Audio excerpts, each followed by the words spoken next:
The House will be in order. The chair lays before the House communications from the Speaker.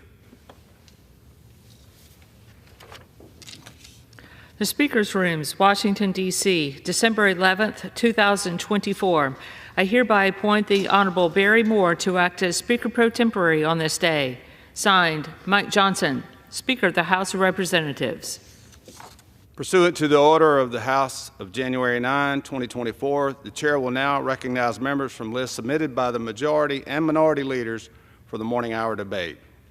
The Chair will alternate recognition between the parties, the time equally allocated between the parties, and each member, other than the majority and minority leaders and minority whip, limited to 5 minutes. But in no event shall debate continue beyond 11:50 a.m. The Chair recognizes the gentlewoman from North Carolina, Ms. Adams, for 5 minutes.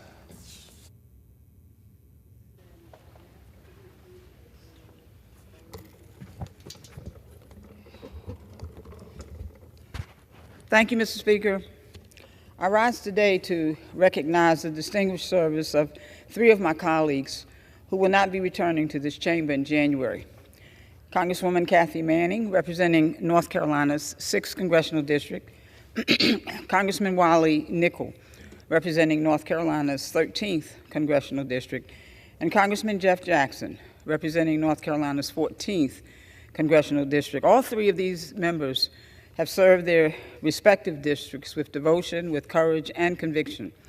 And to my colleagues, I want them to know that it is a cruel injustice, that a stain on the fabric of our democracy, that we have to say goodbye to you today. But it is my privilege to highlight the good work that you've done here.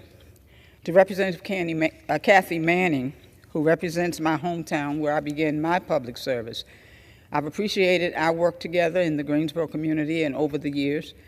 The most recent 4 years working on behalf of our community here in Congress. I was especially proud when you joined me to recognize the Greensboro 4 earlier this year. You've been a great partner on the Education and Workforce Committee, and whether it's been about fighting for equal pay or protecting women's rights or improving our schools and universities, I have admired your courage and commitment, and I thank you. To Representative Wally Nickel, I have appreciated your knowledge and experience on the Financial Services Committee. You demonstrate why expertise in finance is necessary in the U.S. Congress. With Shaw University and HBCU in your district, you've helped develop policy proposals that really dig deep into the root causes of inequity and address them at the source. Through the Supporting Diverse Entrepreneurs Act that we worked together on, students will be provided initial financing and expertise so young entrepreneurs can get to work starting businesses and growing our economy. So thank you. Our schools and young people are better for your service. To Representative, now Attorney General-elect Jeff Jackson, it's a joy to serve the people of Charlotte with you. We've delivered great community projects together, like Nourish Up's Hunger Hub, to feed struggling families, and the Umbrella Center, which will serve women and children who've experienced abuse. And we can't forget the new main library for Mecklenburg County, which will provide a community center and access to books and critical services for years to come. We've worked on housing issues together, like the American Neighborhoods Protection Act. And you've been a great model in my Mad Hatter's annual luncheon. The people of North Carolina, Mr. Speaker, will be served well with our next Attorney General, we look forward to what he will accomplish. North Carolina and our nation have been well served by these 3 members, and it has been my privilege to work alongside each of them. Their seats were eliminated not by democracy, but by the sinister forces of greed and corruption because of gerrymandering. There's been dangerous rhetoric in this chamber about the sanctity and the validity of our elections, and I do want to acknowledge that while our elections are legitimate, that does not make them fair, and it does not mean that our democracy is functioning as intended. And so to my colleagues, Representatives Manning, Nickel, and Jackson. I won't forget your service, and I won't forgive the process by which each of you have to leave this chamber either. And while they may have taken you out of this fight, I know the fight hasn't been taken out of each of you. Shirley Chisholm reminded us that service is the rent we pay for living on God's earth. So my thanks to each of you for keeping your rent fully paid up. God bless you as you move forward. Mr. Speaker, I yield back. Chair recognizes the gentleman from Pennsylvania, Mr. Thompson, for 5 minutes.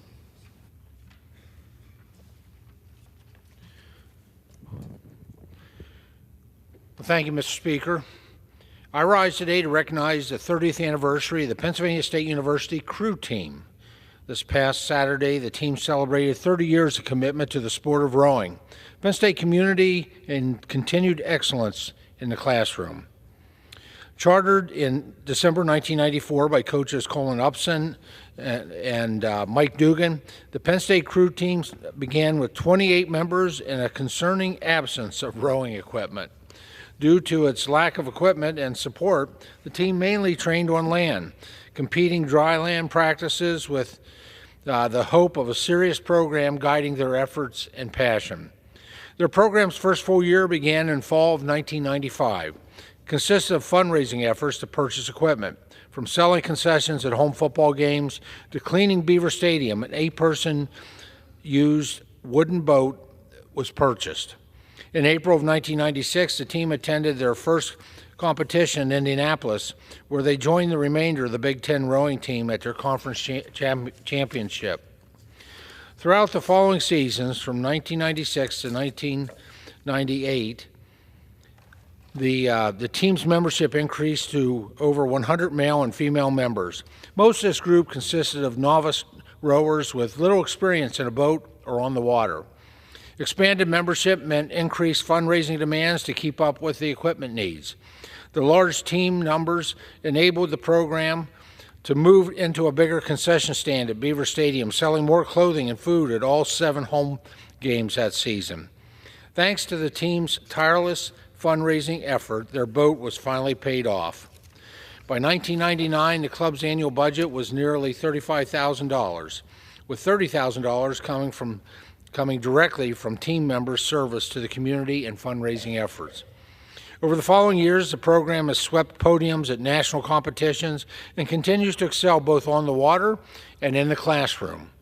In the fall of 2006, the men's 4-man boats 4th place finish at the head of the Charles, and the women's 4-man boat 2nd place finish highlighted a successful season, in addition to a strong recruiting class for both the varsity and the novice teams. 30 years later, the team is still committed to its original mission, following in the steps of its founder, Colin Upson and Mike Dugan.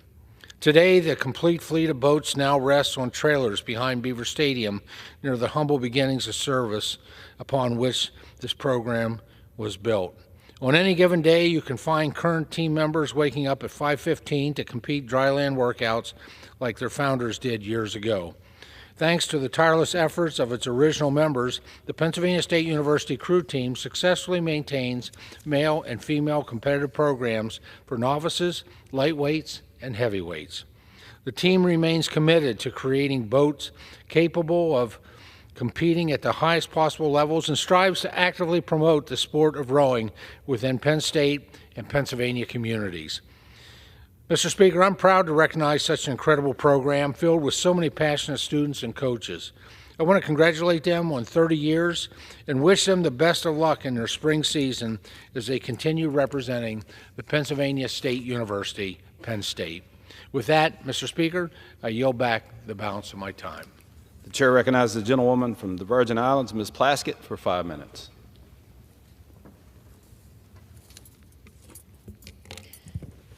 Thank you, Mr. Speaker. I rise today and speak on behalf of so many individuals who do not have the ability to speak, to address a crisis in our hemisphere and a significant threat to American regional stability. Our neighbor to the south and our ally from the inception of this country's birth, Haiti. The elected government of Haiti collapsed some time ago, leaving gangs in control of the capital and raining chaos down upon the Haitian people. Although Haiti holds the distinction of being the first republic of people of African descent and one of the oldest nations in the Americas, Haiti faces a significant and ongoing humanitarian crisis. Overwhelmed by gangs and has systematically endangered its democratic process. Don't be fooled that this does not affect the United States. The persistent failed state situation is an open opportunity for America's adversaries to destabilize the Caribbean region and undermine the security of neighboring nations. We are seeing the outlines of malign actors and including those with whom we are in global competition.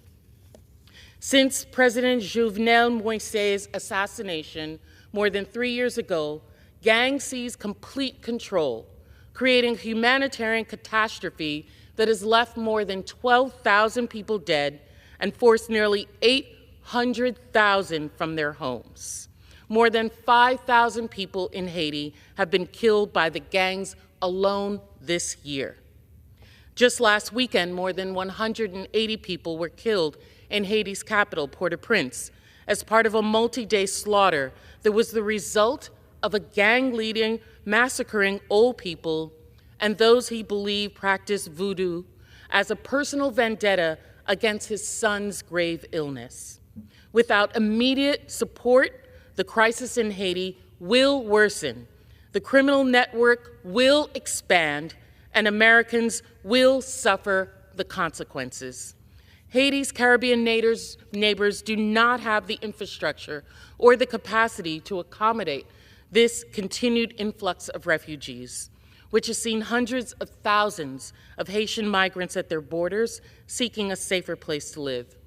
The multinational security support mission, led largely by officers from Kenya, has never received the support it needs to make an impact in the fight for the security and stability in Haiti. The mission is currently undermanned and underfunded. Many of our closest allies are not close to meeting their pledged obligations, nor have we in Congress given the resources that we said to advance the peace and prosperity of that nation. In particular, let me single out France. Where is France? Haiti has long suffered from the legacy of slavery and colonialism and the exploitation of resources by France. Upon winning a revolution, France, with our acquiescence, forced Haiti to pay $28 billion as a debt for their freedom and lost revenues from slavery. France, who enslaved and trafficked those people, who extracted many mountains of wealth from Haiti, and who kept taking from the Haitian people long after those people had achieved their personal emancipation and national freedom from the country of France. The nation of Haiti, with its past, current, and ongoing humanitarian crisis, is a testament to the tragedy of that wealth extraction. I urge our allies to join us in providing meaningful financial support, especially France, to advance stability and allow the people of Haiti to prosper. As I said earlier, the instability is not only a humanitarian crisis, but a threat to our national security. Our adversaries have already set their sights on expanding their reach to the United States' third border in the Caribbean. The continued expansion of Russian and Chinese economic as well as military support in the region threaten our national security, our prosperity, our democratic values. Depending on what Congress does or does not do, will be in what will happen to Haiti. The reauthorization of Hope Help trade preference program will keep providing economic opportunities for Haiti. The apparel sector is one of the last formal sectors of Haiti's economy and represents nearly 80% of Haiti's exports. They used to have 60,000 jobs in this area, which have now dropped to 25,000. Congress must act. We, as Americans, must act, if not just for the Haitian people, for our own security. I yield back. Chair recognizes the gentleman from California, Mr. LaMaffa, for 5 minutes. The Authorization Act ensures our military focuses on its core mission, defending our nation, not advancing a Green New Deal agenda. This year's NDA puts an end to efforts that prioritize radical environmental policies over military readiness and national security. Some of the key provisions include no climate change programs.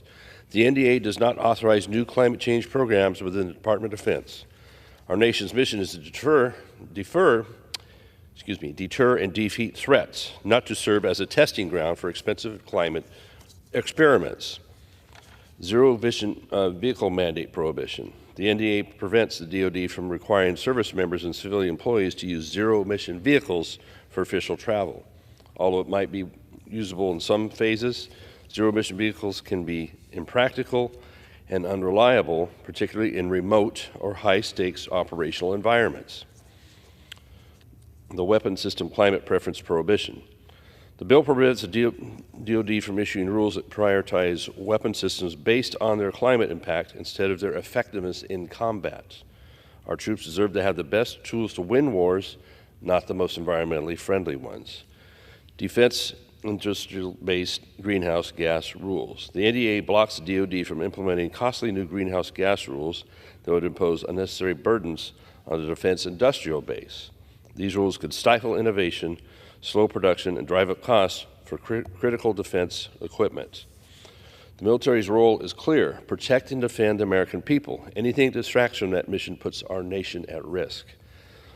Prioritizing climate regulations over combat readiness is a dangerous gamble, especially when global adversaries like China and Russia are laser focused on advancing their military capabilities. Pushing a Green New Deal through the Pentagon threatens to undermine our readiness, increase our costs, and weaken the defense industrial base at a time when strength is indeed paramount. Zero-emission vehicle mandates could leave our service members stranded or ill-equipped during missions. Climate-focused weapon system rules could mean our troops are outmatched on the battlefield because effectiveness takes a backseat to some ideal of emissions. New greenhouse gas rules on defense contractors could drive small businesses out of the market, increasing dependence on foreign suppliers or a handful of very large ones, which we cannot afford that risk or that innovation either.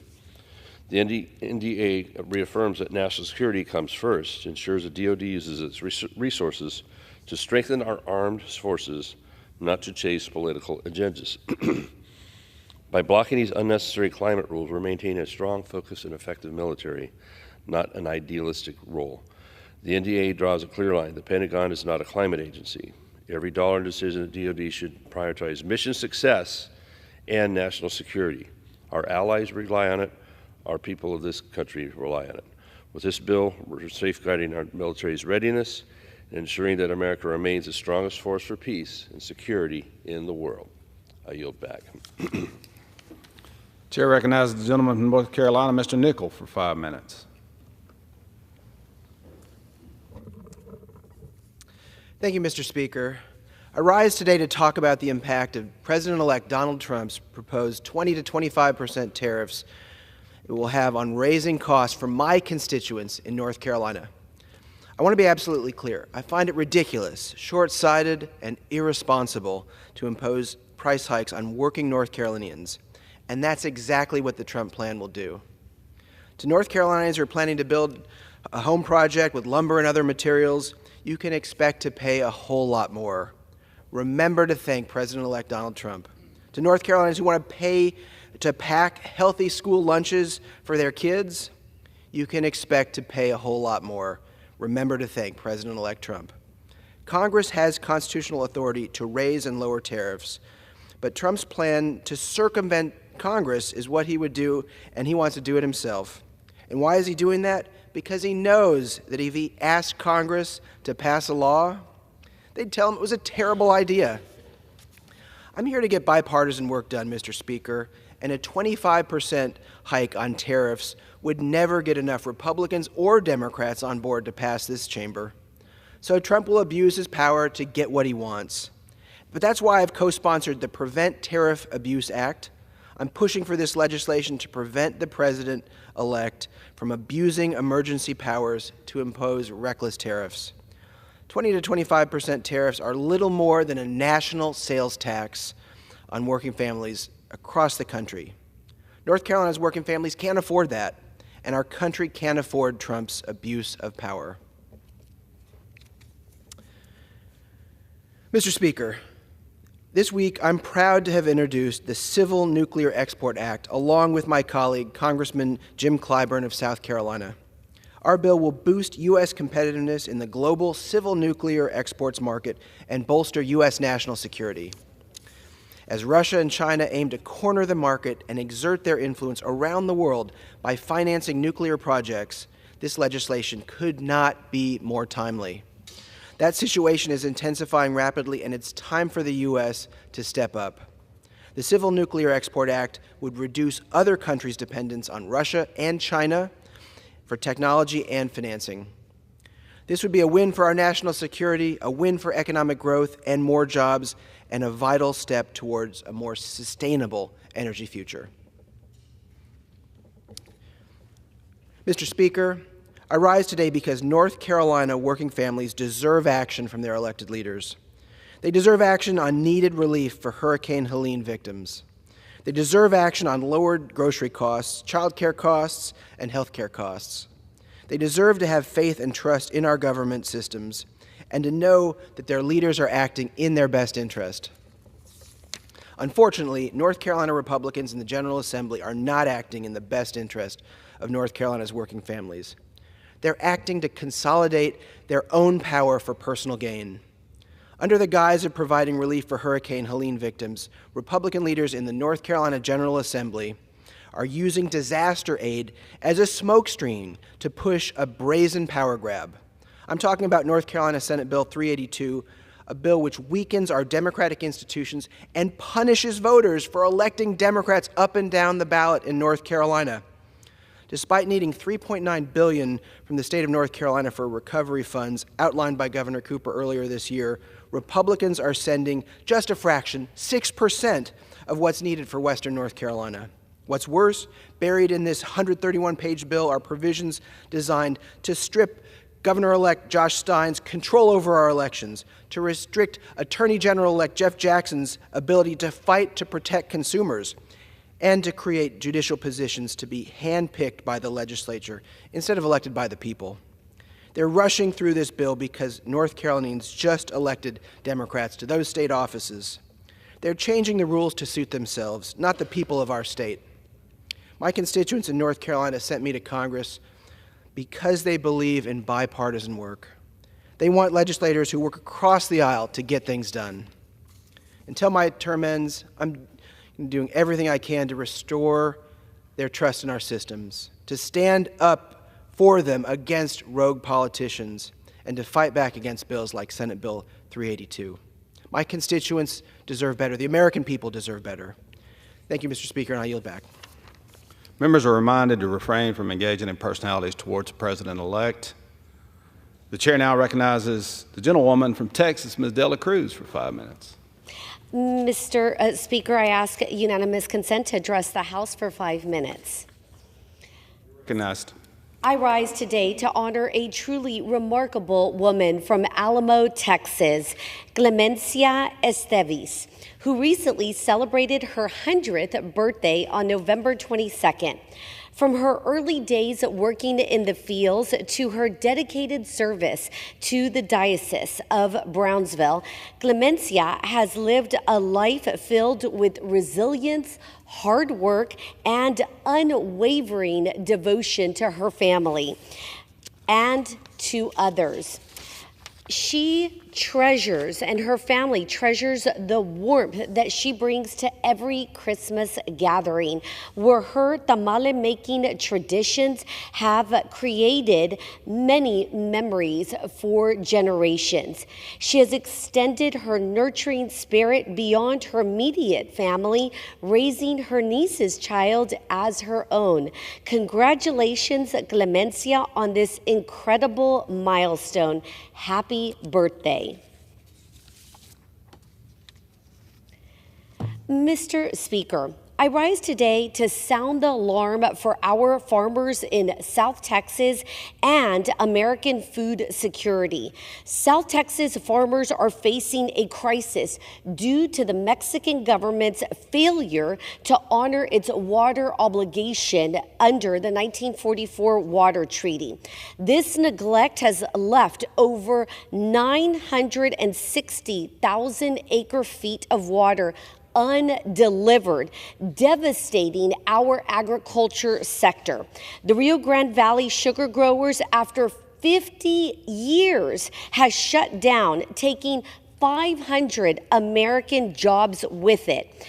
Our citrus and our vegetable farmers have seen millions in losses, and row crop yields are down 40%. Without immediate action, more livelihoods will be destroyed. Keep in mind, food security is national security. That's why I've introduced H.R. 10113, the South Texas Agriculture Emergency Assistance Act. This bill provides $280 million in emergency aid to our farmers. Earlier in 2024, water was selling at around $300 per acre feet or foot.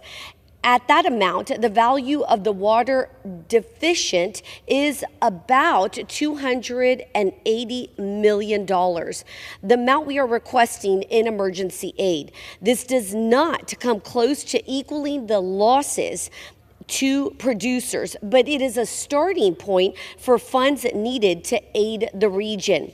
I urge leadership to include this legislation in any emergency aid bill that comes to the floor. Let's stand with our farmers and ensure that they have the resources to recover and thrive, which ultimately means American farmers feed American citizens, and that we do not depend on foreign actors for food. Thank you. I yield back. Chair recognizes the gentlewoman from Ohio, Ms. Brown, for 5 minutes. Without objection.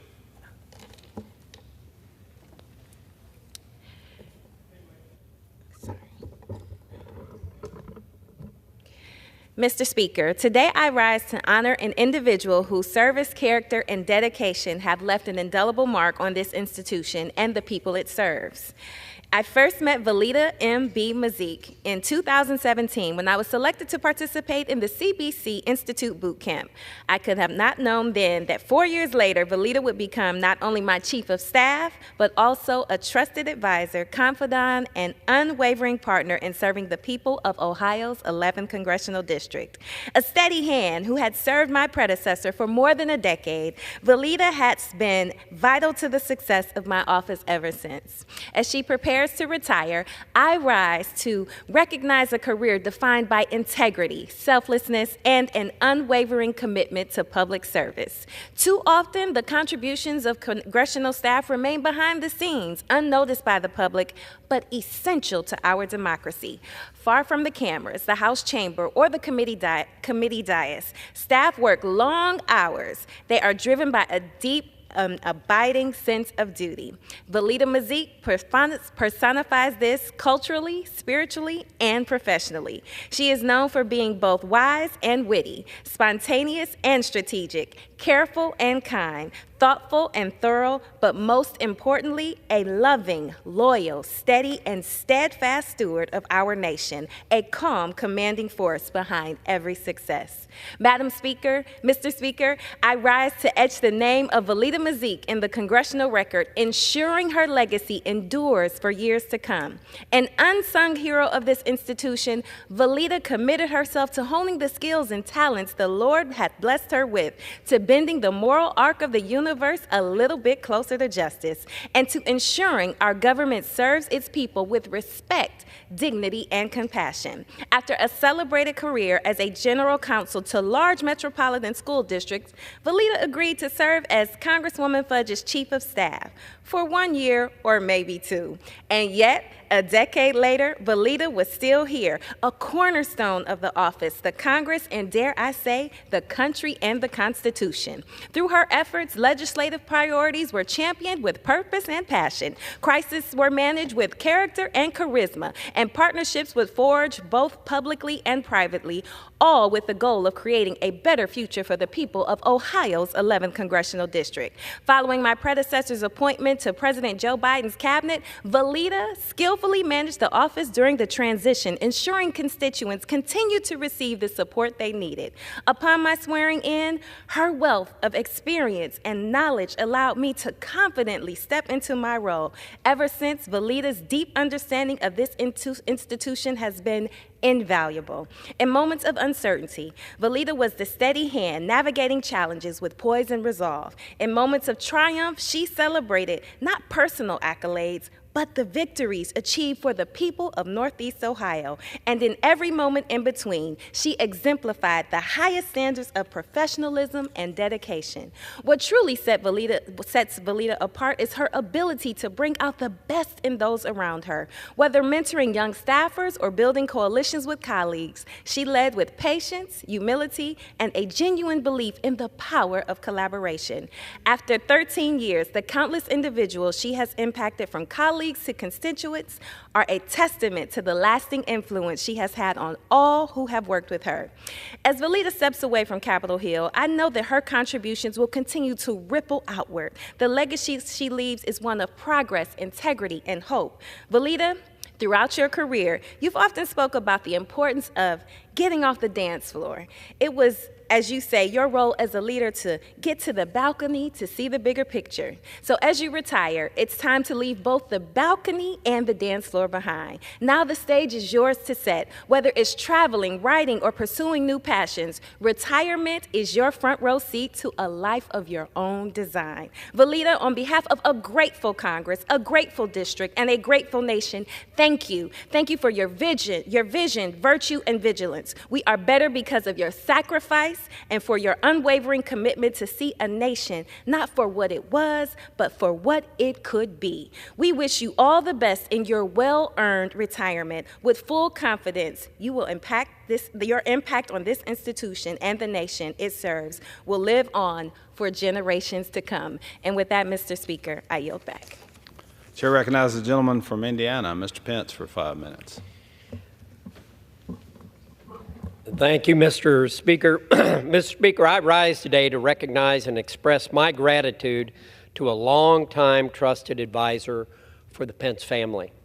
Ryan Jarmula, my chief of staff, has been a part of this team since the very beginning. He counseled my brother Michael first, working with him in this body and then the governor's office.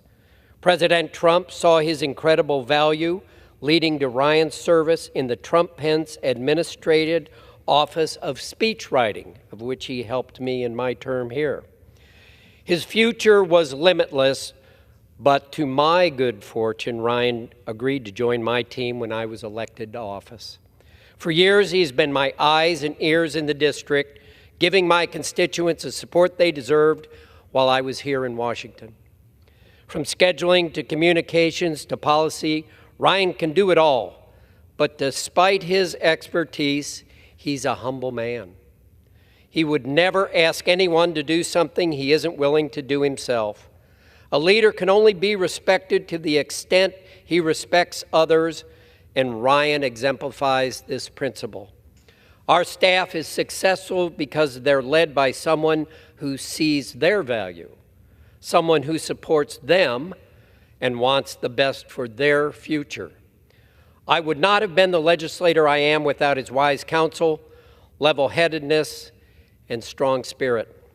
As we close this chapter in Congress, I'm beyond grateful for Ryan, his beautiful family, his friendship, and I look forward to watching his career unfold. And to Ryan, I say, God bless you. Mr. Speaker, I rise today to honor one of the most trusted advisors and a dear family friend of all the Pences. Since 2001, Lonnie Zarnicki has counseled the Pence family as the longest-serving Pence staffer. When my brother Michael started in the House of Representatives, he needed someone he could trust back in the district. He found that in Lonnie. When Michael returned to Indiana as governor, Lonnie faithfully followed him to support our state.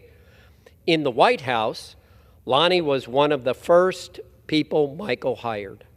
I myself was blessed when Lonnie agreed to join my office, giving me aid and support in a way no one else could. Lonnie knows Indianan service, but even more so, Lonnie knows people, and everybody knows Lonnie. He's a people person, someone who never meets a stranger, always a calming presence in the room. Everyone who meets Lonnie is immediately drawn to him. They see his kindness and character from the very first moment they meet him. Lonnie is a role model for what public service should be. Throughout my time in office, I've turned to his counsel time and time again, knowing that he will always tell me the truth. Indiana and this country are better because of Lonnie's work, and I'm a better man because of Lonnie. I cannot thank him enough for his years of service, and I look forward to many more years of friendship to come. And Lonnie, God bless you. Mr. Speaker, I rise today to take a moment to honor a dear friend and public servant in Richmond, Indiana, and throughout the state of Indiana. Any Republican who seeks office in Indiana would do well to consider Misty Hollis trusted counsel. In fact, Misty was one of the first calls I placed when I declared myself a candidate for this seat some 7 years ago. Misty has long served as a 6th District Republican chair and was named in 2015 the Indiana Federation of Republican Women Woman of the Year.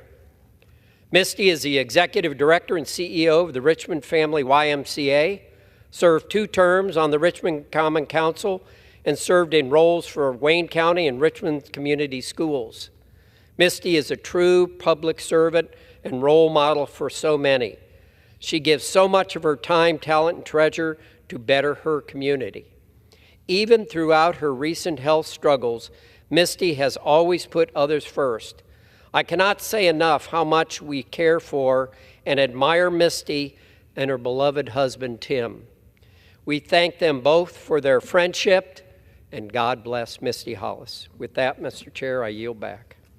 Chair recognizes the gentlewoman from California, Ms. Napolitano, for 5 minutes. Mr. Speaker, I ask unanimous consent to address the House for 5 minutes. Without objection.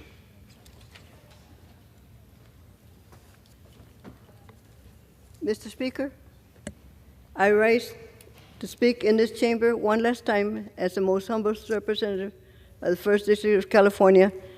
I am incredibly grateful to the people of Sangre Valley and the southeastern Los Angeles County for the trust they have placed in me for the last 26 years. It has been my distinct pleasure and honor to serve you, to work tirelessly with you on issues that directly impact our district and our region. Born in Brownsville, Texas, to an immigrant mother, father from San Antonio, have worked since the age of 12 for everything I have achieved.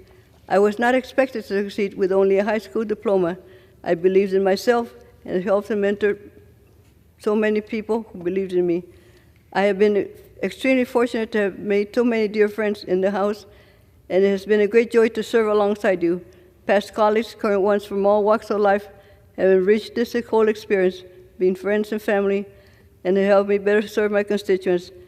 I especially want to thank my colleagues in the Congressional Hispanic Caucus, Transportation and Infrastructure Committee, Natural Resources Committee, Mental Health Caucus, Youth Challenge Caucus, and so many others. Thank you all for your partnership, mentorship, and collegiality. I want to express my gratitude to my extraordinary staff, most of whom have been with me for the majority of my time in Congress. I have the best staff in Washington, the most knowledgeable in water, transportation, and mental health, led by my wonderful Chief of Staff, Joe Sheehy, Jerry O'Donnell, Joseph Chicon, Morgan Leonard, Sam Schiller, and Daniel Chow, my former Chief of Staff. They've always been accessible, polite, and helpful. I want to thank my incredible staff on the Subcommittee of Water Resources and Environmental, Brian Seeger, Logan Ferry, and Alexa Williams, all in the gallery. In my district, my staff has always been in the community meeting with residents, local staff agency, volunteers to improve the federal government services and invest in our community. They have dealt with hundreds of casework issues every year, getting vets the proper benefits, Medicare recipients the proper care, and recent immigrants the proper status in the U.S. They led by District Chief of Staff Perla Hernandez Trumco, Elena Robles, Robert Pence, Carrie Lamb, Leandra Verdin, Tracy Cooper Harris, and Irma Elisheva Diaz. Thank you to my current staff and to all previous staff in both offices. They serve in our community and our nation. I also want to thank the countless hard-working staff who make Congress run smoothly: cafeteria workers, custodians, post office workers, letter carriers, and so many other employees of AOC and CAO, the always helpful Democratic cloakroom staff, stenographers, employees of the clerk who always assist in legislative business, the friendly lady in Lindy Box reading room, the incredible doctors, nurses, physical therapists, and medical staff, and office veterinary physicians, many brave Capitol Police officers who protect us all, and oh, so many others. Lastly, I'm incredibly grateful for my remarkable and supportive, loving family, each and every one of them who provided the encouragement, guidance, and love that sustained me through my 26 years in federal service and 13 years of prior state and local service. My husband, my rock, my greatest encouragement. My children have taken care of my family obligations, have been away while I've been away in Washington. My beautiful grandchildren, 13 fabulous great-grandchildren, and have been my inspiration to make America a better place for future generations. My son and his family, wife, Norma, Freddie, Veronica, Elizabeth, Andrea, Nico, Nolan, and Brooklyn, and my first great-grandchild on the way, Daniel, my son Edward's family, Kelly, Brian, Nathaniel, Scott, Nick, and Danielle, my son Mike and Lourdes, my daughter Cynthia and her husband, Kurt, Jennifer, Tyler, Ethan, Emma, Grace, Haley, Joan, Ryan, Jocelyn, Brenda, Kinsley, and a great-grandson arriving soon, and Dylan and Chesley, my beloved late granddaughters, family, Christopher, Karina, Joseph Jr., Christopher Jr., Grayson, Michael, and Dominic. All, thank you all for supporting my service, supporting me throughout my career. So very proud of you. Once again, I am proud of everything we have accomplished together throughout my tenure. I also want to thank you for trusting in me to be your representative. As I've said to both Republican and Democratic presidents alike, my focus has been representing my district first, state second, and nation third. I'll continue fighting for the San Gabriel Valley through my death later in the office. I wish everybody a Merry Christmas, a joyous, holy season, much health and happiness in the year and beyond. Thank you, and God bless everybody in this house and those who serve in it. I yield back. Chair recognizes the gentleman from South Carolina, Mr. Norman, for 5 minutes.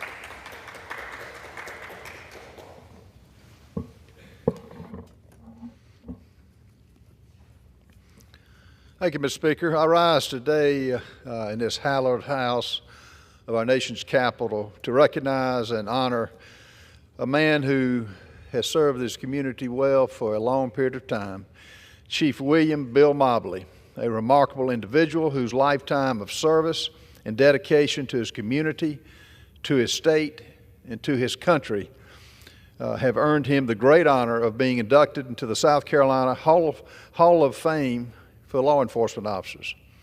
This this agency was formed back in 1797 and exists today, which is to 2024.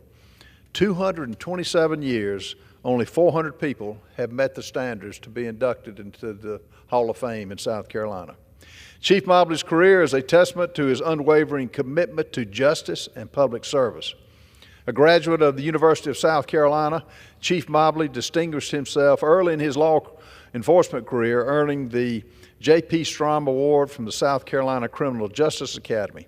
This recognition is reserved for the very best, and Chief Mobley embodied this excellence throughout his 43-year tenure with the City of York Police Department. From 2000 until his retirement in 2010, he served as Chief of Police, leading with integrity, professionalism, and a steadfast commitment to protecting the citizens of York. Chief Mobley's public service extended beyond the work in law enforcement. For 18 years, he volunteered with the York Rescue Squad and the York Fire Department, demonstrating a willingness to serve whenever and wherever his community needed him the most.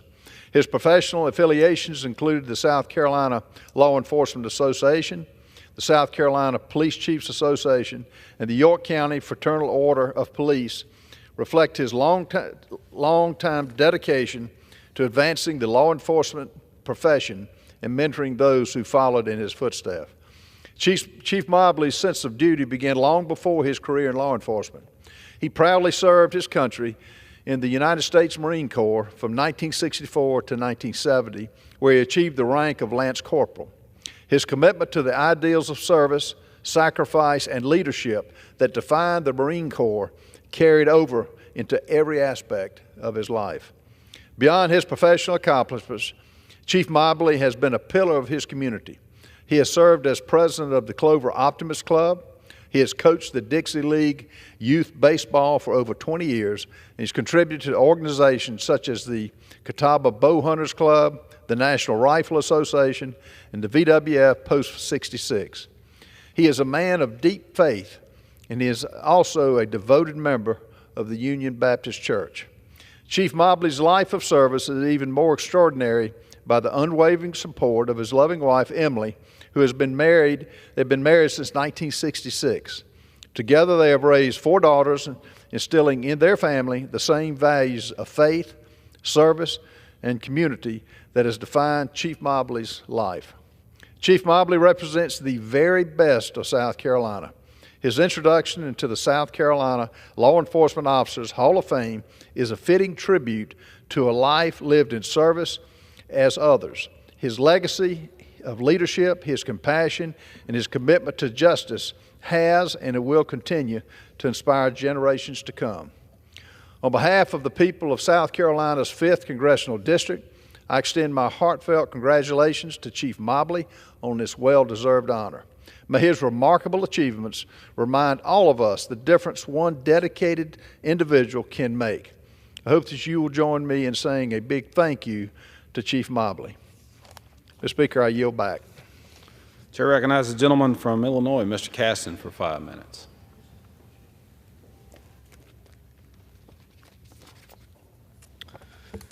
Mr. Speaker, last week the Speaker of the House and the Majority Leader said that the report into serious allegations of misconduct by former Representative Matt Gaetz was, quote, moot because he had resigned from Congress.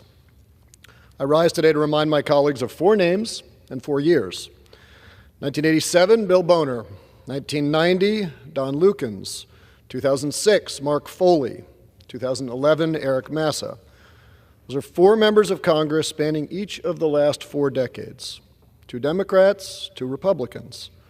All 4 of them resigned from their seats while under investigation by the House Ethics Committee. Allegations against these members included acceptance of bribes, sharing inappropriate sexually explicit images, and sex with a minor child. In all of those cases, the work of the Ethics Committee continued even after their resignation. In 3 of the 4 cases, the report of the Ethics Committee was released to the public. In none of those cases did anyone have the gall to declare those reports to be moot. And so now, in 2024, another representative has resigned while he was under investigation by the House Ethics Committee for allegations including acceptance of bribes, sharing of inappropriate sexually explicit images, and sex with a minor child. Mr. Gaetz is also alleged to have engaged in illicit drug use. We all understand that even the allegation of such activities being committed by one of us cheapens this whole institution. We also all respect the traditions of this House. While they may sometimes need reform, we tread carefully before setting any new precedents. And so here we find ourselves with a tradition going back at least 4 decades that members of the House who are under investigation by the Ethics Committee for these sorts of allegations cannot prevent that information from becoming public simply by resigning from their seat. And yet that is exactly the precedent that the majority voted to upend last week when they voted to kill the resolution to compel the release of the Ethics Committee report on Mr. Gaetz. Every member of this body now needs to ask themselves if they believe that the president of this House, holding itself and its members to a higher ethical standard, is one worth keeping. They need to ask themselves if they believe that even if you resign from this body, future employers, whether in the public or private sector, should know if you can be trusted to represent their institutions with dignity and honor.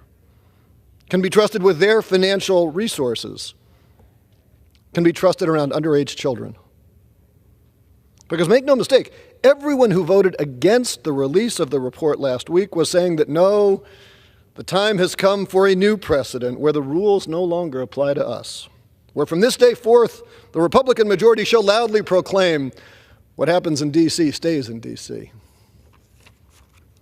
As our friend and former colleague Elijah Cummings would have reminded us, we are better than this. Upholding precedents and maintaining the integrity of this House is not moot. I yield back. Chair recognizes the gentleman from Virginia, Mr. Klein, for 5 minutes.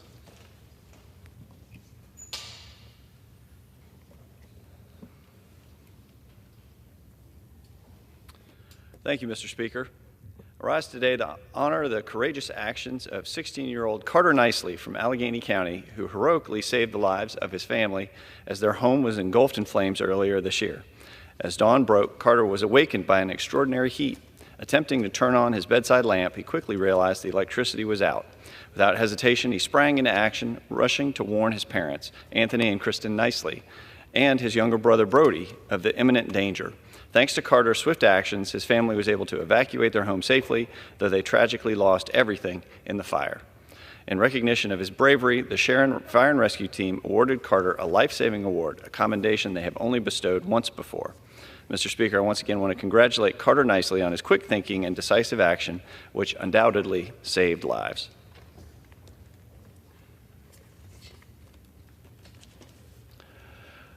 Mr. Speaker, I rise today to recognize Strasburg Presbyterian Church as it proudly celebrates 200 years of service. The church was founded in 1824 by a small, dedicated group of Christians under the leadership of Reverend Dr. William Henry Foote, a Princeton graduate who came to the Shenandoah Valley to provide English language services for residents primarily speaking German.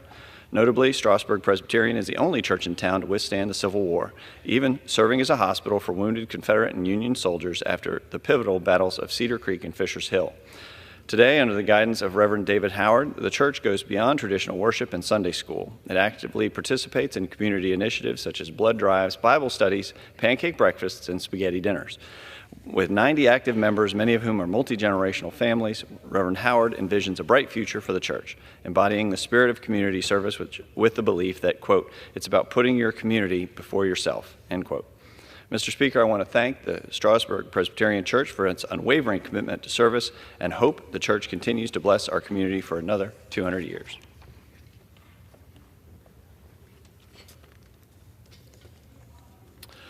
Mr. Speaker, I rise today to celebrate a beacon of hope and community pride in my district, the Roanoke Star. It was on the eve of Thanksgiving in 1949 at exactly 8:22 p.m. when a star was illuminated for the first time atop the most prominent mountain in the heart of the city of Roanoke, Virginia. What began as a Christmas decoration, this man-made metal star has now become an enduring symbol of our community's spirit for 75 glorious years.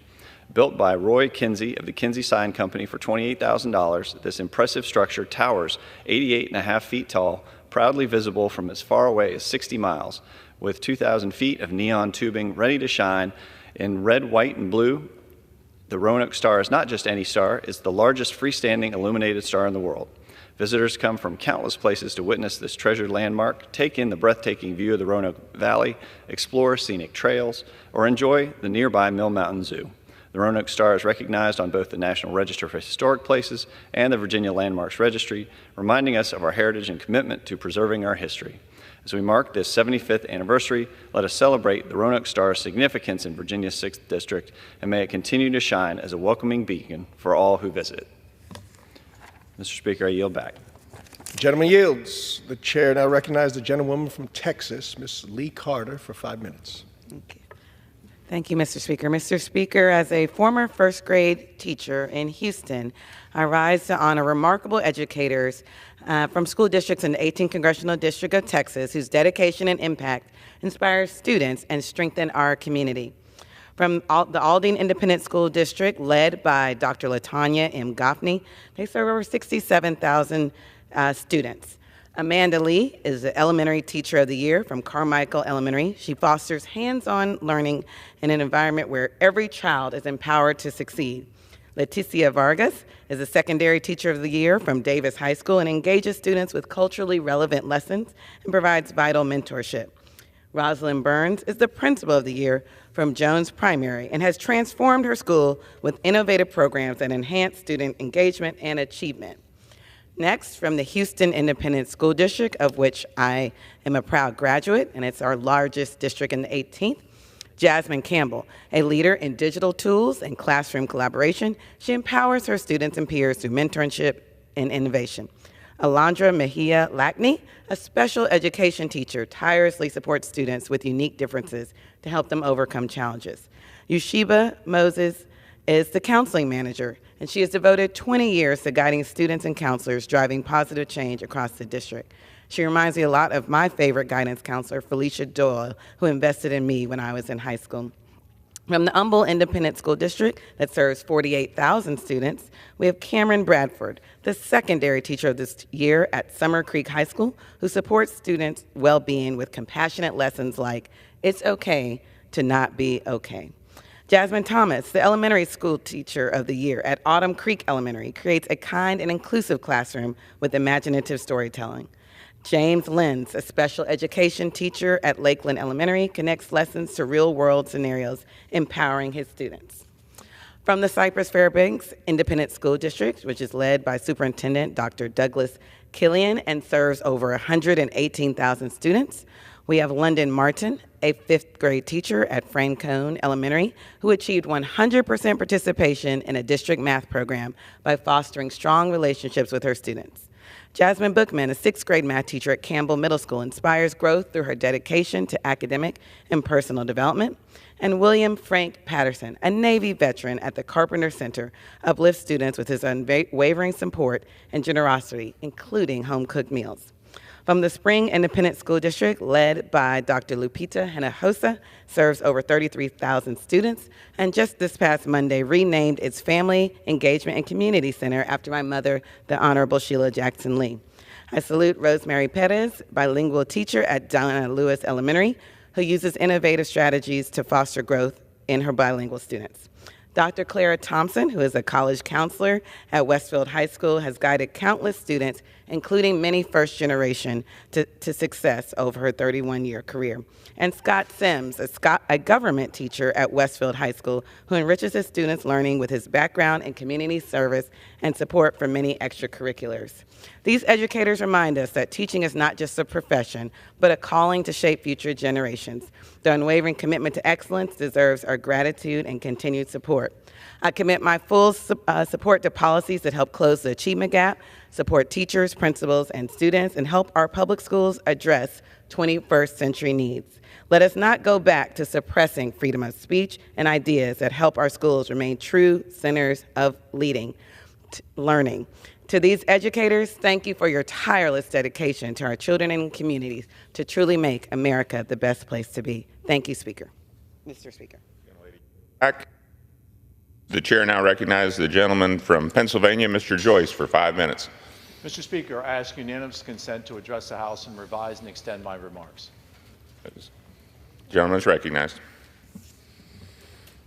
Mr. Speaker, I rise today to recognize the officers of the Altoona Police Department for their professionalism, their bravery, and their quick response that led to the arrest and the capture of Luigi Mangione, the suspect of the killing of United Healthcare CEO Brian Thompson.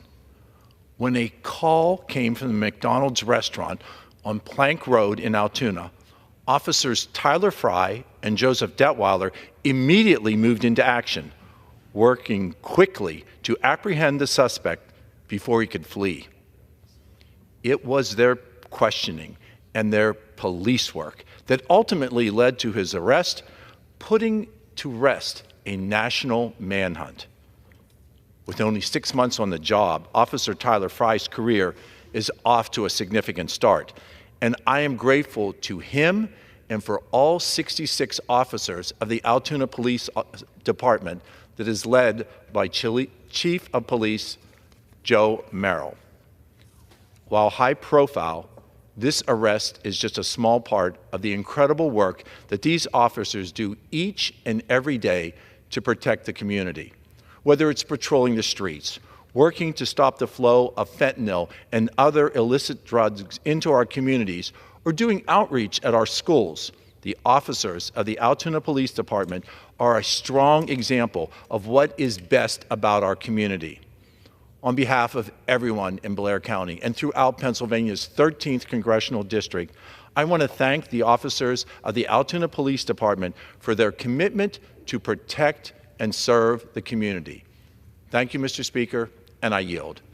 The gentleman yields. The chair now recognizes the gentlewoman from Michigan, Ms. Tlaib, for 5 minutes. This Congress is about to vote to pass another obscene military budget when the Pentagon just failed its 7th audit in a row. That's nearly $1 trillion going to weapons and war. And when it comes to the Pentagon budget, not a single one of my colleagues asks, how are we going to pay for it? So why is it when it comes to addressing critical issues here like hunger, poverty, our broken healthcare system, clean water, they tell me that we don't have the money? But even more disturbing for many of my residents and the American people is that many of my colleagues in this chamber are profiting personally, financially, when they vote to pass more funding for war. I introduced the Stop Profiteering Politicians Profiting from War Act. The Stop Politicians Profiting from War Act bans members of Congress and their families from owning defense stocks. My colleagues should not be able to use their positions of power to get rich from defense contractors while voting to pass more funding for war. Our elected officials should not be able to profit off of death. The American people deserve better. Mr. Speaker, this holiday season, too many of our children are going to bed hungry while colleagues vote to pass nearly $1 trillion for war. In the richest country in the world, millions of our children live in poverty, lacking access to necessities like food, shelter, and health care. More than 44 million people across our nation face hunger, including 15% in our Wayne County community in the 12th Congressional District. SNAP is a key tool in combating hunger. It's been very successful in helping vulnerable communities like ours, and it remains the most vital line of defense against hunger. But many of my Republican colleagues want to continue to cut this essential program. We must protect and expand the social safety net and increase funding for SNAP and other programs to combat hunger. Working families in our country should not have to worry about where their next meal is coming from. Children cannot learn, Mr. Speaker, when they are hungry. By investing in universal school meals, we can ensure every child has access to resources needed to thrive at school. SNAP families only receive an average about $6 a day per person. That's it. We must not only protect this incredibly important food assistance program, but expand it to make sure it actually covers the growing cost of groceries. We know that our families are getting price gouged every single day at the grocery store. If this body has money for endless wars, we must surely find the resources to end child hunger in our country. Mr. Speaker, I'd like to quote into the record something from a report recently.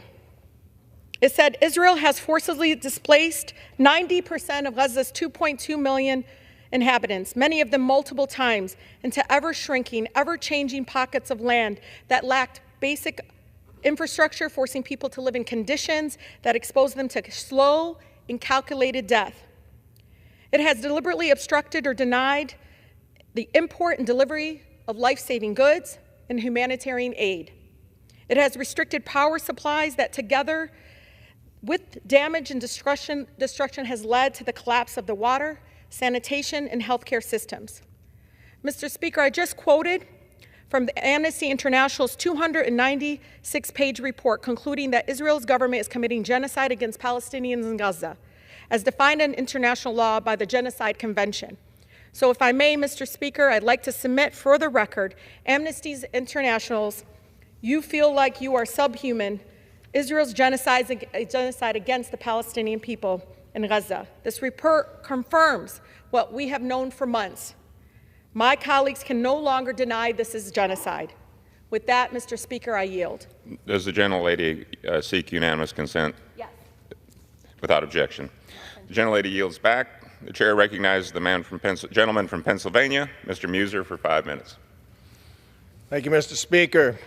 Mr. Speaker, today I think we will rise in strong support for the fiscal year 2025 National Defense Authorization Act, known as the NDAA. The world, Mr. Speaker, is an increasingly dangerous place, and the threats we are facing continue to evolve. Over the past 4 years, we've witnessed Ukraine under siege, Taiwan under constant pressure from China, and Israel attacked on that fateful October 7th, devastated, massacred, brutalized, and responded, as well, being backed by Iran and its proxies, and the persistent threat of terrorism, Mr. Speaker, in Africa, and the drug cartels creating continued danger and death close to home.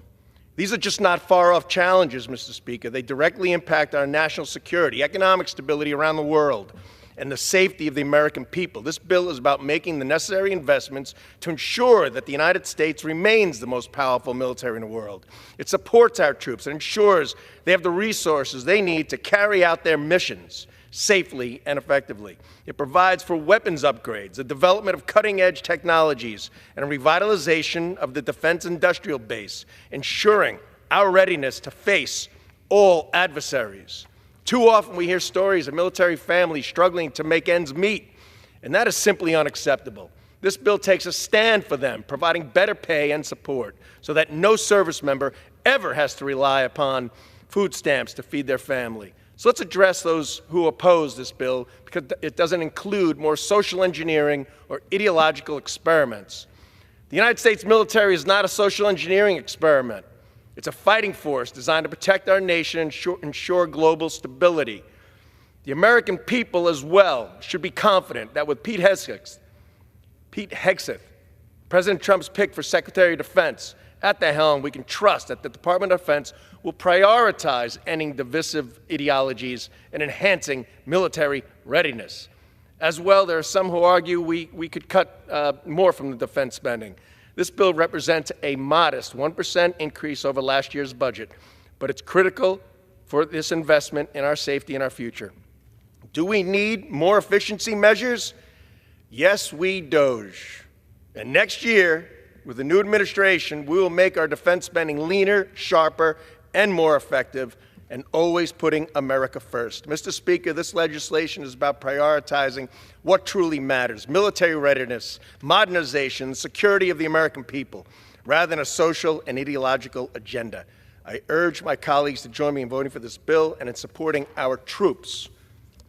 Mr. Speaker, supporting our service members and their families is absolutely essential to ensuring our military readiness and assuring the United States the greatest fighting force in the world. That's why I and many are urging our colleagues, all our colleagues, to support the NDAA, which we'll be voting on tonight, which prioritizes the well-beings of those who defend our freedom. This bill delivers critical resources, improving housing through investments aimed at upgrading military facilities, better health coverage for service members and their family, expanding accessibility of child care, and enhanced support for military spouses, including professional licensing portability programs. It also authorized a significant pay raise for service members, a 14.5% increase for junior enlisted personnel, and a 4.5% for all other ranks, providing the recognition and compensation they've earned and deserve. As well, this legislation tackles pressing challenges facing our nation. It strengthens our southern border by allocating funding for advanced surveillance technology, additional personnel, counters rising aggression from China by supporting increased funding for Indo-Pacific defense initiatives, and reaffirms our unwavering commitment to Israel by authorizing continued funding for missile defense systems like the Iron Dome. House Republicans are committed to cutting wasteful spending, slashing the so-called military bureaucracy, and standing with those who fight for our country. This NDA reflects that commitment by ensuring our armed forces have the resources they need, whether on the front lines or here at home. By passing this bill, we're making sure our military is prepared to meet today's challenges while safeguarding the freedoms of tomorrow. With that, Mr. Speaker, I yield back. Gentleman yields back. The chair now recognizes the gentlewoman from Virginia, Ms. McClellan, for 5 minutes.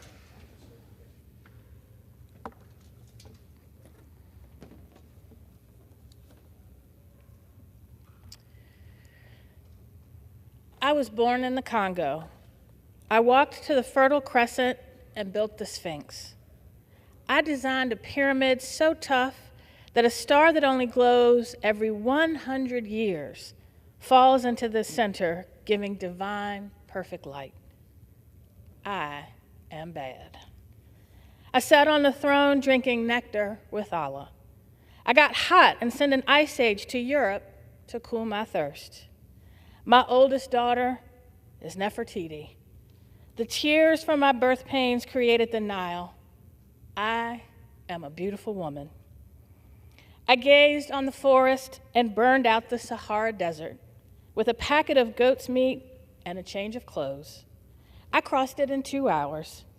I am a gazelle, so swift you can't catch me. For a birthday present, when he was 3, I gave my son Hannibal an elephant. He gave me Rome for Mother's Day. My strength flows ever on. My son Noah built an ark, and I stood proudly at the helm as we sailed on a soft summer day. I turned myself into myself and was Jesus. Men intone my loving name. All praises, I am the one who would save. I sewed diamonds in my backyard. My bowels delivered uranium. The filings from my fingernails are semi-precious jewels. On a trip north, I caught a cold and blew my nose, giving oil to the Arab world. I am so hip, even my errors are correct. I sailed west to reach east and had to round off the earth as I went. The hair from my head thinned, and gold was laid across 3 continents. I am so perfect, so divine, so ethereal to be surreal. I cannot be comprehended except by my permission. I mean, I can fly like a bird in the sky. Mr. Speaker, this poem, Ego Trippin', sparked my interest as a child growing up in the South from my favorite poet, Nikki Giovanni, who passed earlier this week. Nikki was one of the leading voices of the 1960s Black arts movement, with one writer naming her the poet of the Black Revolution. Her work focused on race, gender, politics, love, and joy. Through poetry, children and nonfiction books, and spoken word albums, she celebrated Black America and Black liberation. And as a young girl, I could see myself reflected in her work.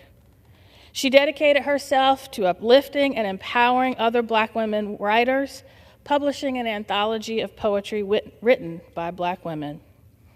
Nikki was a fierce voting rights advocate and fought to ensure everyone could make their voice heard at the ballot box.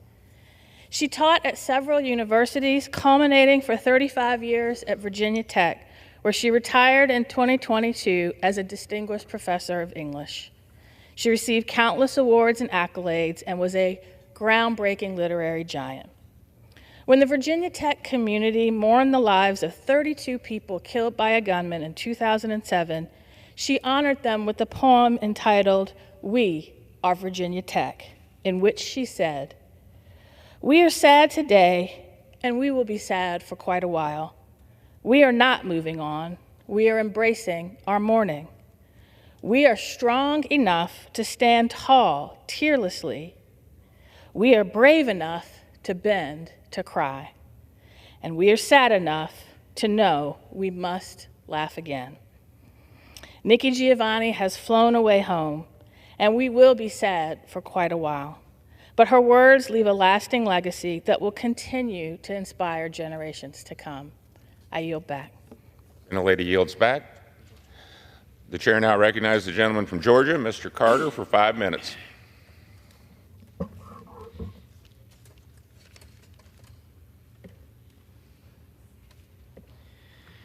Mr. Speaker, I rise today to mourn the loss of Daniel Howard Bradley of Savannah, Georgia. Mr. Bradley sadly passed away on December 3rd in the presence of his family. Born at the Old Telfair Hospital in Savannah, Mr. Bradley was a lifelong resident of Savannah. He attended local schools and earned his degree in industrial management from the Georgia Institute of Technology. Mr. Bradley was an extremely hardworking individual, serving as the president of Dixie Plywood Company for over 56 years. Mr. Bradley also remained active in the Georgia Tech community for many years. He served as a trustee of the Georgia Tech National Alumni Association, member of the Georgia Tech National Advisory Board, and a member of the Georgia Tech Regional Engineering Program, and several others. For over 76 years, Mr. Bradley was an active member of the Wesley Monumental United Methodist Church, serving on several boards within the community. It's here that I met Mr. Bradley, and I will tell you, he was one of the finest men I've ever met. He also served on the advisory board of the Salvation Army for 2 decades. Mr. Bradley was a generous, faithful man, known for all his integrity and loyalty. He will be greatly missed, and my heart goes out to his friends and family. Mr. Speaker, I rise today to congratulate 5 Effingham County Middle School students on their selection for the Reach Georgia Scholarship. The recipients of the scholarship are Grace Muhan of Effingham Middle School, Armani Burt and Kellen Langford from Ebenezer Middle School, and Joel Barrera and Ryder English from South Effingham Middle School. At the end of November, all 5 students signed their Reach Georgia Scholarship contracts alongside each other. Due to their stellar academic performance and outstanding attendance and behavior, these students will graduate high school with a $10,000 scholarship that is eligible for use at Hope institutions. Each student must maintain a minimum GPA of 2.5, work with mentors, and remain drug and alcohol free throughout high school. Our district is incredibly proud of these hardworking, accomplished students. I look forward to the opportunity to follow the future successes of these students, and I wish them the very best along their academic journey.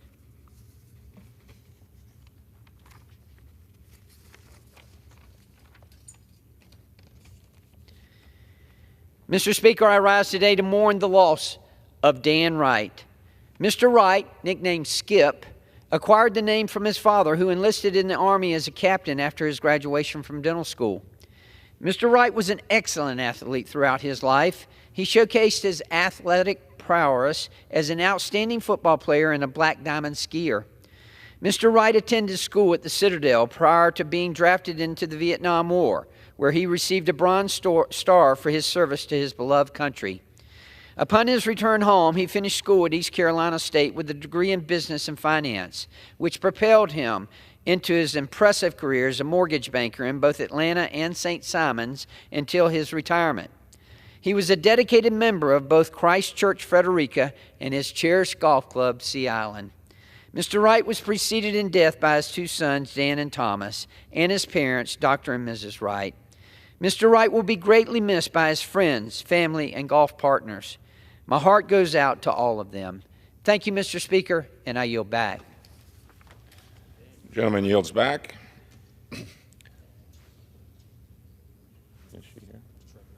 Oh, the chair recognizes the gentlewoman from New Mexico, Mrs. Ledger Fernandez, for 5 minutes.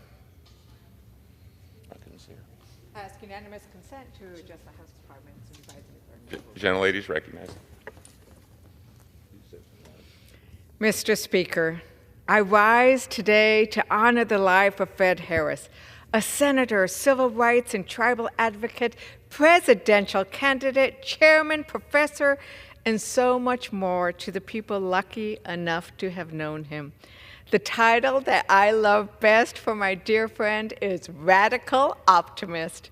In times when we might despair, like the time we find ourselves in now, Fred never gave in to fatalism. Instead, Fred asked each of us to charge ahead with commitment and courage. His radical optimism was not passive, but proactive. He called upon us to each act with purpose and passion, to find the unique places where each of us could lend our action to change the direction of the world better. He called upon us to act collectively in the joy that comes from working together with friends and colleagues on a cause. I first met Senator Harris as a young attorney working on tribal issues in New Mexico. He shared stories of his work together with LaDonna Harris, his former wife, elevating Native American issues across this country. Senator Harris sponsored the landmark bill to restore sacred Blue Lake to Taos Pueblo. He created the bipartisan alliance that led to President Richard Nixon signing that bill into law in 1970. Blue Lake became the touchstone and spark for the return of sacred lands to tribal nations across this country. Senator Harris and his beautiful wife, Mary Elster, herself a democracy hero, then became good friends as I myself ran for office.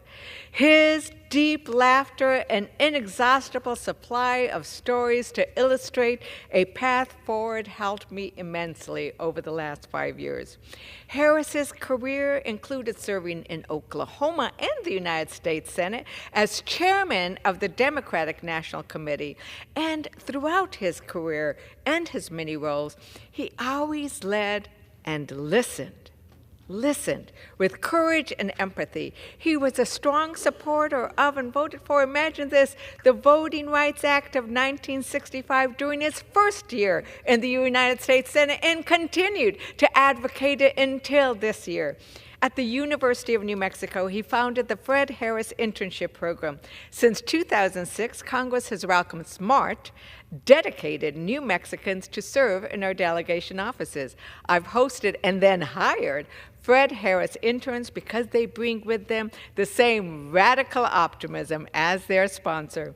I hope his family takes solace in the fact that every intern and person whose life he touched will keep his spirit alive as they also bring his love of country, of community, and service to their own life work.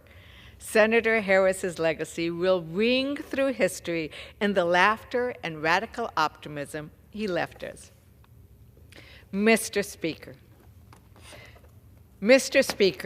I rise today to congratulate my hometown newspaper, the Santa Fe New Mexican, on its 175th anniversary.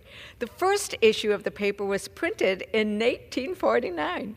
The New Mexican has brought stories to life about gold strikes, floods, votes on prohibition, and debates on statehood and whether women should have the right to vote.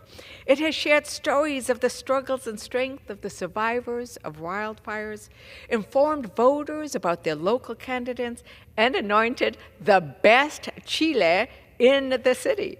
To keep democracy strong, it made sure voters understood the positions and perspectives of local, Senate, federal, and national candidates for office. I myself like this one page from 1838 that juxtaposes the rise of fascism in Europe with Santa Fe's burning of Old Man Gloom. I'd note that my local newspaper was ahead of the curve. It took the New York Times 80 years before they reported on Zozobra. You know, Santa Feans, as the New Mexican has shown, have been choosing joy over fascism for over 100 years. Stories matter, and who tells them matters just as much. That's why it's important that an independent paper with integrity like the New Mexican has been telling stories about communities since it was founded. Papers like the New Mexican keep us well-informed and active citizens. In this time of democracy at risk, we need papers like the New Mexicans, and I am so happy to be on this floor to celebrate its anniversary. Gentlelady's time has expired. The chair recognizes the gentleman from Kansas, Mr. Mann, for 5 minutes. Mr. Speaker, for 4 years, the Biden administration's weak foreign policy has allowed communist China, Russia, Iran, and other adversaries to take full advantage of America. This weakness has put Americans in danger, made America less secure, and hurt Americans' reputation with their longstanding allies and friends. When President Biden campaigned for president, he promised Americans that he would be a unifying figure. Rather than sticking to his word, he spent much of his tenure undoing President Trump's popular policies, foreign and domestic, regardless of their effectiveness. This stubbornness and pure partisanship has backfired and made America less secure than it was just 4 years ago.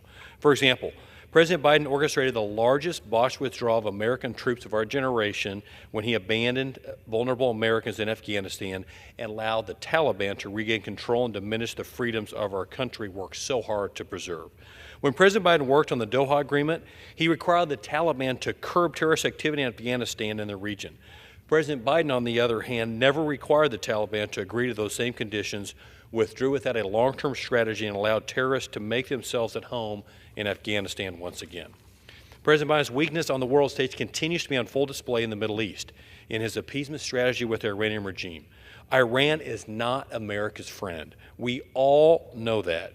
Yet President Biden ignores Iran's bad intentions and Iran's possession of resources that pose a great threat to our allies, including Israel. While President Trump applied a maximum pressure strategy that constrained Tehran financially, President Biden was at the helm as Iranian-backed militias attacked our troops more than 170 times without consequence. President Biden's so-called strategy only emboldened Hamas and other Iran-backed proxies to attack our ally, Israel, launching the deadliest day for the Jewish people since the Holocaust. Other adversaries are closely watching. China continues planning its invasion of Taiwan and increases its influence in America's absence. Just this week, several of my colleagues joined me in expressing concerns to President Biden about Communist China's growing influence at the United Nations Food and Agriculture Organization. A recent proposal from the current FAO Director General and former Chinese Vice Minister, which would extend the Director General's tenure from 8 years to a decade, increase his already $300,000 salary, and give Communist China more control over the U.S.-led World Food Program. America cannot afford to sit idly, even during our time of political transition, while China positions itself to expand its influence. I've been blessed to grow up in a world where the United States has led the free world. I want my children, their children, and future generations to grow up in a similar world, but I understand that leadership didn't come from being passive or trying to tap dance around communism. President Dwight D. Eisenhower, one of Kansas' favorite sons, military hero, and our 34th United States president, dedicated his entire career to promoting freedom and waging peace. He helped shape the global U.S. leadership many of us know today. In his inaugural address, he said, "History does not long entrust the care of freedom to the weak or the timid." Unfortunately, the Biden administration has chosen timidness and tiptoed approaches to foreign policy to placate far-left activists. Luckily, Mr. Speaker, this will soon be over. America, we got it right. President Trump is committed to securing American peace through strength and making it clear to our enemies that we will not tolerate any nonsense. It's a new day in America, and the days of American weakness are gone. I look forward to working with President Trump and the incoming House and Senate Republican majorities to restore America's leadership and make the country safe again. Our brightest days are yet to come. Thank you, Mr. Speaker, and I yield back. Gentleman yields back. The chair recognizes the gentleman from Illinois, Mr. Jackson, for 5 minutes.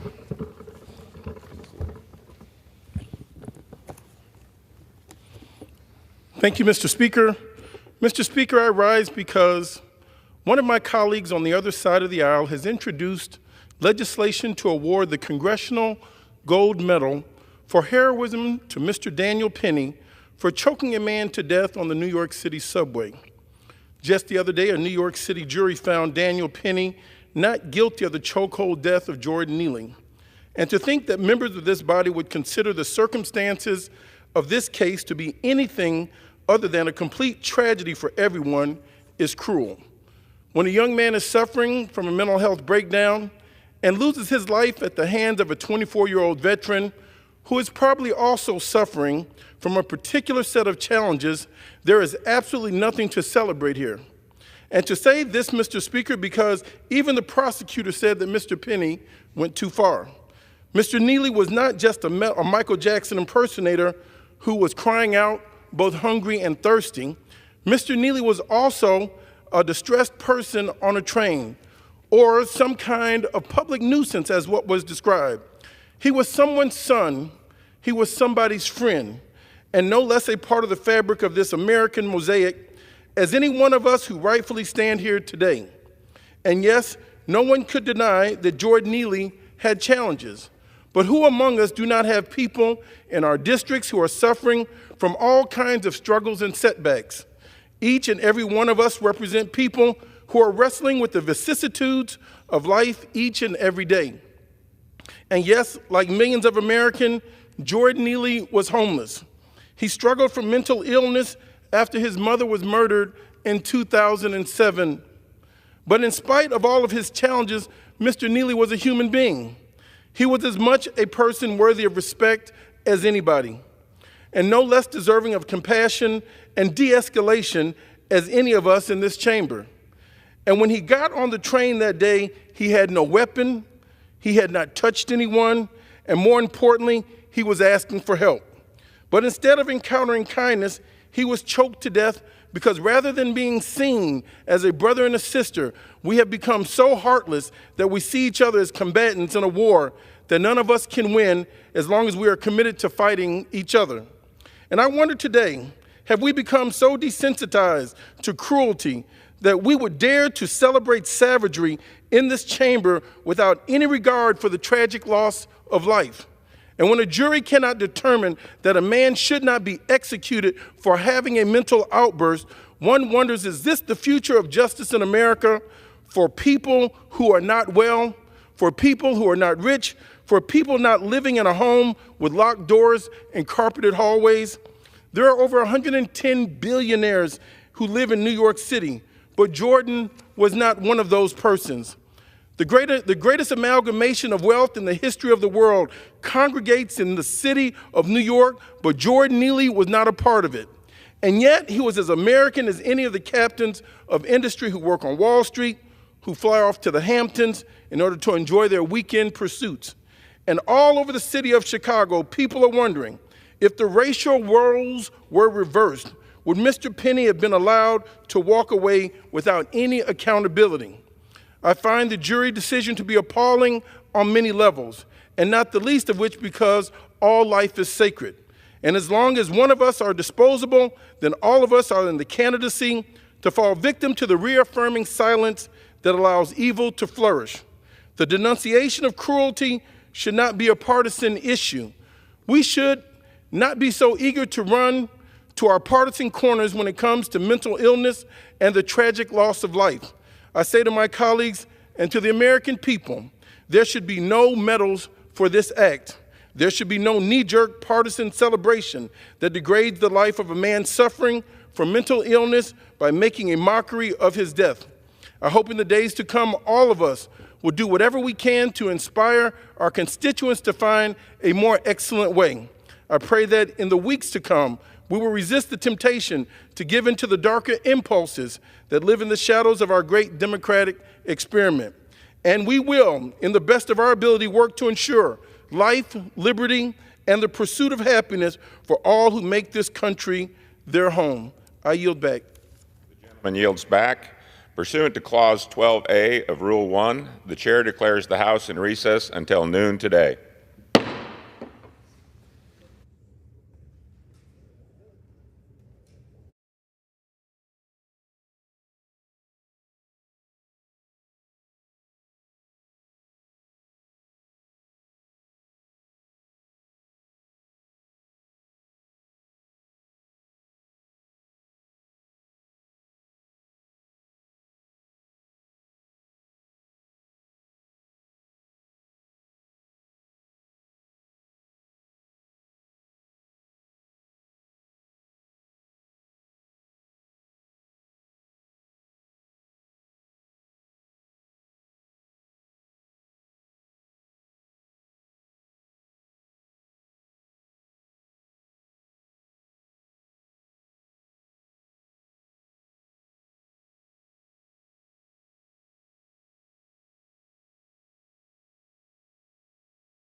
Prayer will be offered by Chaplain Kiven.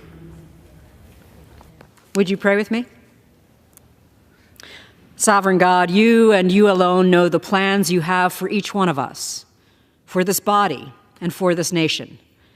In your mercy, you have promised that what you have designed for us is for our welfare and not for our harm, to give us a future with hope.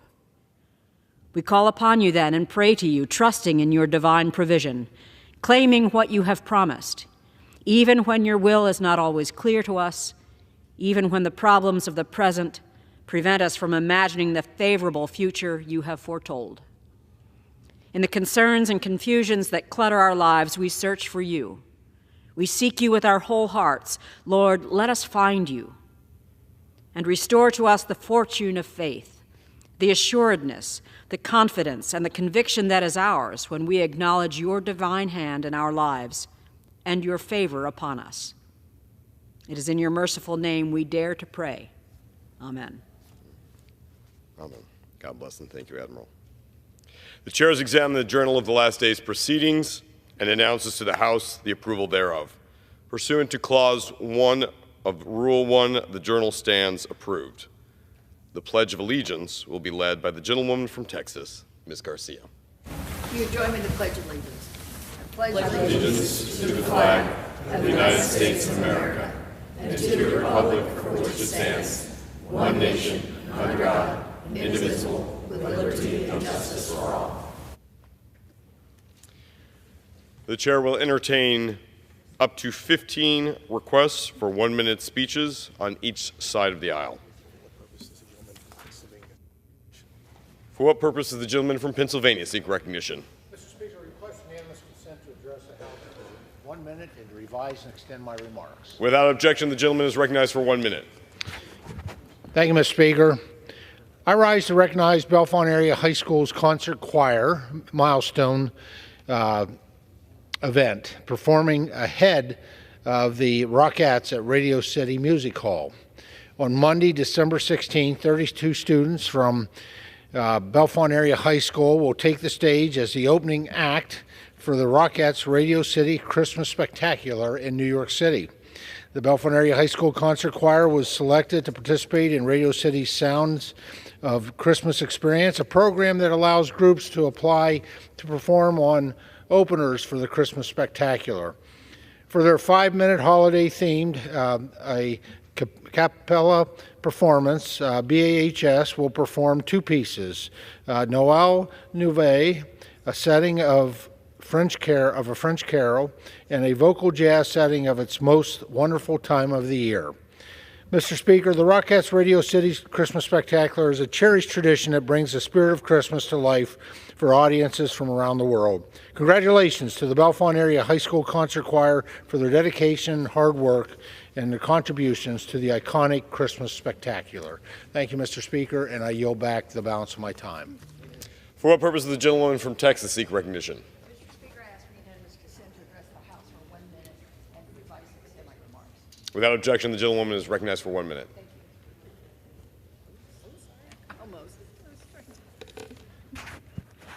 Mr. Speaker, I rise today to celebrate the 35th anniversary of a remarkable event in my district. Shoes for Kids began with a simple donation of just 50 pairs of shoes and has now grown into a movement, making sure no child in Houston faces the challenge of having no shoes to wear. See, these shoes are more than just footwear, Mr. Speaker. They protect little feet, yes, but they also boost confidence, support proper posture, and encourage physical activity. The founder of this event, Yolanda Black Novato, was a dear friend. Although she's no longer with us, her vision lives on. By partnering with schools and community centers, Shoes for Kids also addresses critical challenges in children's lives, starting quite literally from the ground up. By supporting our children, we are putting the right foot forward, and we're putting children over politics. Thank you, Mr. Speaker. I yield back. For what purpose does the gentleman from South Carolina seek recognition? Mr. Speaker, I ask unanimous consent to address the House, revise and extend my remarks. Without objection, the gentleman is recognized for 1 minute. Thank you, Mr. Speaker. I am grateful to recognize 2024 Army Congressional Fellow Major J.J. Joshua Jackson for his service to the country and the 2nd District of South Carolina. Throughout his congressional tenure, J.J. has been a valued team player and working on military and veterans issues, including today, the National Defense Authorization Act. As an Air Defense Artillery officer, J.J. has held numerous positions with a distinguished career, including tours in our valued allies of Saudi Arabia and Jordan. He most recently served the Pentagon as a legislative liaison with the Department of the Army. A Georgia native, J.J. graduated from West Point, where he was a starter for the Army football team. We wish J.J. and his young daughters, Amaya and Noah, the best of continued success. In conclusion, God bless our troops as the global war on terrorism conditions, open borders for dictators puts all Americans at risk of more 9/11 attacks, as warned by the FBI. Donald Trump will reinstitute existing laws to protect American families with peace through strength.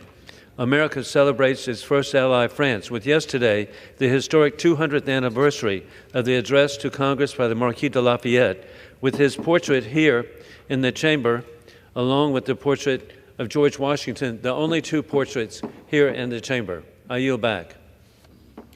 For what purpose does the gentleman from North Carolina seek recognition? I seek to address the House for 1 minute and revise and extend my remarks. Without objection, the gentlewoman is recognized for 1 minute. Mr. Speaker, I rise today to recognize the exemplary service of Raleigh Police Chief Estella Patterson, who recently announced that she will retire next year. Since Chief Patterson joined the Raleigh Police Department in 2021, I'm proud to have worked with her on many issues. She's led the charge to lower crime rates, address gun violence, recognize mental health issues, and more. Chief Patterson offered vital input on my legislation to support women cops, which would incentivize more women to join law enforcement. She has continued to prioritize a police force that represents the community it serves. She also led our community through one of its darkest times, the Hedingham shooting that stole 5 precious lives. Chief Patterson, thank you for all you've done for our community. Good luck in your retirement and your future endeavors. And I yield back. For what purpose does the gentleman from Nebraska seek recognition?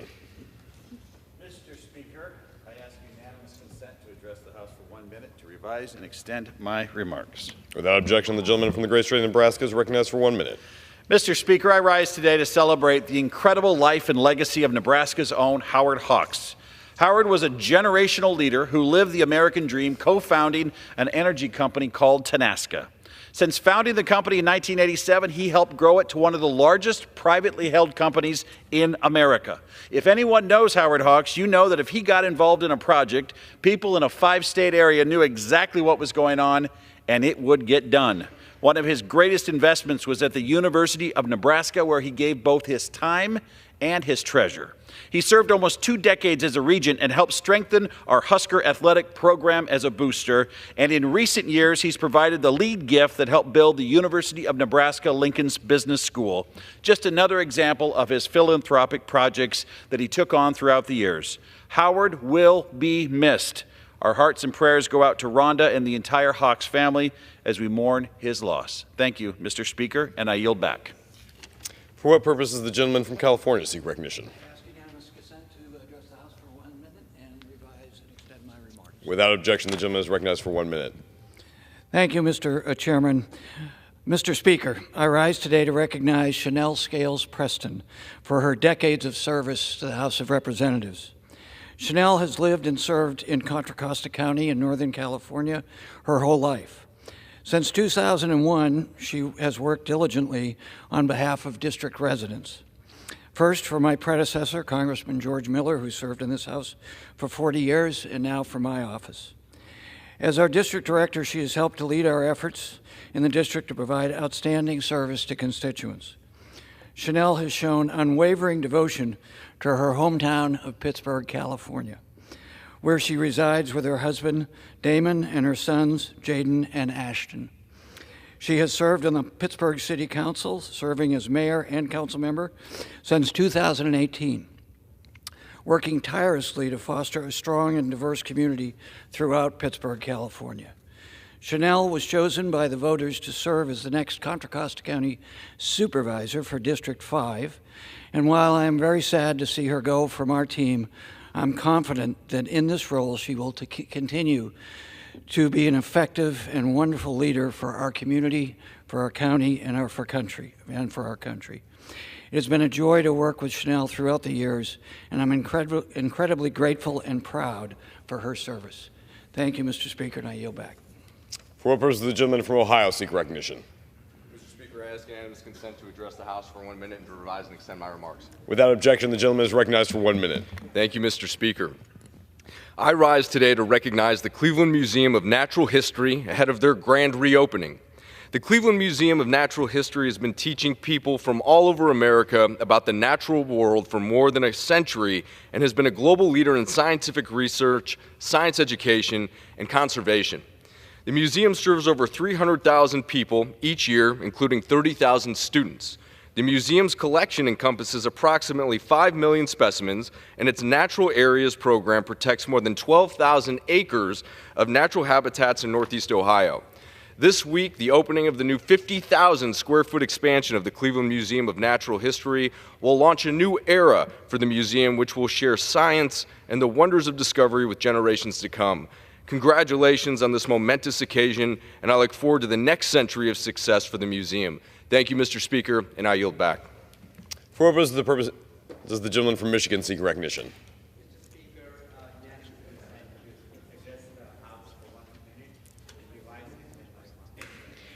Without objection, the gentleman is recognized for 1 minute. Thank you, Mr. Speaker. I rise today to bring awareness of the human rights violations in Bangladesh against the minority Hindus. Since 1971, when Bangladesh got its freedom from Pakistan, there has been numerous occasions where minority Hindus have been attacked. More recently, we have seen Hindu priest being arrested and his lawyer was murdered. The crowds of majority have destroyed Hindu temples, Hindu deities, Hindus who are practicing their religion in peace. Time has now come for United States of Congress to act, the U.S. government to act, and this is important whether we use humanitarian issues, economic sanctions, every possible tool in our hands need to be used to ensure that such atrocities in Bangladesh against the Hindus stop right away. Thank you. For what purpose does the gentleman from California seek recognition?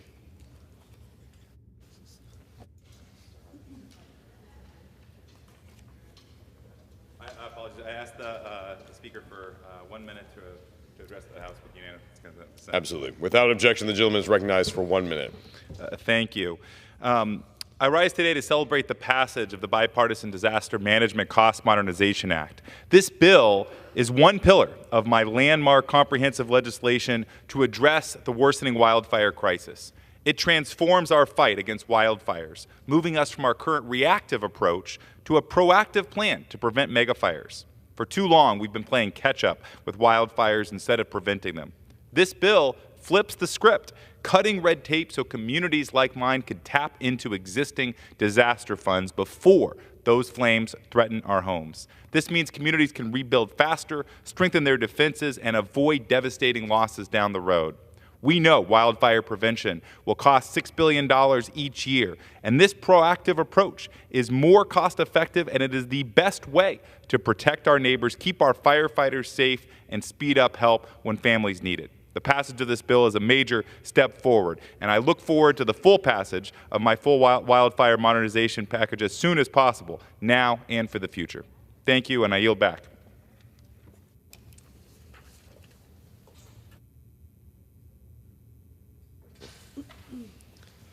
Pursuant to Clause 8 of Rule 20, the Chair will postpone further proceedings today on motions to suspend the rules on which the yeas and nays are ordered. The House will resume proceedings on the postponed question at a later time. For what purpose does the gentlewoman from Colorado seek recognition? Mr. Speaker, I move that the House suspend the rules and pass the bill H.R. 8753 as amended. The clerk will report. H.R. 8753, a bill to direct the United States Postal Service to designate single, unique zip codes for certain communities and for other purposes. Pursuant to the rule, the gentlewoman from Colorado, Ms. Boebert, and the gentleman from Maryland, Mr. Raskin, will each control 20 minutes. The chair recognizes the gentlewoman from Colorado. Mr. Speaker, I ask unanimous consent that all members have 5 legislative days in which to revise and extend their remarks and include extraneous material on this measure. Without objection. Mr. Speaker, I yield myself as much time as I may consume. The gentlewoman is recognized. Thank you, Mr. Speaker. I rise in support of my bill, H.R. 8753, to direct the United States Postal Service to designate single, unique zip codes within their system for certain communities throughout the country. While all the communities in this bill typically utilize some sort of zip code already, the ones we are discussing today do not have a zip code that is unique to their city or town in the Postal Service system. And this does have some very serious consequences. Communities that do not have a unique zip code within the Postal Service system often experience associated problems that include loss of economic development, loss of sales tax, unjustifiably high insurance rates, tax remittance and commercial licensing issues, diminished public safety, and reduced emergency response times, identity issues, and efficiency issues. For example, first responders often go to the wrong streets of people needing help, and they're experiencing delays due to these zip code issues that would be addressed by my legislation. It is estimated that the city of Lone Tree in my new district in Colorado is losing about $5 million in sales tax revenue each year because of this zip code issue. H.R. 8753 requires the Postal Service to formally establish unique zip codes for these communities across the nation within their system. This bill is a product of various House members' advocacy for their districts and requires the Postal Service to formally recognize 51 communities within their system. As a sponsor of this bill, I am proud that this bill will help communities in my home state of Colorado, including the communities of Silver Cliff, which really got me passionate about this issue to begin with, Lone Tree, Castle Pines, Centennial, Severance, Greenwood Village, Superior, and Sterling Ranch. The current process allows small towns and cities to petition the Postal Service for a unique zip code, but it is rarely approved, and if it is denied, they cannot appeal this decision for up to 10 years. Congress has intervened on these matters in the past and passed laws enacting for unique zip codes throughout the Post Accountability and Enhancement Act of 2006. So there is a precedent for this type of legislation.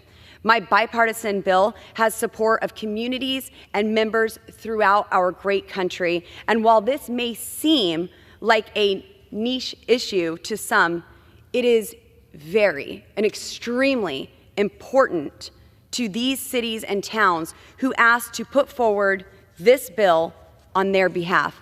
I urge adoption of this bipartisan bill to support small cities and towns throughout America. And Mr. Speaker, with that, I reserve the balance of my time. Gentlewoman reserves. The gentleman from Maryland, Mr. Raskin, is recognized. Thank you, Mr. Speaker. I yield myself such time as I may consume. Gentleman is recognized. Thank you, Mr. Speaker, and thank you to the distinguished gentlelady, my friend from Colorado, for bringing forward H.R. 8753.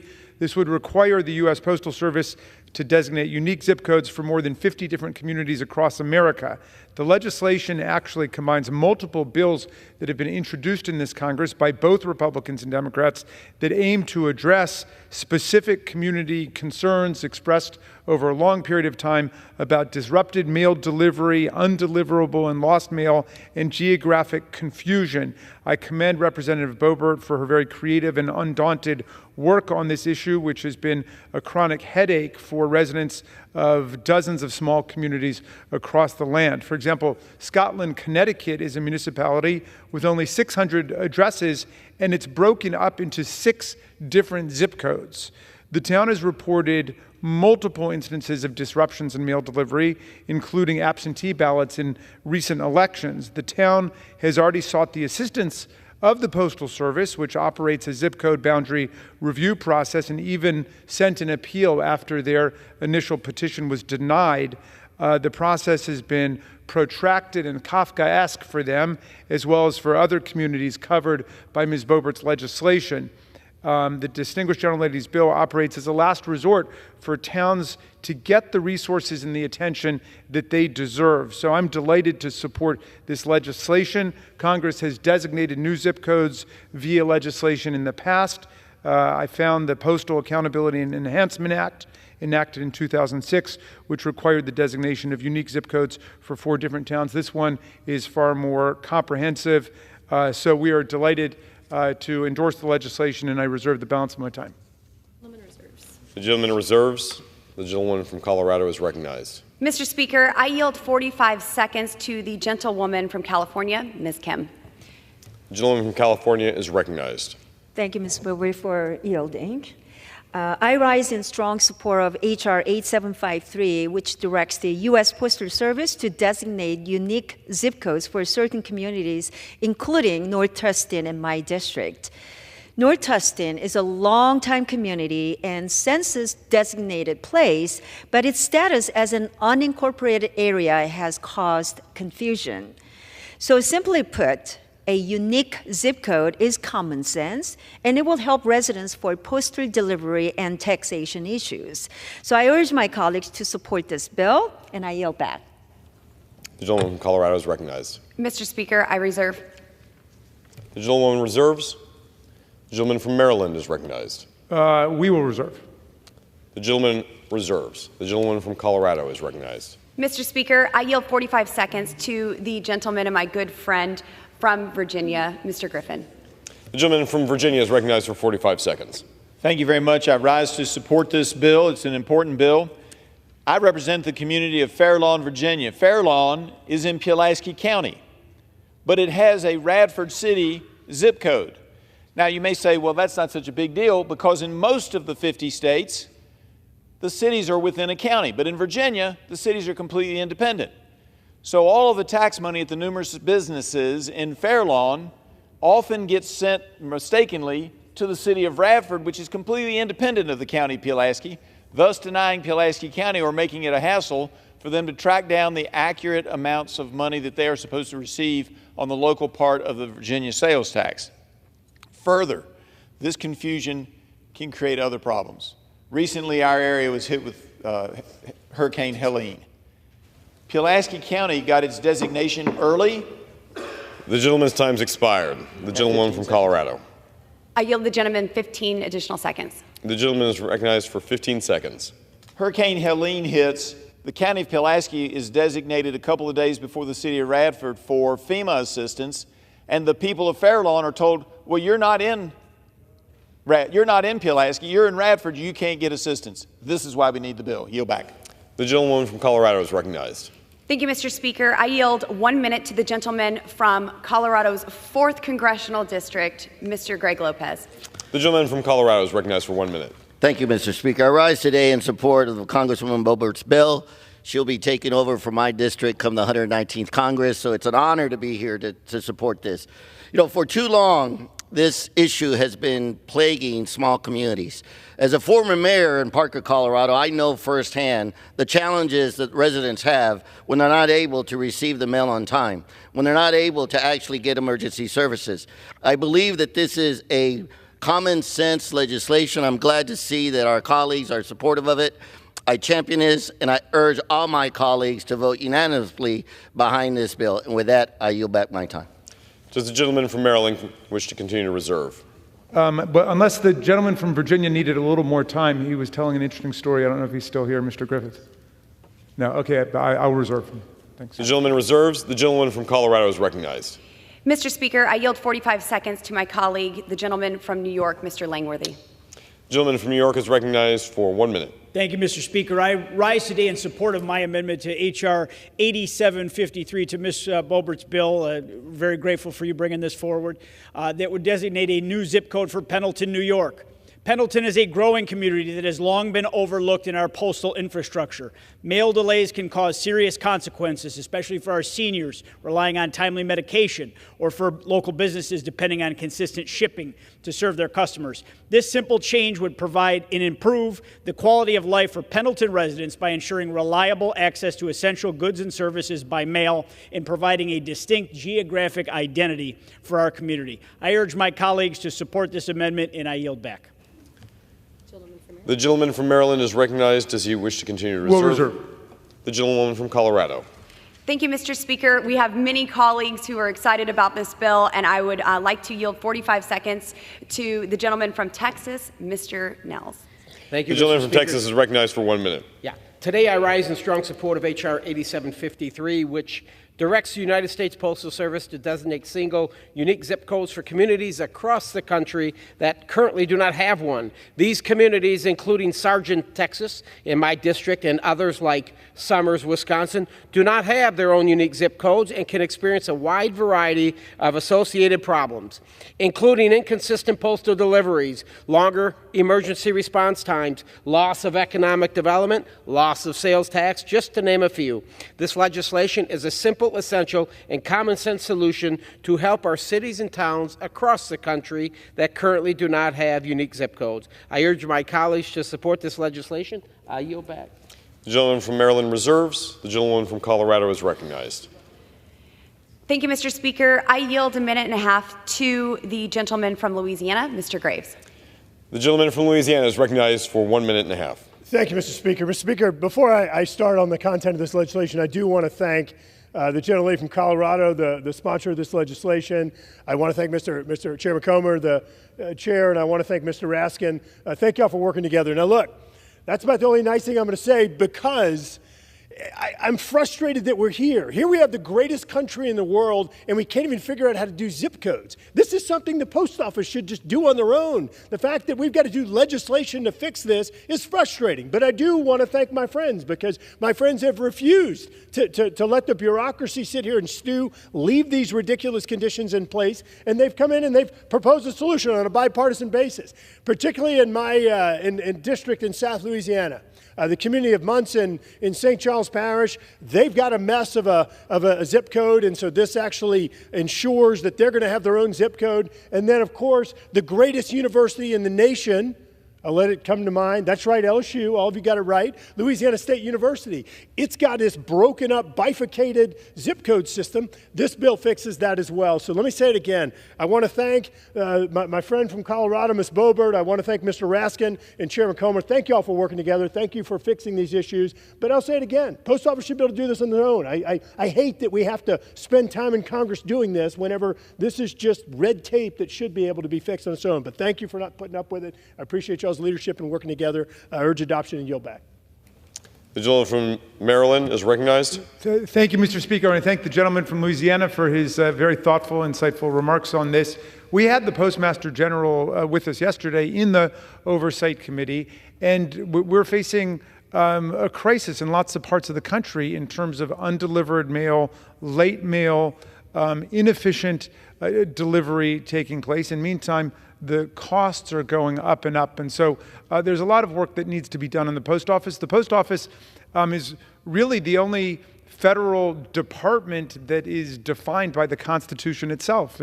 It's in Article 1 of the Constitution, and the post office created the national transportation network, the postal roads. It created the National Information Network. Benjamin Franklin was the first Postmaster General. We've got to bring the post office back to a point where we can rely on it to do the basic things that are so essential to our economy and to our society. And one of them is lining up the zip codes properly. So again, I want to thank the distinguished gentlelady from Colorado for her initiative, which is truly bipartisan, to loop together all of the communities that have been very frustrated and disappointed in this process to say that Congress will indeed act. And I'll reserve.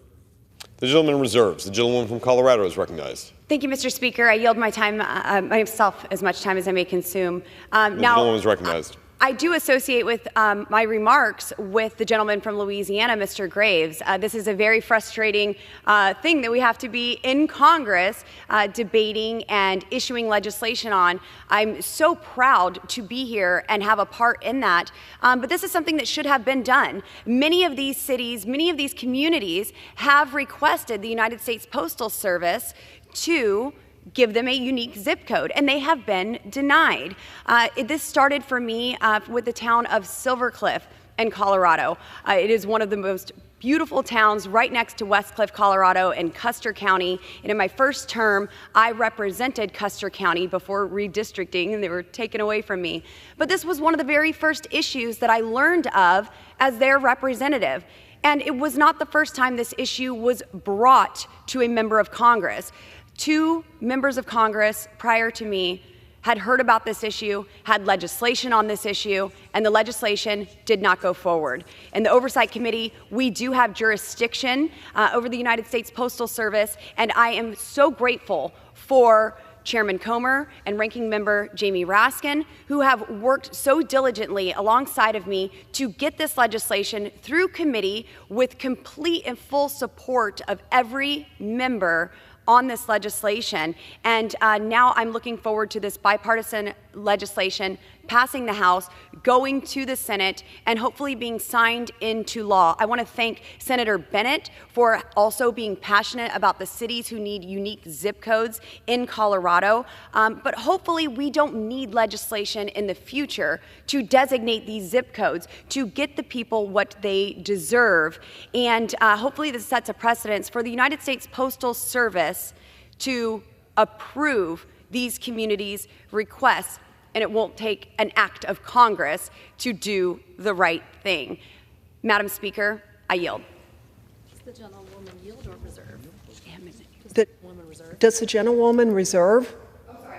Yes, reserve. Thank you. The gentlewoman reserves. We reserve. Madam Speaker. Oh, the gentlewoman from from Wyoming, Colorado is recognized. Thank you, Madam Speaker. I yield 2 minutes to the gentlewoman from Wyoming, Ms. Harriet Hageman. The gentlewoman is recognized. Thank you, Madam Speaker. I rise in support of H.R. 8753 to designate single, unique zip codes for communities across the United States. Madam Speaker, communities lacking a unique zip code often experience a host of issues that extend beyond just the delivery of mail and can impact everything from economic development to emergency response. This is no exception for the community of Mills, Wyoming, whose existing designation has caused issues with residential mail delivery, loss of property tax revenue and franchise fees, and incorrect census accounts. Each of these issues poses significant challenges for Mills as it continues to grow, develop, and attract new residents across Wyoming and beyond. Passage of this bill will go a long way to correct this oversight, not only for Mills, but for other communities nationwide. I am grateful to the City of Mills and their advocacy on this legislation, and am proud to be one of its co-sponsors. I would like to also mirror what Representative Boebert was saying about the importance of mail delivery in our communities. Coming from the least populated state in the nation and one of the largest land-wise, I can assure you that having consistent and reliable mail delivery is absolutely critically important, not only for the delivery of medication to our veterans, but to make sure that we are able to comply with a variety of laws. I want to thank Representative Boebert and Chairman Comer for their leadership on this critically important issue and support this legislation to resolve these issues for my constituents in Mills. I urge all of my colleagues to support H.R. 8753, and with that, I yield back. The gentlewoman yields. Madam Chair, I reserve. The gentleman from Maryland is recognized. And we reserve. The gentleman reserves. Yes, Madam Speaker, I just want to thank everyone once again, all of the co-sponsors, all of my colleagues who have supported this legislation. Again, Ranking Member Raskin, Chairman Comer, this has been an amazing effort that we have come together to designate these unique zip codes, to recognize these cities. And I want the people to understand we know that there are more cities and towns throughout each and every state that are facing this issue, and hopefully the United States Postal Service will do the right thing in the future once they see what we can do by passing a bill like H.R. 8753 and providing these cities and towns with the identity that they deserve. Madam Speaker, I do yield. The gentlewoman yields. The gentleman from Maryland is recognized. Thank you, and I'll yield myself such time as I may consume in closing. And I understand we have a few moments before our friends arrive for the next discussion. Is this right? I want to again commend the distinguished and passionate gentlelady from Colorado for her really creative work on this legislation. And I know it means a lot to thousands and thousands of people across the country. It's going to make people's lives a lot simpler. The post office should be something that facilitates our work in small business, our work sending out bills or checks and receiving them, and the post office should not be something that gets in the way. And this legislation will definitely ameliorate a problem that exists, and we hope will facilitate life, commerce, and social action taking place in lots of parts of the country. This also gives me the opportunity to thank my colleague for engaging in this legislative endeavor in a totally bipartisan way.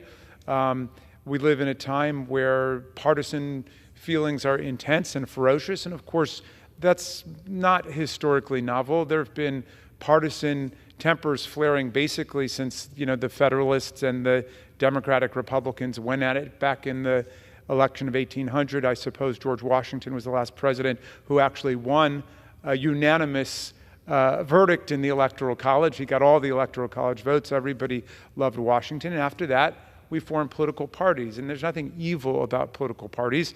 The alternative to having political parties, I suppose, is a one-party system.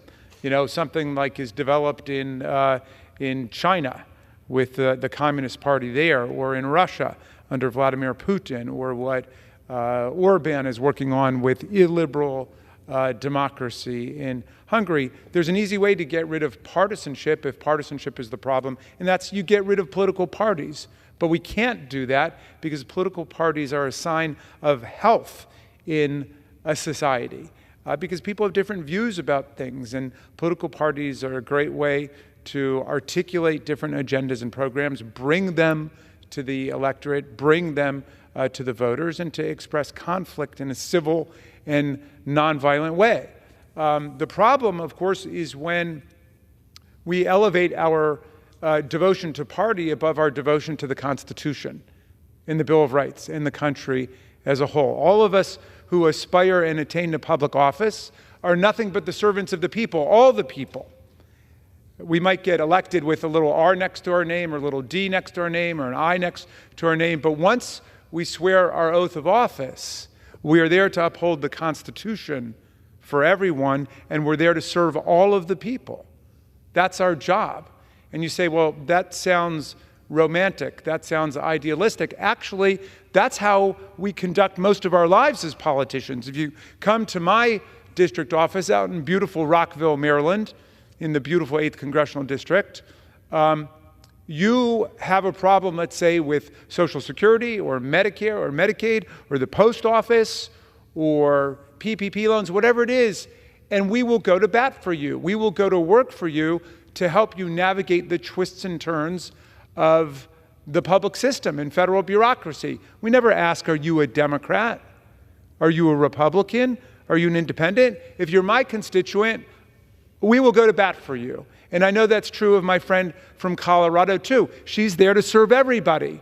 Republicans, Democrats, independents, others, people who hate all the political parties. All of those people are Americans and deserve the programs and the services of the government, at the very least, and certainly all of the rights and the freedoms that they're entitled to as Americans under the Constitution and the Bill of Rights. And we have the honor and the privilege to serve the people, to serve all America, and to serve the Constitution and the Bill of Rights. We are not the masters of the people. Anybody who occupies public office, no matter how high, no matter how low, is nothing but the servant of the people. And that's why the founders created a system where if people begin to act like kings and queens and lords over the people, that's when we throw them out through elections, or we evict, we eject, we reject, we impeach, we convict if we've got to do that. But the Constitution has an electoral system to keep the process moving. All of us are just servants of the people.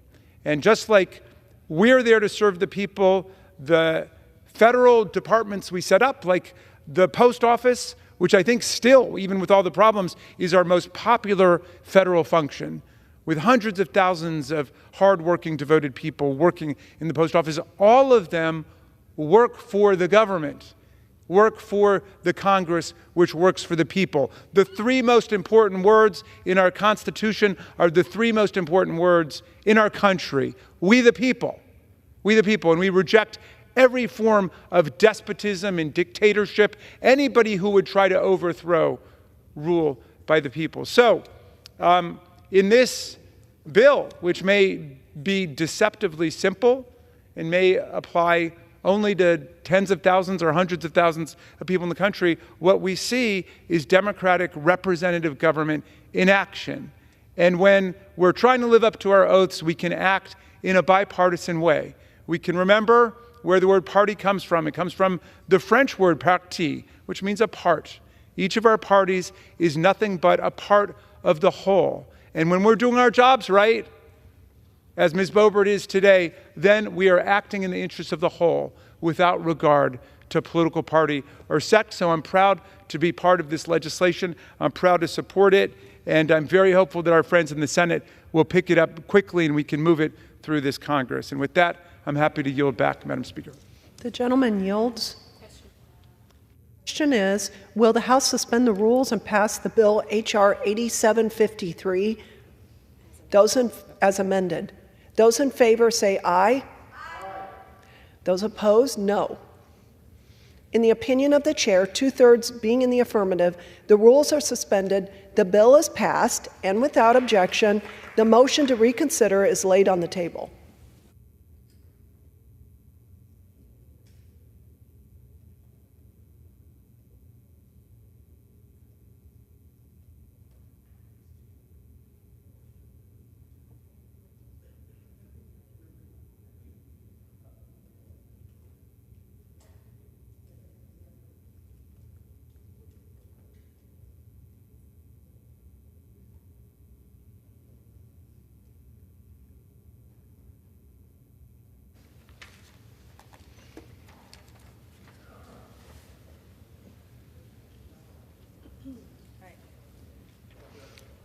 For what purpose does the gentleman from Utah seek recognition? Madam Speaker, I move to suspend the rules and pass the bill H.R. 9716. The clerk will report the title of the bill. Union Calendar Number 700, H.R. 9716, a bill to amend the Congressional Budget and Impoundment Control Act of 1974 to require the Congressional Budget Office to provide baseline updates and for other purposes. Pursuant to the rule, the gentleman from Utah, Mr. Moore, and the gentleman from Pennsylvania, Mr. Boyle, each will control 20 minutes. The chair recognizes the gentleman from Utah. Thank you, Madam Speaker. I ask unanimous consent that all members may have 5 legislative days within which to revise and extend their remarks and include extraneous material on H.R. 9716. Without objection. Mr. Speaker, I yield myself such time as I may consume. I rise Time today in is support. recognized. Thank you. I rise support today of my bill, the Increasing Baseline Updates Act. I would like to thank my colleague from New York, Congressman Tom Suozzi, for co-leading this effort. The Increasing Baseline Updates Act would require CBO to produce at least 2 baseline updates per year, including at least 1 with economic data. Currently, under the Budget Act, CBO is required to publish its baseline before February 15th of each year, but a specific number of baseline updates is not statutorily required. As a result, in recent years, CBO has not published updates to the baseline later in the calendar year. The last time CBO published a baseline update after July was in 2020. And the office has not published 3 baseline updates in a calendar year since 2019. By requiring these 2 additional baseline updates each year, the Increasing Baselines Update Act will ensure Congress has updated information on the most relevant budget and economic figures to better inform the appropriations process and other legislative proposals we consider later in any given calendar year. The bill also ensures CBO will receive the relevant technical data from the executive branch by February 1st of each year, so CBO can complete their baseline in a timely manner.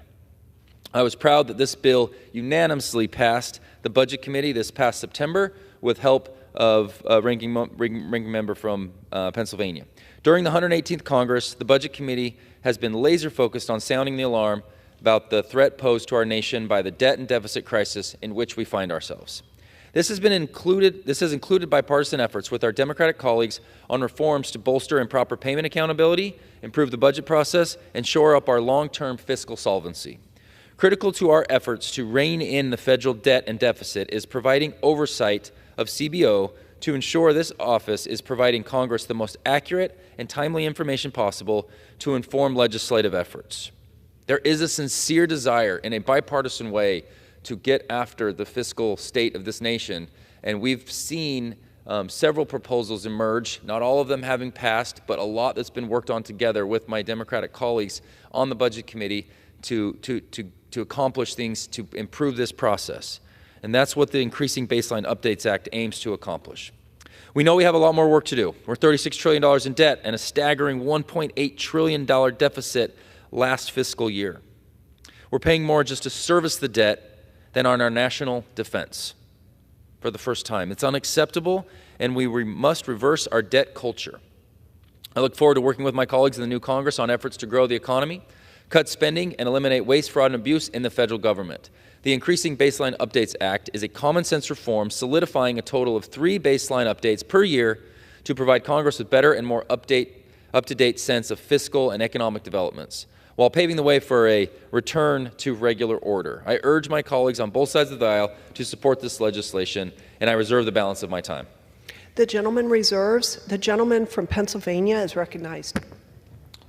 Thank you, Madam Speaker. I rise today in support of H.R. 9716, the Increasing Baseline Updates Act, a bipartisan measure to ensure Congress has the accurate and timely information we need to govern responsibly. This bill is fairly straightforward. It requires the Congressional Budget Office, or CBO, to provide at least 2 updates to its annual budget baseline each year, with 1 update including the underlying economic data. It also enables the President and ensures that the President would submit technical budget data to Congress by February 1st, giving the CBO the tools it needs to fulfill its critical role. CBO's baseline projections are the foundation for evaluating proposed policies. They're the measuring stick for determining how legislation will impact our budget and economy. Regular updates ensure we aren't working with outdated information. Let me emphasize something else. The CBO is nonpartisan. Its mission is not Democratic nor Republican. It is simply to provide Congress with unbiased, fact-based analysis. For decades, indeed 50 years to be exact, it has done an outstanding job, consistently delivering reliable and transparent baseline updates.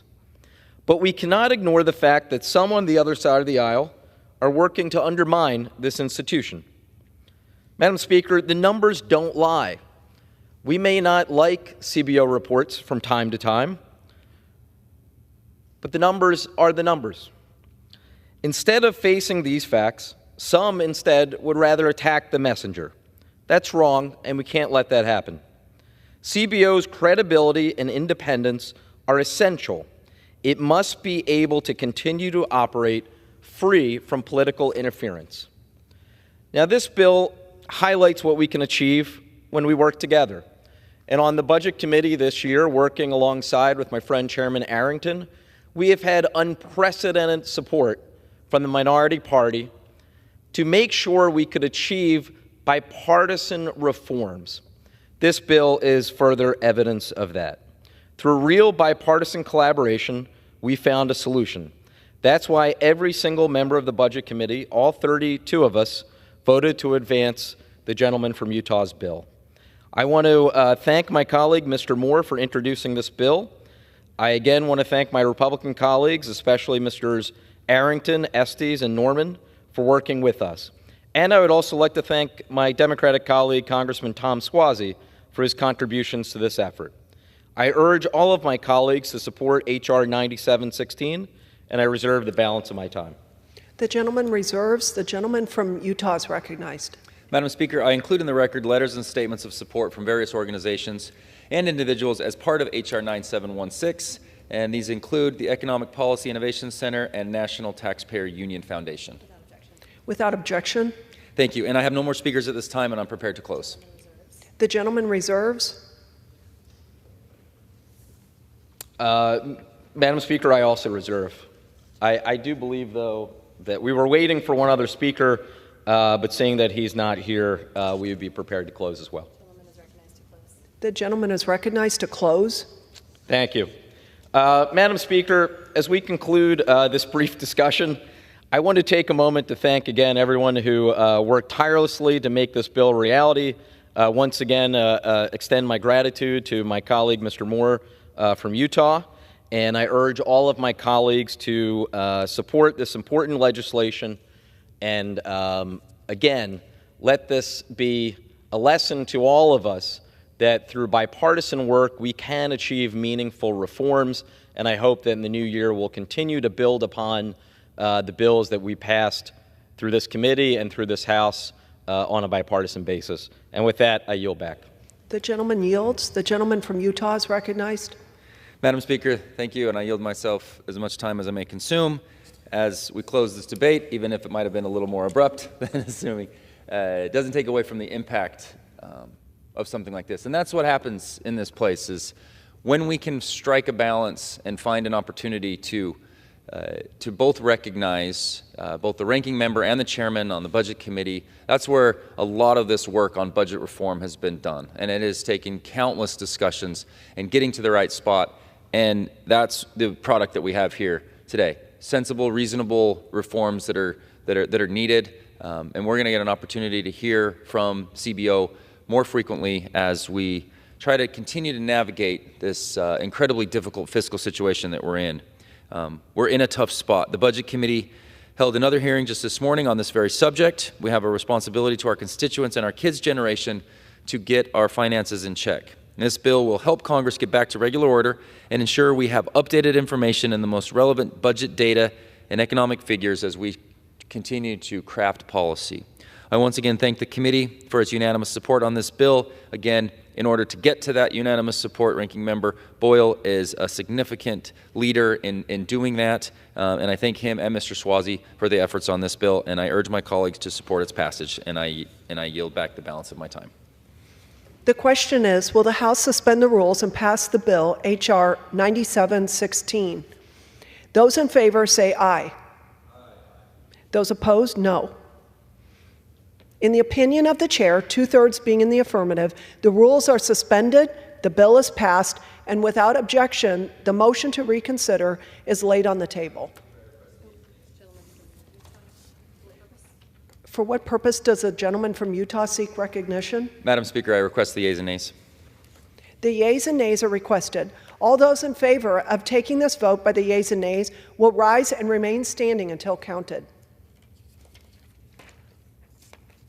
After sufficient number having risen, the yeas and nays are ordered. Pursuant to Clause 8 of Rule 20, further proceedings on this question will be postponed.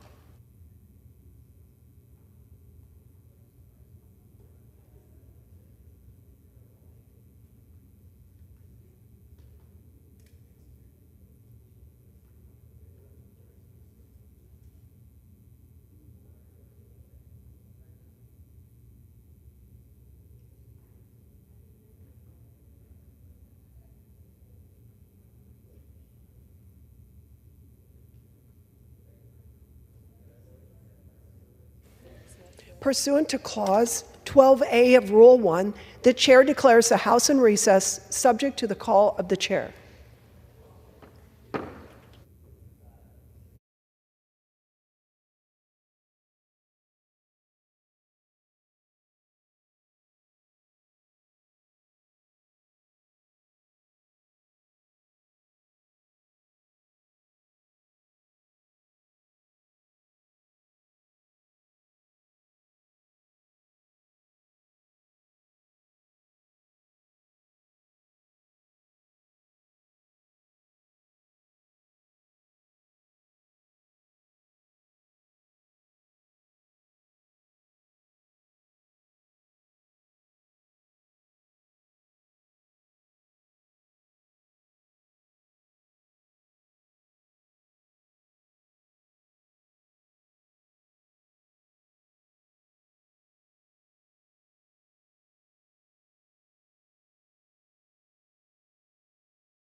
The House will be in order.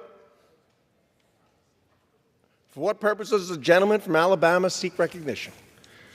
Mr. Speaker, pursuant to House Resolution 1612, I call up H.R. 5009 with the Senate amendment thereto, and I have a motion at the desk. The clerk will report the title of the bill, designate the Senate amendment, and report the motion. H.R. 5009, an act to reauthorize wildlife habitat and conservation programs and for other purposes. Senate amendment.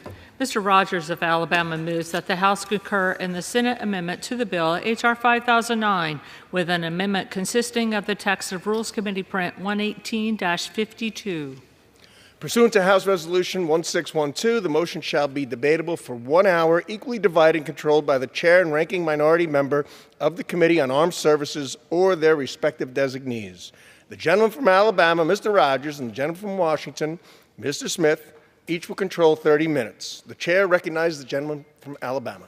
Thank you, Mr. Speaker. I ask unanimous consent that all members have 5 legislative days to revise and extend their remarks and include extraneous material on the House amendment to the Senate amendment to H.R. 5009, and that I may include tabular material on the same. Without objection.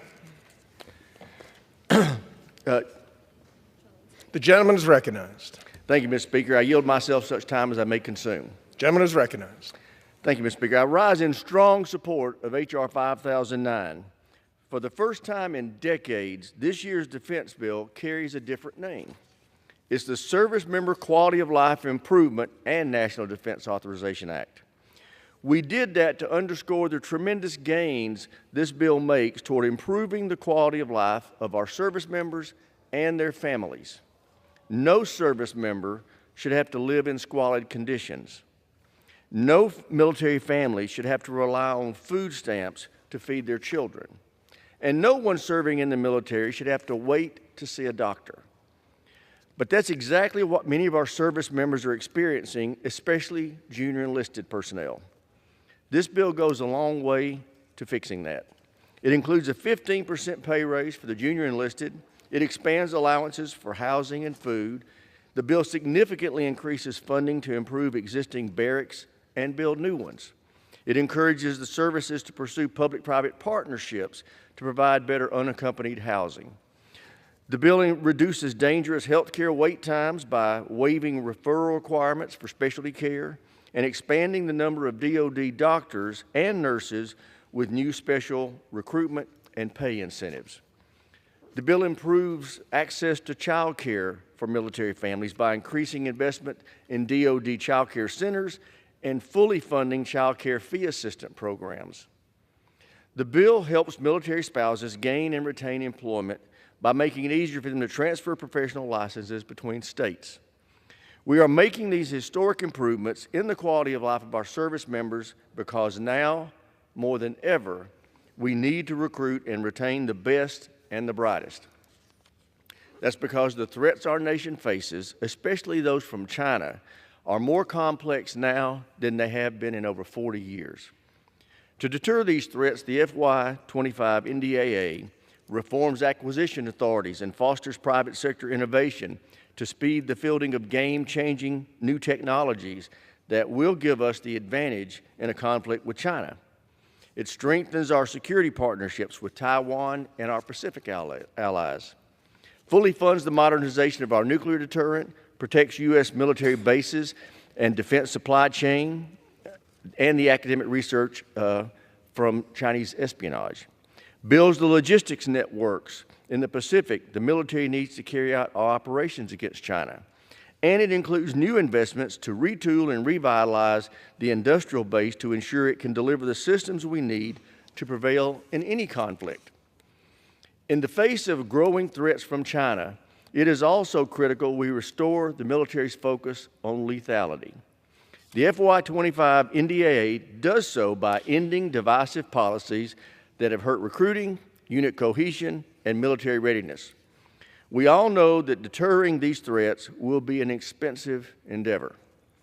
That's why this bill includes over $30 billion in savings from cutting systems that can't survive in a conflict with China, and by reining in programs like the F-35 that are not delivering on existing requirements. Mr. Speaker, this is a good bill, a fair compromise that will go a long way to ensure our nation can successfully deter and defeat any adversary, and I urge all members to support the bill, and with that, I reserve the balance of my time. Gentleman reserves. Gentleman from Washington is recognized. Thank you, Mr. Speaker. I yield myself 5 minutes. Gentleman is recognized. Thank you. First of all, I want to thank Chairman Rogers for his outstanding leadership of the committee this year and in past years. He's done a great job of setting an example for bipartisan leadership in working this process all the way through to produce the product that we have before us today. I also want to thank the members of the House Committee, both Republicans and Democrats, and all of the staff. We have a very focused spirit on that committee that says we're not going to focus on partisanship. We're going to focus on getting the job done and getting the bill done. Second, I think this process has been really good. We went through the normal process of hearing the bill in committee, all kinds of amendments and debates that lasted a while. We did the same thing in the Rules Committee. We went to conference, and we produced what is an outstanding product in many, many respects, and the chairman highlighted some of them. But the priorities that we have, number one, is trying to make sure that we can recruit the best and the brightest to serve in our military, and crucially, that we support them. And I think the chairman did a great job of describing what is the best part of this bill this year, and that is the result of our commission, our task force, I guess, that we formed on quality of life in the military, ably led by Don Bacon on the Republican side and Chrissy Houlihan on our side, to produce a whole lot of the programs that the chairman mentioned are in there. That's crucially important. We also have a couple of major problems in meeting our national security needs on production of the munitions and crucial equipment that we need. This bill attempts to address that, to expand our capacity to meet that need and to meet other needs. We also need our partners and allies. There are a number of provisions in this bill that strengthen those alliances on things like AUKUS, the European Defense Initiative, the Indo-Pacific Defense Initiative. We do a great job of that. And lastly is the big issue on technology, making the Pentagon get better at quickly buying the innovative new technologies, particularly software, that we need to succeed. And overall, that package is terrific. There is one problem, and that is that a political partisan wedge issue was insisted on being included in this bill at the insistence of Republican leadership, not of the Armed Services Committee. And I think it's really problematic. The language seems somewhat benign. It basically says that minors experiencing gender dysphoria will not be allowed to receive any care that could lead to sterilization. And the problem is this is denying health care to minors who clearly need it. And the could language is very problematic because, as we all know, anyone who's watched the last 15 seconds of any pharmaceutical ad, if you take any medical treatment, a lot of bad things could happen. And the medical profession is always very careful about explaining all of those things to you. This could restrict the ability of minors experiencing gender dysphoria, access to puberty blockers, access to hormone treatment therapy, access to critical care that they need, and for no good reason. Now look, there is a reasonable question about what care should minors receive in this area. And we had floated the idea that if you want to look at this, if you want to ask the medical profession, what do you think? You know, what did the studies tell you about when this care is appropriate? But we didn't do that. We have an outright ban on care that undoubtedly is saving lives of minors experiencing gender dysphoria and the anxiety and depression and suicidal thoughts that come with that. Just today, I got a phone call from a constituent, daughter now 19, who was the parents were in the military service. She received this type of care when she was 10, 12, 11, 13 years old.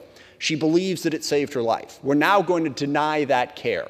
And let me tell you that treatments for minors with anxiety and depression are very controversial, not just in the trans community. It's the trans community that we choose to focus on for partisan political reasons.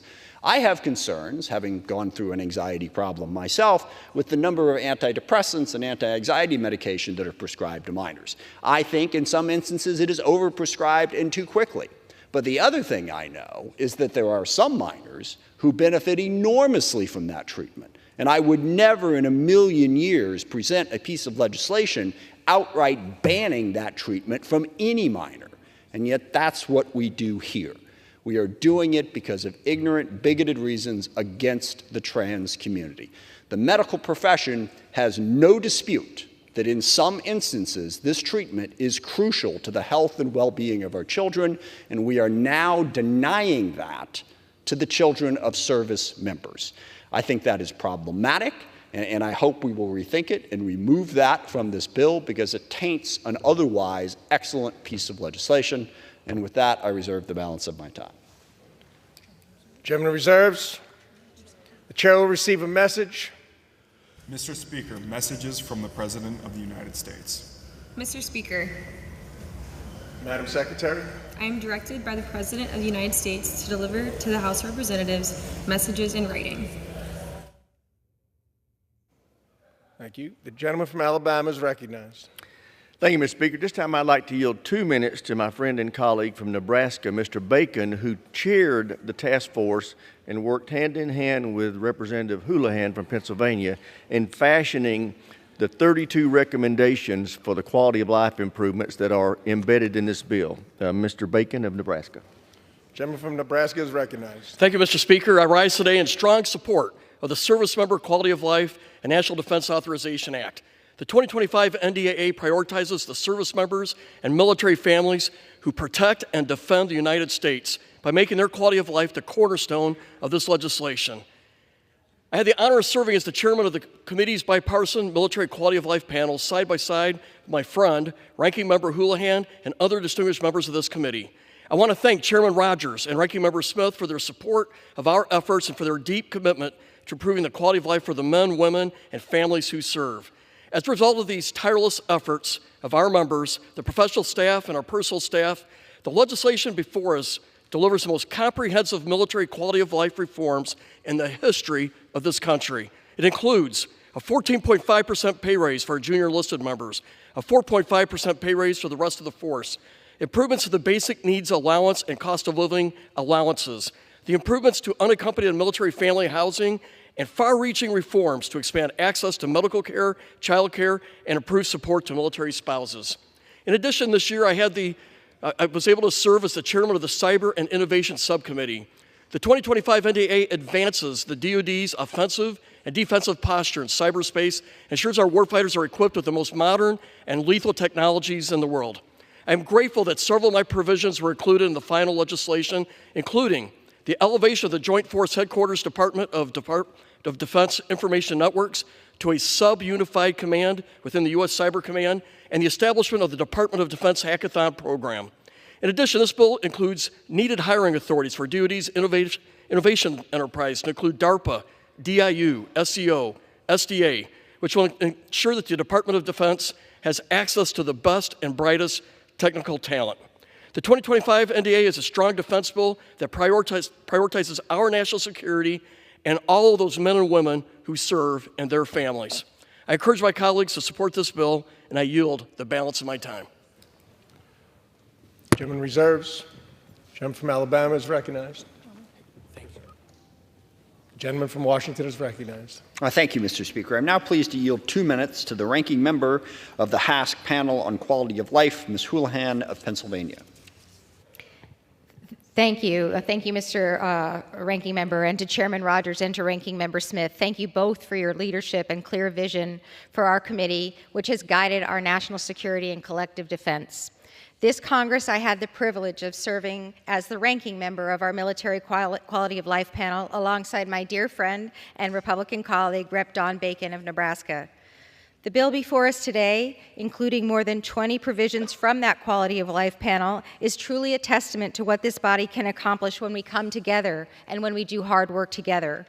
From inadequate pay and substandard housing conditions to food insecurity and long wait times for essential services, our panel's findings make it clear that we still have a lot of work to do to ensure that our military families survive and thrive. I'm very pleased that the fiscal year NDAA includes a 14.5% pay raise for most junior enlisted, a 4.5% pay raise for all service members, and this increase is critical for us to retain our all-volunteer enlisted forces and maximize the investments we've made in them. It also includes key health care provisions like no-cost contraception and my bill, the Moms Who Serve Act, which is the largest investment in maternal health in the DoD's history. It requires the DoD to fully fund overdue maintenance for our housing and fee assistance for childcare so that no family is turned away. It ensures that our spouses have the support that they need to ensure pathways to employment and transfer licenses for careers when they move. This is the most consequential and important piece of legislation of the entire 118th Congress. And with this bill in law, our nation will be more secure, our servicemen and women more resolved to face the global challenges of tomorrow. But I would be remiss if I closed without noting my severe disappointment in those colleagues who chose to sully this bill with political culture wars that will impact the health care of minors. This is not what we were tasked to do, and I urge us to remain focused and of service.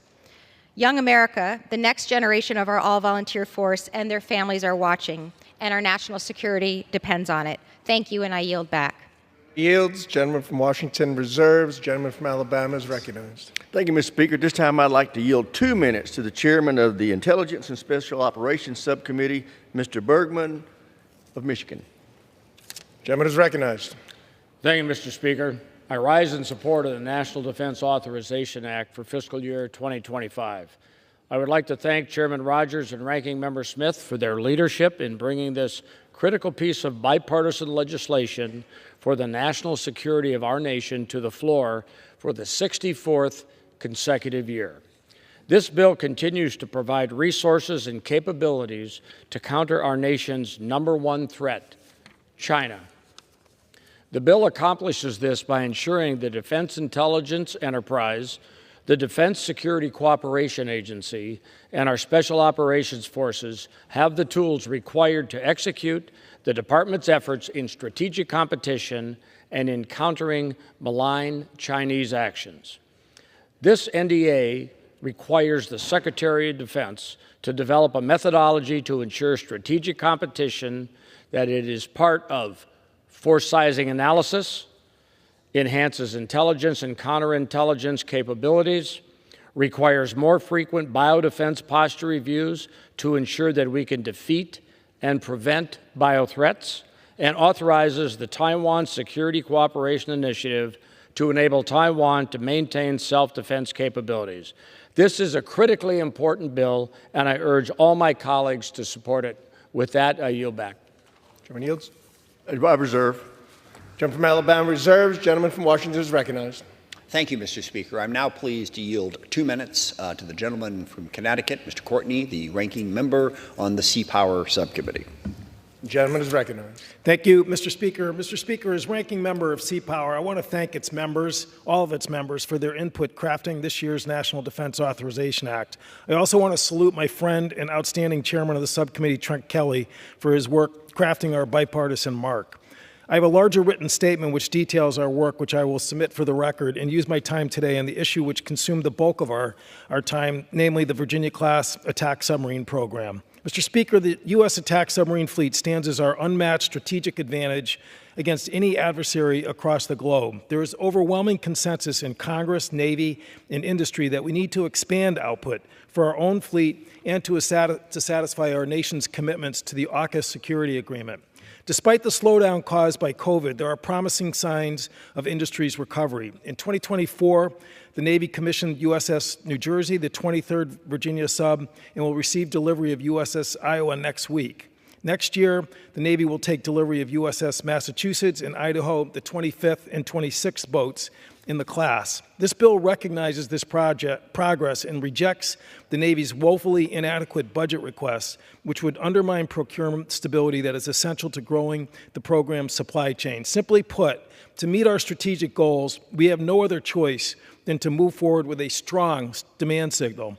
Final language in this bill uses incremental authority to fund a second Virginia submarine and provides additional authorities that will allow shipyards to boost wages, a critical step to increase recruitment and retention among the metal trades workforce. This is not pie in the sky. Indeed, just last month, OMB and the Navy belatedly acknowledged our committee's stance and sent over a supplemental request to Congress of nearly $6 billion for the Virginia-class submarine program. It is our hope that with this bill and the supplemental request, Navy and industry can achieve even higher production cadence and execute the long overdue next block contract for the program. This bill truly carries out our constitutional duty in Article 1, Section 8 to, quote, provide and maintain the Navy. I want to thank our subcommittee staff, Phil McNaughton, Ian Bennett, Kelly Goggins, Kyle Noyes, and Ethan Pellissier for their work in crafting this project. And with that, I yield back. Gentleman yields. Gentleman from Washington reserves. Gentleman from Alabama is recognized. Thank you, Mr. Chairman. This time I'd like to yield 2 minutes to the chairman of the Sea Power and Projection Forces Subcommittee, Mr. Kelly of Mississippi.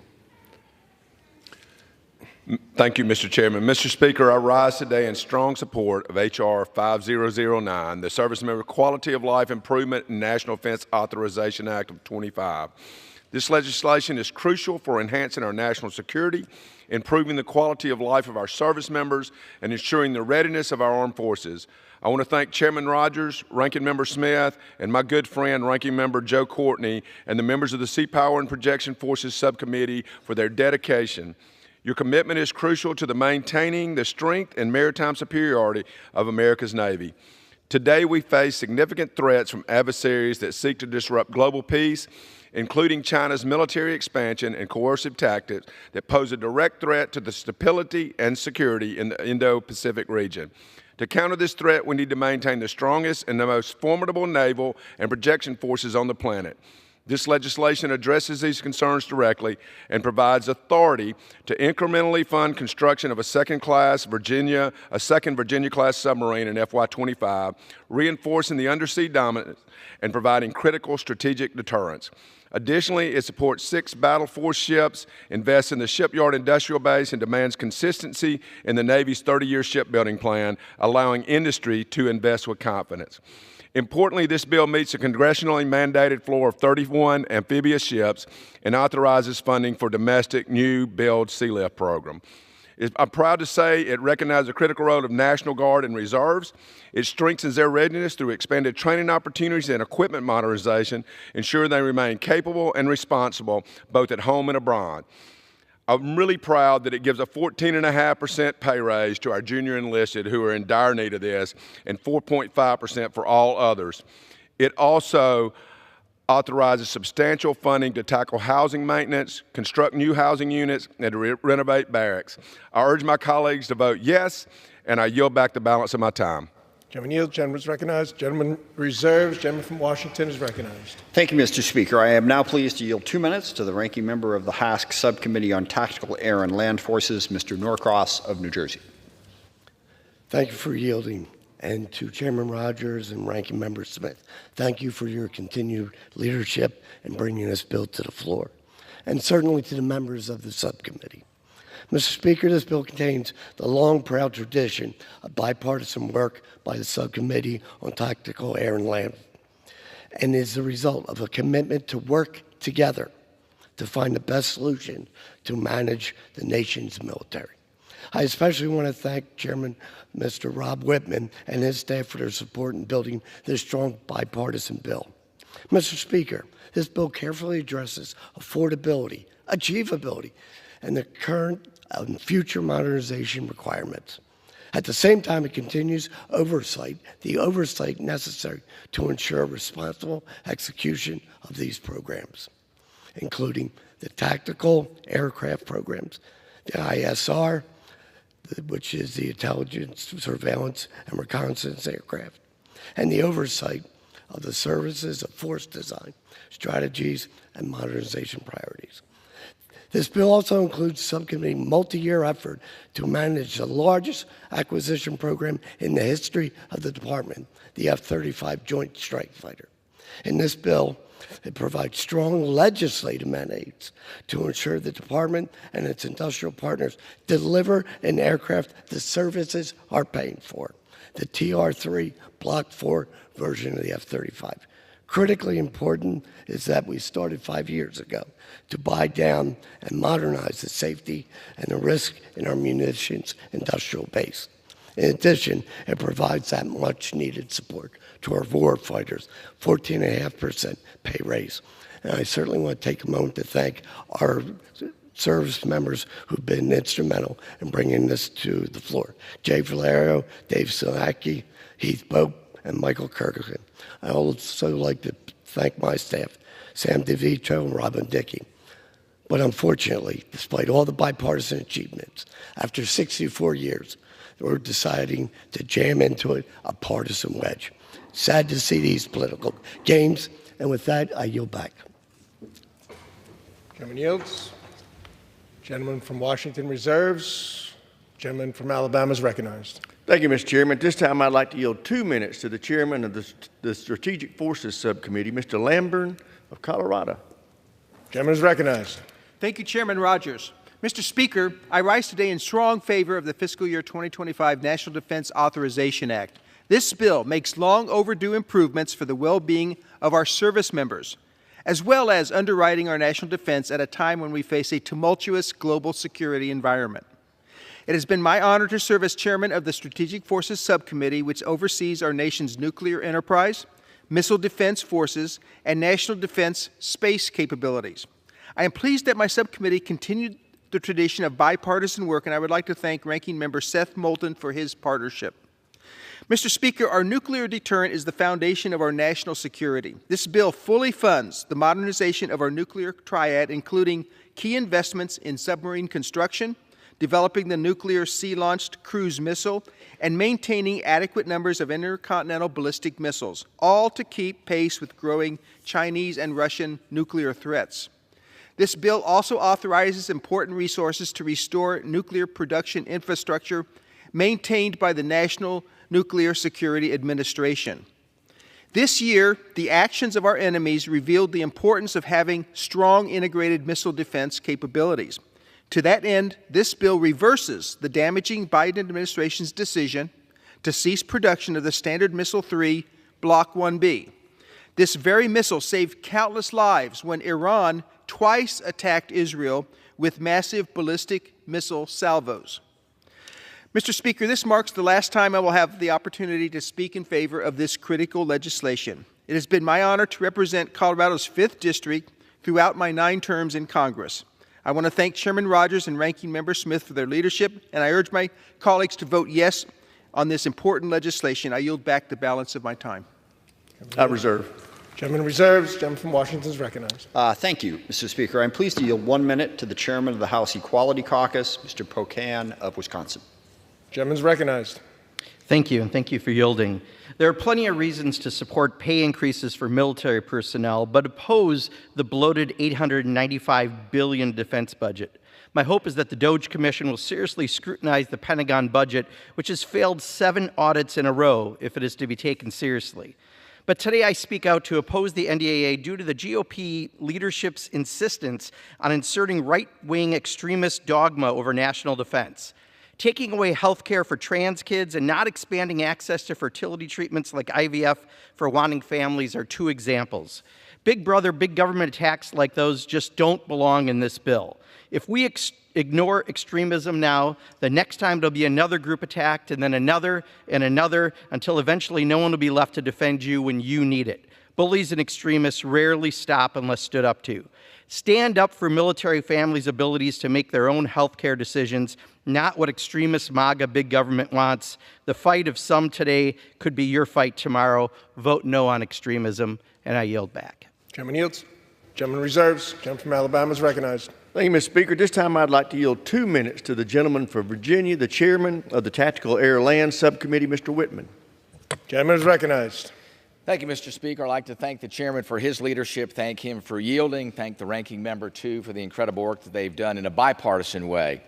As this year ends, we face a tired and turbulent world in dire need of leadership, vision, and strength. But Americans should celebrate that there is good reason to be hopeful about the future. Russian forces are debilitated, and an elimination of the Syrian dictatorship dealt a blow to Iranian influence in the Middle East. A crucial win for our ally, Israel. But make no mistake, our national security pacing threat remains China in their drive to challenge the world order. A world order is the bedrock of our economic prosperity, has not in any way, shape, or form waned. We cannot afford to project weakness. We must not tolerate China's rising aggression. This bill reinforces our national security priorities while taking care of our service members. For example, the NDAA extends the Pacific Deterrence Initiative and expands prohibitions from DoD contracting with Chinese civil military companies. It retains needed aircraft needed to deter potential Chinese conflict. It also accelerates urgent reform in the Joint Strike Fighter program to drive efficiencies and provide a generational 14.5% pay increase for our military's junior enlisted. I'm pleased with these outcomes, and they are imperative to maintaining an operationally effective and strategically relevant force. I also want to thank Ranking Member Don Norcross, who has been an incredible leader, and we've worked in a bipartisan way. He's a great teammate in these efforts and equally values our goals to deter future conflict. In conclusion, I believe in the old Roman adage, pray for peace and prepare for war. It is as relevant today as it was almost 2,000 years ago. I intend, therefore, to support the National Defense Authorization Act and believe its passage is essential to our national security. I thank Chairman Rogers for his leadership in delivering this bill and yield back the balance of my time. I reserve. Gentleman reserves. Gentleman from Washington is recognized. Thank you, Mr. Speaker. I am now pleased to yield 1 minute to the Ranking Member of the House Equality Caucus and a member of the House Armed Services Committee, Ms. Jacobs of California.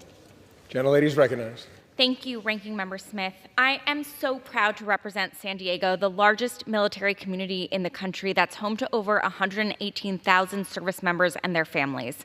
So I know firsthand the recent challenges to recruit and retain service members in every military branch. In my community, there are so many ships that are understaffed because there just aren't enough service members.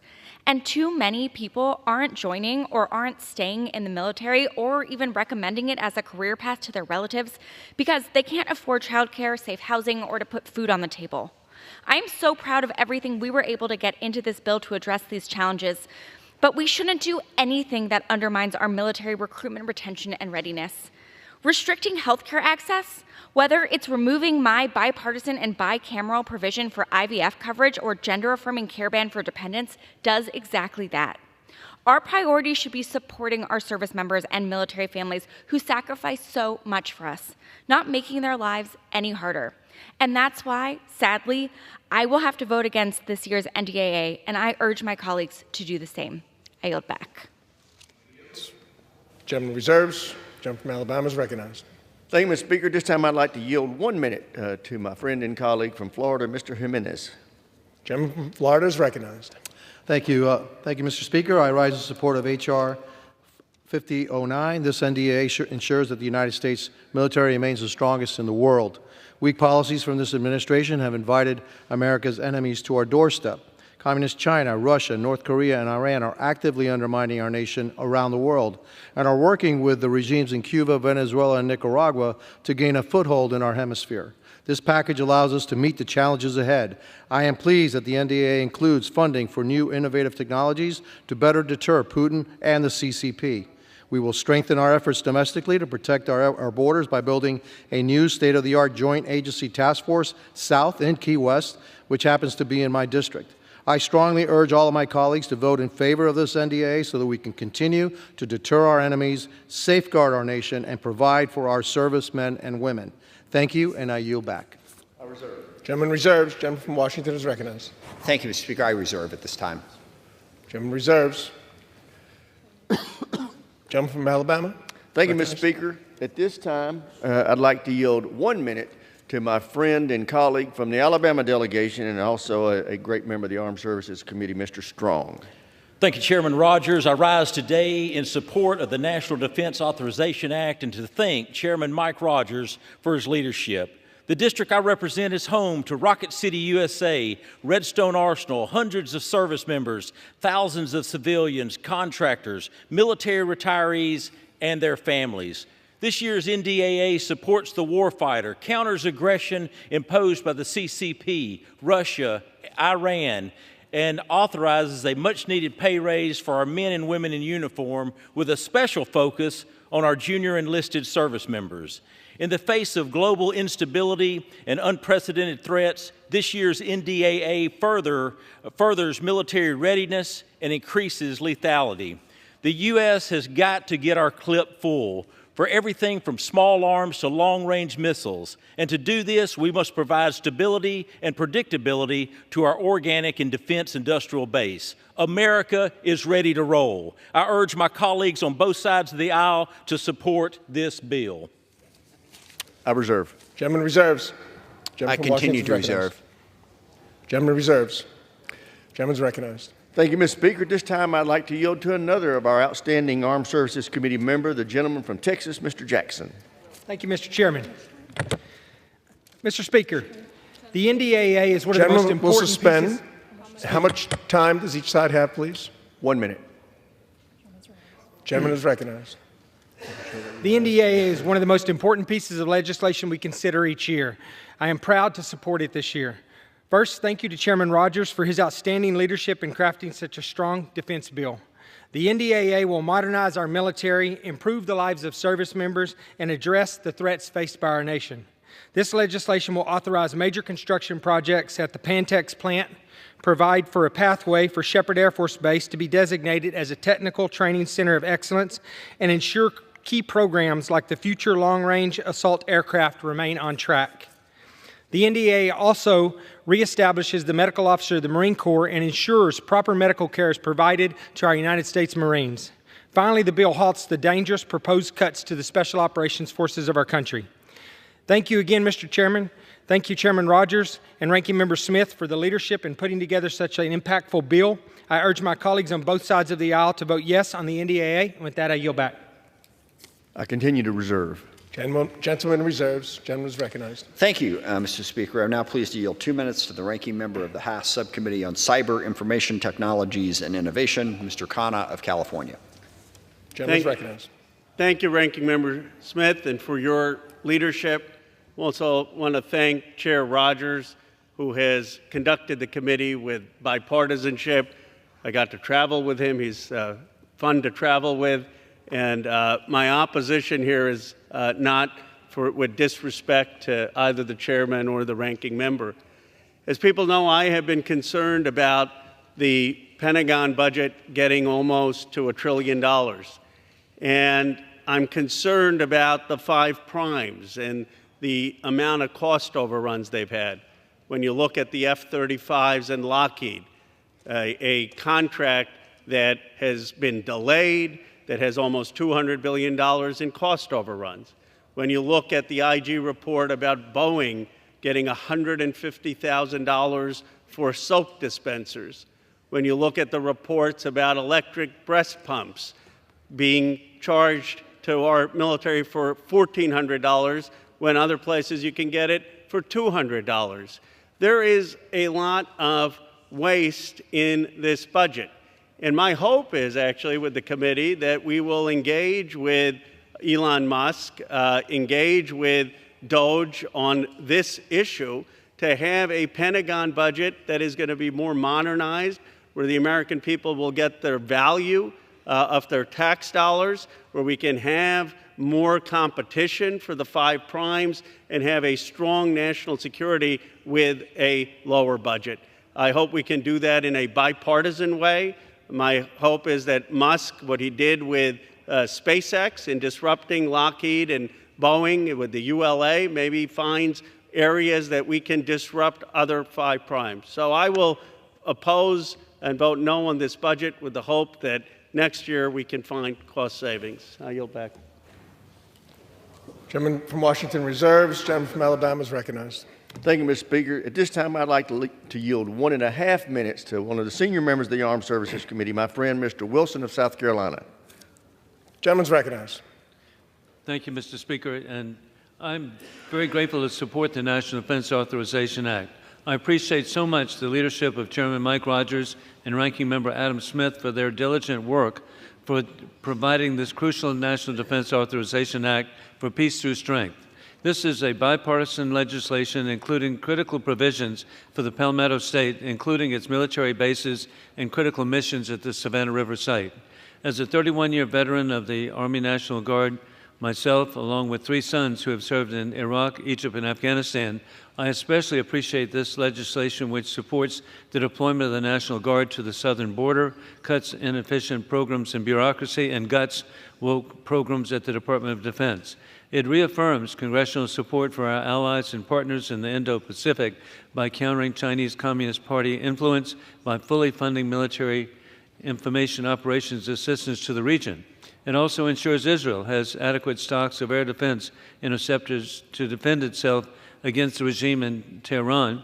War criminal Putin and dictators like Assad must be deterred from invasions. Additionally, the NDAA fully supports and requires plutonium pit production at the Savannah River site and Los Alamos National Laboratory. It's clear the National Nuclear Security Administration must do everything possible to restore this vital capability as quickly as possible without delay for peace through strength.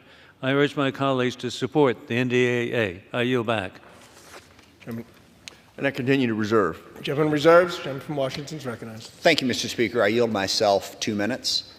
I want to address a little bit the concerns about the size of the Pentagon budget and the efficiency and effectiveness of this. First of all, it's important to point out that the defense budget, as a percentage of GDP, is the lowest that it has been since after World War II.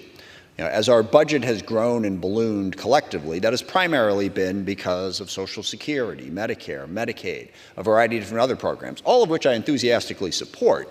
But as a percentage of GDP, we're actually spending less on defense now than we have, as I said, at any point since World War II. So the notion that the defense budget is ballooning out of control doesn't take into account inflation and growth. We are at a more reasonable place than some portray, first of all. Second of all, we keep hearing, oh, they failed another audit. Well, what's actually happening is we're getting better on that point. You were not going to fix the audit problems that the Pentagon had like 6, 7 years ago in a year or 2 or even 5. But just to give you a couple of ideas, multiple different agencies within the Pentagon are now passing their audits, whereas they didn't before, including the United States Marine Corps. And then another decent measure of this, the Department of the Navy broadly has not passed its audit. But 5 or 6 years ago, they were only 5% clean, and now they're 80% clean. So I don't want to leave the public with the mistaken impression that we're ignoring this problem or not making any progress on it.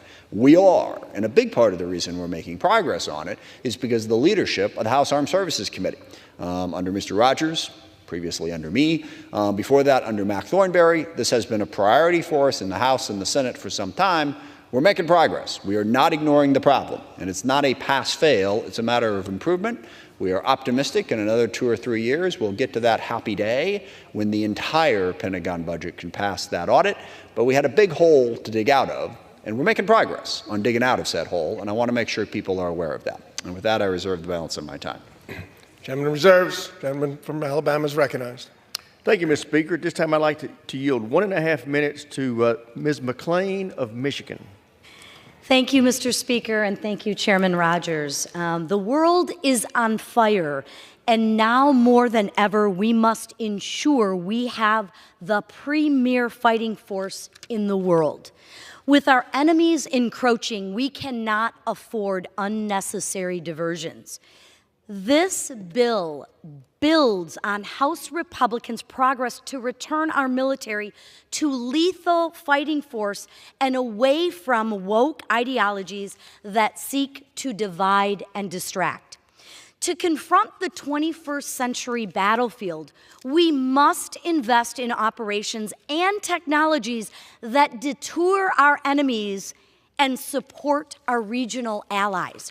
Some of these state-of-the-art technologies are developed in Michigan's 9th District, and I was proud to ensure initiatives in this year's bill to bolster our national security and our workforce. The defense of our nation and safety of all Americans should always be our highest priority. I urge my colleagues to support this year's NDAA so we deliver mission-critical results. And with that, Mr. Speaker, I yield back. I reserve. Gentleman reserves. Gentleman from Washington is recognized. Thank you, Mr. Chairman. I'm now pleased to yield 1.5 minutes to Ms. Takuda of Hawaii, a member of the House Armed Services Committee. Thank you, Mr. Speaker. Mr. Speaker, the last-minute effort to deny critical health care to military children diagnosed with gender dysphoria is a shameful attack on military families who deserve better from their elected representatives. Our military families deserve our support for the sacrifices they make, not our intervention into their deeply personal health care decisions, and certainly not those involving their children. For transgender people, gender-affirming care is health care. To deny them this care is to deny that they exist. The reality is they do. And yes, there are thousands of military families with transgender children. 15,000 transgendered individuals wear the uniform. They deserve, like any child in our country, to be their true, authentic selves and receive the care that helps them to live freely.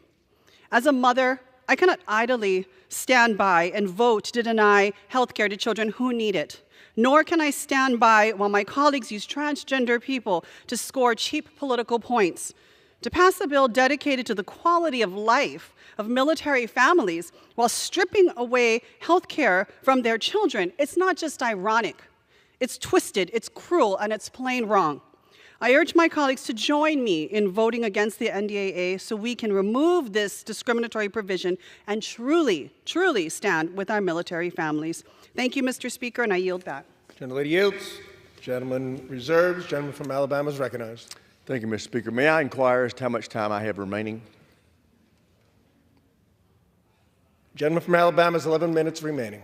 Thank you, Mr. Speaker. At this time, I'd like to yield 1 minute to gentleman from Guam, Mr. Moylan. Gentleman's recognized. Thank you, Mr. Speaker. And I urge my colleagues to support the people of Guam by voting yes on the 2025 NDAA. Guam is in the Indo-PACOM area. This bill authorizes $4 billion for economic activity on Guam, $2 billion planned for 2025. It's a historic investment for Guam. It supports our infrastructure. It defends our community, and it protects our nation. There's $600 million for Guam missile defense, protecting my constituents from direct PRC and North Korean threats. Additionally, it includes $100 million for Marine Corps Drive, our public roadway on Guam, for upgrades for easier access for our civilians and our military. Also, it recognizes Guam's history, which directs the DoD to provide a report regarding the use of Agent Orange on Guam. It will clarify how Agent Orange was used on the island, and it would start the groundwork for corrective action that is desperately needed. Mr. Chairman, I thank you for your support of Guam, and I encourage my colleagues to vote yes for this year's 2025 NDAA. I yield back. Gentleman yields. Gentleman reserves. Gentleman from Washington is recognized. I reserve and am prepared to close at this time. Gentleman reserves. Gentleman from Alabama. Thank you, Mr. Speaker. At this time, I'd like to yield 3 minutes to the gentleman from California, Mr. Garcia. Gentleman is recognized. Well, thank you, Mr. Chairman Rogers, for the time. Mr. Speaker, this will be my last floor speech as a member of the U.S. House of Representatives, and I'm beyond proud that the last few minutes of my time on this floor is dedicated to our troops. I rise today in support of the NDAA, but I rise above all things in support of our service members and their families. During my 4.5 years as a member of Congress, my office has championed this effort to get our troops off of food stamps and above the poverty line. At times it felt very difficult, but we have ultimately followed through with this commitment and this promise to our folks in uniform, especially our junior enlisted personnel who just a couple of years ago were making only $22,000 a year as a base salary. My historic Military Spouse Licensing Relief Act was signed into law in February of 2023 and allows our active duty troops, spouses, to cross-deck their professional licenses across all 50 states when they move without having to spend thousands of dollars and potentially years getting recertified. It was a huge victory for our service members and their families, but it didn't solve the pay problems that our personnel were having. Now, this week, we will pass this year's NDAA, which includes our historic 14.5% pay raise for our junior enlisted. And this, in combination with the defense appropriation bills over the last 2 years, represents the single largest pay raise for our enlisted troops in our nation's history. I want to thank Chairman Rogers and Chairman Calvert from the Appropriations Committee for truly driving this and enabling this. And lastly, I want to thank God for this imperfect union that we call America. She is only held together by the stitches sewn by the men and women and their families who serve in our military every day and in the future, and held together by the veterans who served in the past. May we never forget their sacrifices, for they are the ones who have delivered this great gift called the United States of America. I urge all members of Congress to support our military in this NDAA. And with that, Mr. Speaker, go Navy, beat Army, and I yield back. Chairman yields. I thank the Speaker. This time I'd like to yield. Reserve. I reserve. Gentleman reserves. Gentleman from Alabama is recognized. Thank you, Mr. Speaker. This time I'd like to yield 1 minute to the gentlelady from Virginia, a fine member of the Armed Services Committee, Ms. Kiggins. Gentlelady is recognized. Thank you, Mr. Speaker. I rise today to voice my support for the National Defense Authorization Act for fiscal year 2025. Our men and women in uniform put their lives on the line for our country, and they should be compensated accordingly. As a former Navy helicopter pilot, a Navy spouse, and now Navy mom, I'm laser focused on addressing obstacles faced by our service members. I was proud to serve on the House Armed Services Committee Quality of Life panel, where we addressed issues for our service members, including increases to military pay, housing, healthcare, childcare, and spouse support. Pay is one of the many quality of life improvements needed across the board for our service members. That's why I fought hard to include a pay raise for our junior enlisted service members in the final text. The 14.5% pay increase for E1 through E4s will ensure military salaries can remain competitive with the private sector. At a time when our world grows more dangerous every day, America needs to prioritize our warfighters and ensure we can maintain a ready, capable, and lethal fighting force.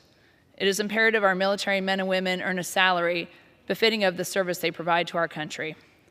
Today's legislation is exactly what we need to deter our adversaries, improve the quality of life for our service members, and revitalize our defense industrial base. I'm confident that passing the NDA will be a significant win for the young men and women in the military and their families, our national security, and our entire country.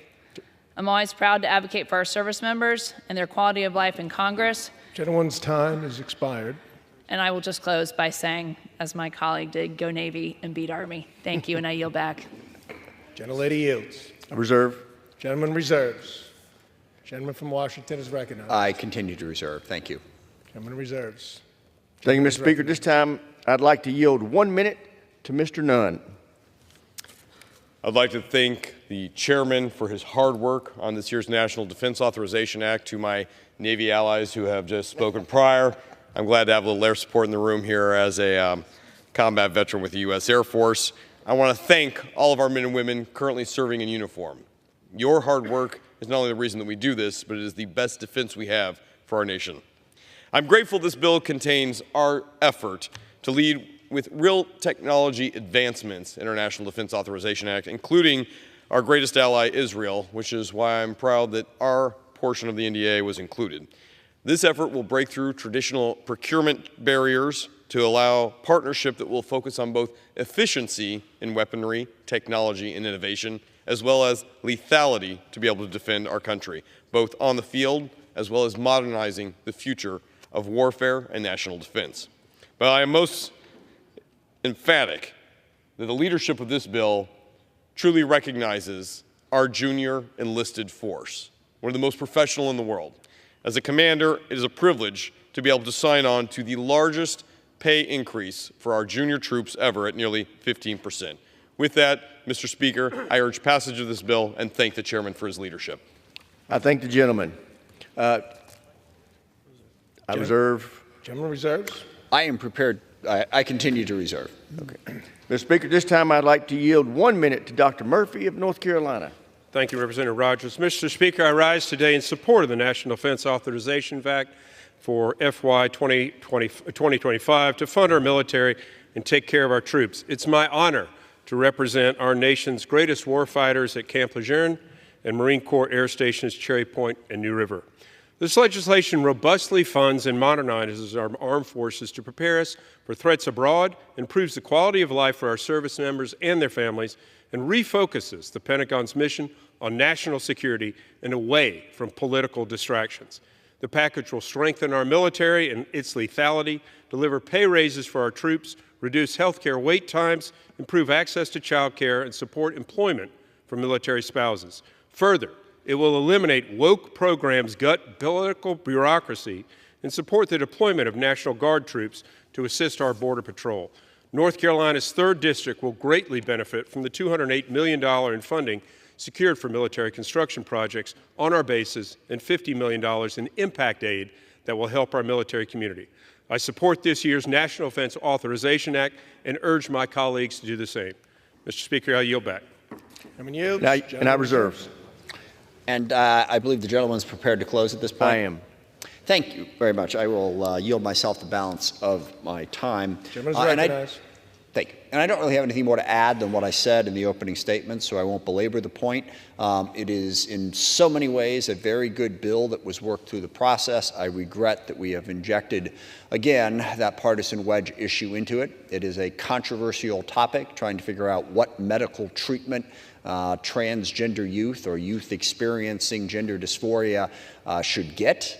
But I worry in some instances that there is a denial of the existence of the condition. It is an absolute fact that some minors experience gender dysphoria. Now, I guess the one thing I didn't say in my opening statement that's worth adding, on TRICARE, there are about 1.8 million dependents. The estimates that I've gotten, and they're a little fuzzy because they won't give specifics for, I think, some obvious reasons, are that roughly 4,000 children are being treated out of that 1.8 million, and not all 4,000 of those children being treated are receiving the treatments that are being prohibited in this bill. So we're talking about a small number of young people, but we are restricting access to their health care based on our opinion, not based on the opinion of the U.S. medical community, and that, I think, is a mistake. But again, I want to close on a positive note. I again thank Chairman Rogers, HASC Armed Services Committee, all of the staff. I didn't thank the Senate in my opening remarks either. I suppose we have to. Yeah. All kidding aside, the Senate was, good to work with on this process, and I think ultimately HASC and SASC met their requirements and did what we've done for 63 consecutive years in working together on a bipartisan, bicameral bill with the overwhelming bulk of the focus on what is best for the servicemen and women that defend our country and that we are so proud of. And with that, I yield back the balance of my time. The gentleman from Washington yields back. The gentleman from Alabama is recognized. Thank you, Mr. Speaker. I yield myself the remainder of my time. I want to thank the ranking member. It's obvious from anybody listening to this he's very bright and very articulate, but he's also just a great friend and a tremendous partner in working together in a bipartisan fashion year in and year out as we work on these important issues. And I appreciate his help so much in fashioning this bill. And I will begrudgingly go ahead and acknowledge our Senate counterparts have been pretty great to work with, too. Senator Reid and Senator Wicker are just great guys and have been real partners as we've gotten this bill to this point. I want to thank the Armed Services Committee staff, as well as the leadership staff, the Rules and the CBO, Legislative Council, the Parliamentarian's Office, and the Clerk's Office for all their hard work in helping us get to where we are. I also want to thank Speaker Johnson for his leadership in moving this bill forward. Mr. Speaker, the bill before us represents a bicameral compromise. Each corner has some wins and some losses, but the totality of the bill deserves support from all members. This bill will help revitalize our defense industrial base. It will build ready, capable, and lethal fighting force we need to deter China and our other adversaries. And it will provide historic improvements in the quality of life of our service members and their families. I urge all members to support it, and I yield back. The gentleman from Alabama yields back. All time for debate has expired. Pursuant to House Resolution 1612, the previous question is ordered. The question is on the motion by the gentleman from Alabama, Mr. Rogers. All those in favor say aye. Those opposed, no. The ayes have it. The motion is agreed to, and without objection, for what purpose does the gentleman from Alabama seek recognition? I'd request a recorded vote, please. Does the gentleman request the yeas and nays? The yeas and nays. The yeas and nays have been requested. Those favoring a vote by the yeas and nays will rise. A sufficient number having risen, the yeas and nays are ordered. Pursuant to Clause 8 of Rule 20, further proceedings on this question will be postponed.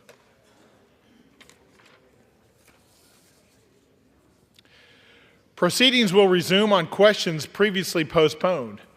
Votes will be taken in the following order. The motion to suspend the rules and pass H.R. 9716 and the motion to concur in the Senate amendment to H.R. 5009 with an amendment. The first electronic vote will be conducted as a 15-minute vote. Pursuant to Clause 9 of Rule 20, the remaining electronic votes will be conducted as a 5-minute vote. Pursuant to Clause 8 of Rule 20, the unfinished business is the vote on the motion of the gentleman from Utah, Mr. Moore, to suspend the rules and pass H.R. 9716, on which the yeas and nays are ordered. The clerk will report the title.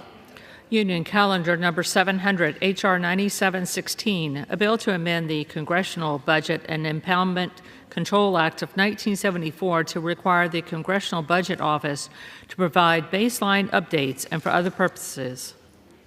The question is, will the House suspend the rules and pass the bill? Members will record their votes by electronic device. This is a 15-minute vote.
On this vote, the yeas are 407, the nays are 0, 2/3 being in the affirmative. The rules are suspended.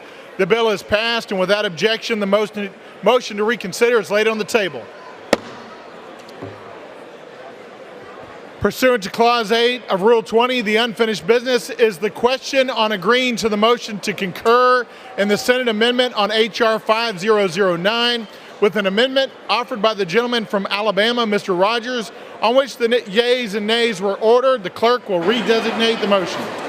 Mr. Rogers of Alabama moves that the House concur in the Senate amendment to the bill H.R. 5009 with an amendment consisting of the text of Rules Committee Print 118-52.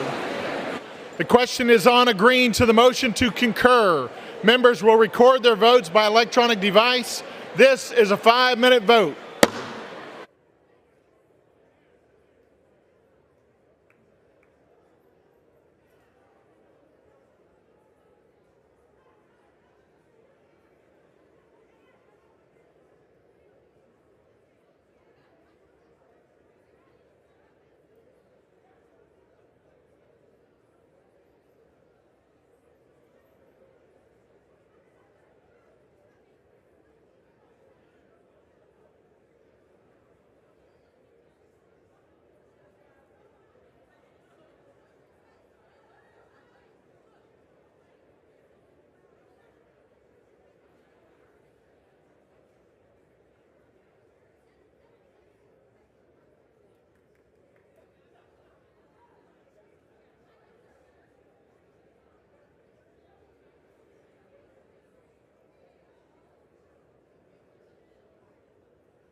On this vote, the yeas are 281 and the nays are 140. The motion is adopted. Without objection, the motion to reconsider is laid on the table.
The House will be in order.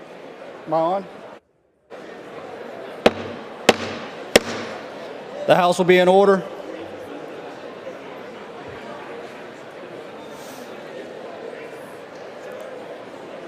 For what purpose does the gentleman from Alabama seek recognition? Mr. Speaker, I send to the desk a concurrent resolution and ask unanimous consent for its immediate consideration in the House. The gentleman suspend. The House will be in order.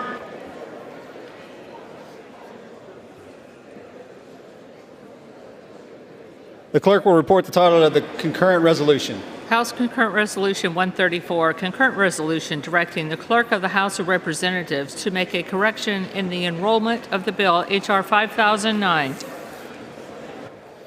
Is there objection to the consideration of the concurrent resolution?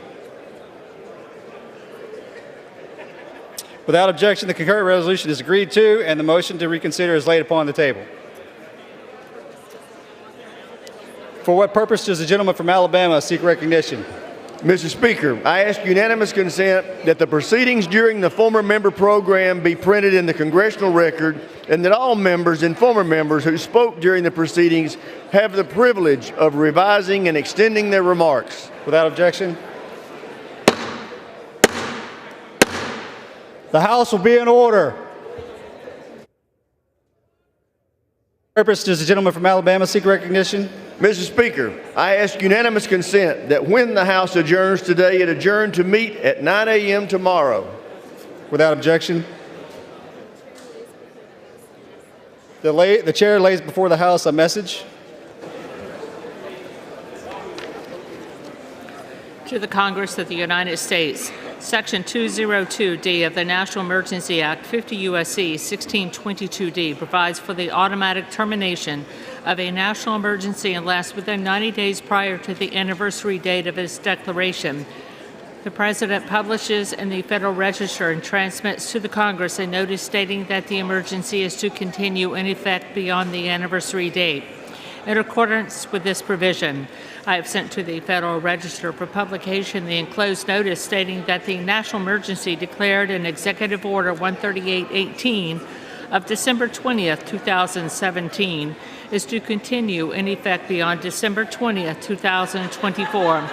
The prevalence and severity of human rights abuse and corruption that have their source in whole or in substantial part outside the United States continue to threaten the stability of international political and economic systems. Human rights abuse and corruption undermine the values that form an essential foundation of stable, secure, and functioning societies, have devastating impacts on individuals, weaken democratic institutions, degrade the rule of law, perpetuate violent conflicts, facilitate the activities of dangerous persons, undermine economic markets, and continue to pose an unusual and extraordinary threat to the national security, foreign policy, and economy of the United States. Therefore, I have determined that it is necessary to continue the national emergency declared in Executive Order 13818 with respect to serious human rights abuse and corruption. Signed, Joseph R. Biden, Jr., The White House, December 11th, 2024. Referred to the Committee on Foreign Affairs and ordered printed. The chair lays before House a message. To the Congress of the United States, Section 202D of the National Emergency Act, 50 U.S.C. 1622D, provides for the automatic termination of a national emergency unless, within 90 days prior to the anniversary date of its declaration, the President publishes in the Federal Register and transmits to the Congress a notice stating that the emergency is to continue in effect beyond the anniversary date. In accordance with this provision, I have sent to the Federal Register for publication the enclosed notice stating that the national emergency with respect to global illicit drug trafficking declared in Executive Order 14059 of December 15, 2021 is to continue in effect beyond December 15, 2024.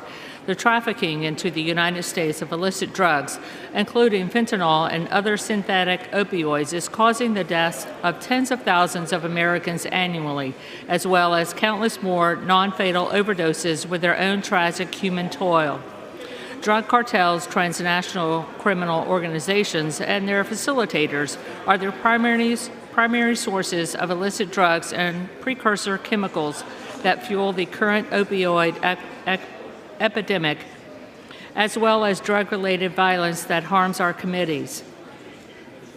International drug trafficking, including the illicit production, global sale, and widespread distribution of illegal drugs, the rise of extremely potent drugs such as fentanyl and other synthetic opioids, as well as the growing role of internet-based drug sales continue to pose an unusual and extraordinary threat to the national security, foreign policy, and economy of the United States. Therefore, I have determined that it is necessary to continue the national emergency declared in Executive Order 14059 with respect to global illicit drug trafficking. Signed, Joseph R. Biden, Jr., The White House, December 11th, 2024. Referred to the Committee on Foreign Affairs and ordered printed. The chair lays before the House a communication. The Honorable Speaker, House of Representatives, sir, pursuant to the permission granted in Clause 2H of Rule 2 of the Rules of the U.S. House of Representatives, the clerk received the following message from the Secretary of the Senate on December 11, 2024 at 1:00 p.m. that the Senate agreed to Senate Concurrent Resolution 43, that the Senate passed Senate 4776, that the Senate agree to relative to the death of the Honorable Fred R. Harris, former United States Senator from the state of Oklahoma, Senate Resolution 925, that the Senate pass without amendment H.R. 1097, H.R. 3254, H.R. 3797, H.R. 3801, H.R. 6829, H.R. 6960, H.R. 7872. Signed sincerely, Kevin F. McCumber, Acting Clerk. Refer to on 4 and like that. Okay. The House will be in order. The chair respectfully requests that the members take their conversations outside.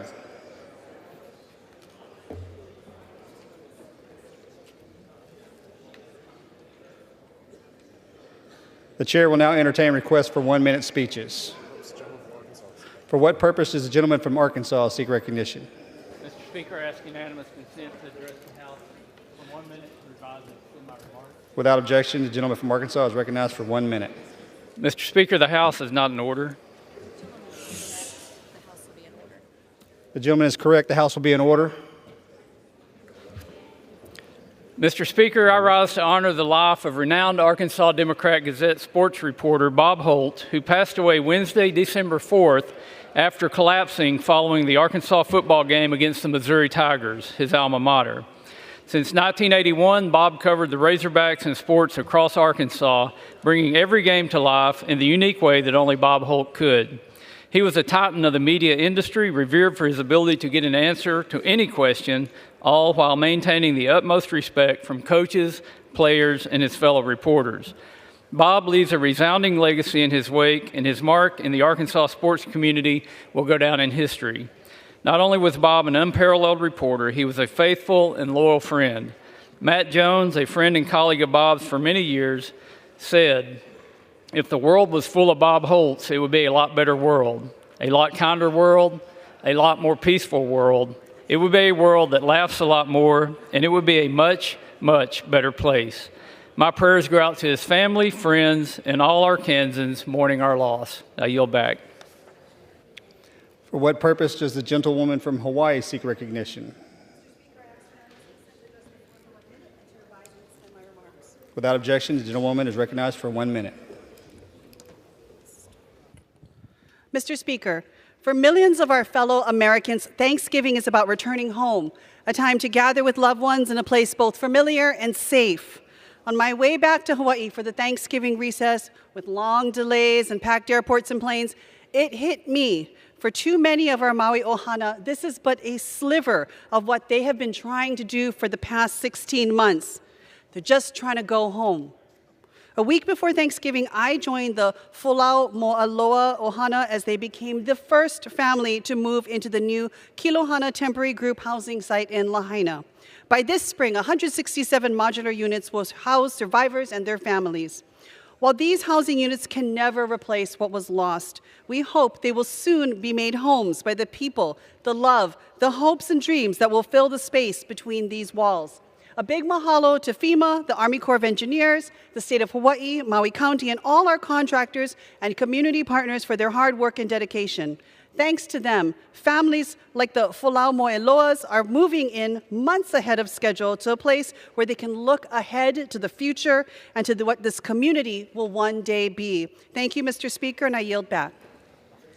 For what purpose does the gentleman from Indiana seek recognition?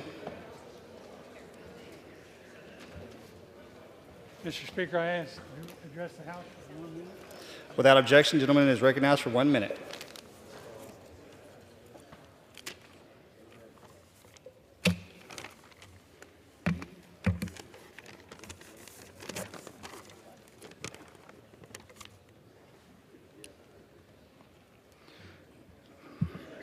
Mr. Speaker, I rise to honor the Avon Marching Band and the Gold Schools Marching Band, who won both the 24 Bands of America Grand National Championship and the ISSMA State Finals for the second year in a row.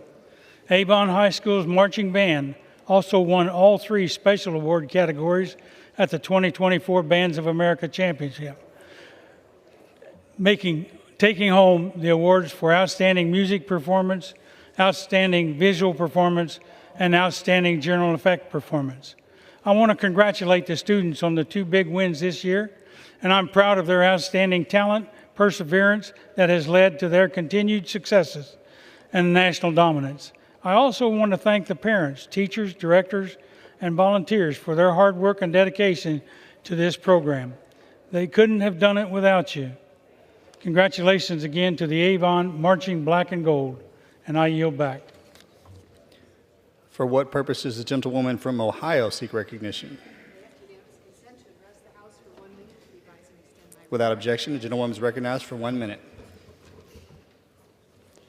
Mr. Speaker, today the House passed the National Defense Authorization Act for fiscal year 2025. I voted for the legislation as this body upholds again the over 60-year bipartisan tradition ensuring partisan politics does not put America's national security at risk. As a senior member of the Defense Appropriations Committee, I greatly appreciate the bipartisan work of the Defense Authorizing Committee. Their collaboration has resulted in a bill that supports our patriotic service members at home and abroad.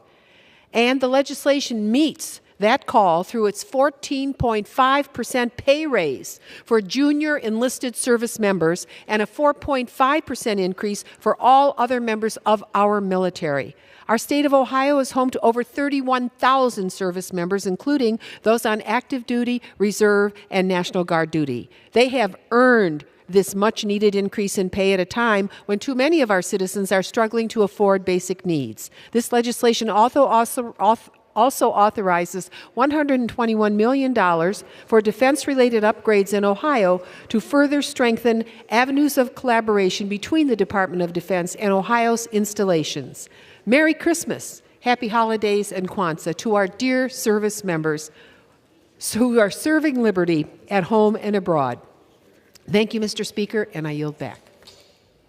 For what purpose does the gentleman from Georgia seek recognition?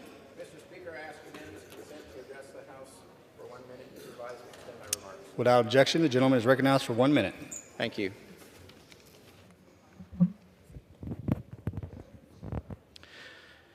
I rise today to congratulate the 2024 SEC champions, my MBA alma mater, the University of Georgia Bulldogs. During a thrilling overtime game last Saturday, the Dogs defeated the University of Texas Longhorns 22-19. This exciting win marks the 15th time the University of Georgia will bring home the SEC championship trophy to Athens. Congratulations to all the talented young men who put their everything into the game, but especially to the 9th District's own quarterback, Gunnar Stockton from Rabun County, who came off the bench to help lead the Georgia Bulldogs to victory. I also want to recognize the other incredibly talented Dogs from Georgia's 9th District who helped clinch another SEC title. Well done to Buford's KJ Bolden, Jake Pope, and Merrick Briley, as well as to Gainesville's own Dan Jackson. Congratulations to the entire University of Georgia football team and coaching staff, led by the legendary coach, Kirby Smart. Go Dogs, let's bring home another national championship. Thank you, and I yield back. For what purpose does the gentleman from North Carolina seek recognition?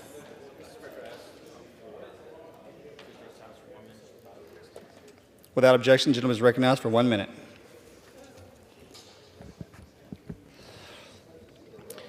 Mr. Speaker, I strongly support Barton College's initiative to construct a new health sciences building on their Wilson campus. The initial funding phase is estimated at $19 million, and it will be a wonderful investment. It is essential to ensure a more robust talent pipeline for North Carolina's healthcare industry.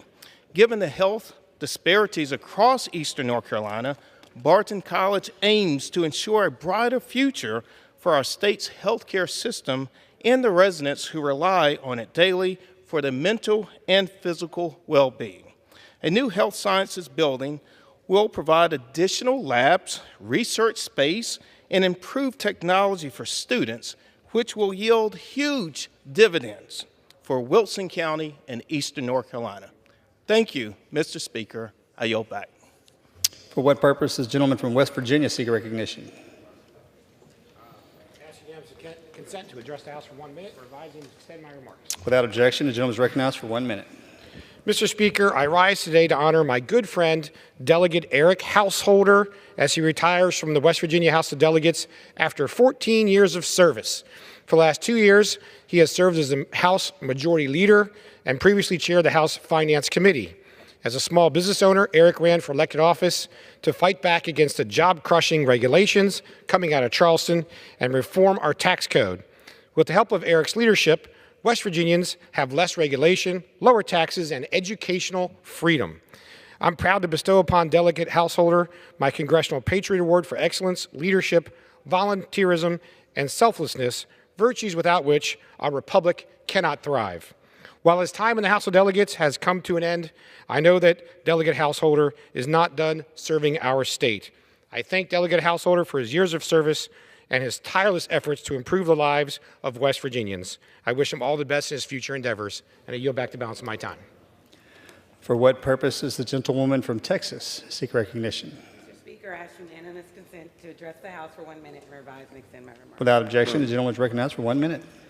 Mr. Speaker, today I rise to recognize some of the 637,000 millennials who make up 28% of Houston's population. These remarkable individuals are reshaping our city through the innovation, leadership, and commitment to excellence. Leaders like Danielle Keys-Best, a dynamic force in real estate and public service. She has elevated our community through her work with campaigns, organizations like Alpha Kappa Alpha, Sorority Incorporated, and the Houston Black Real Estate Association.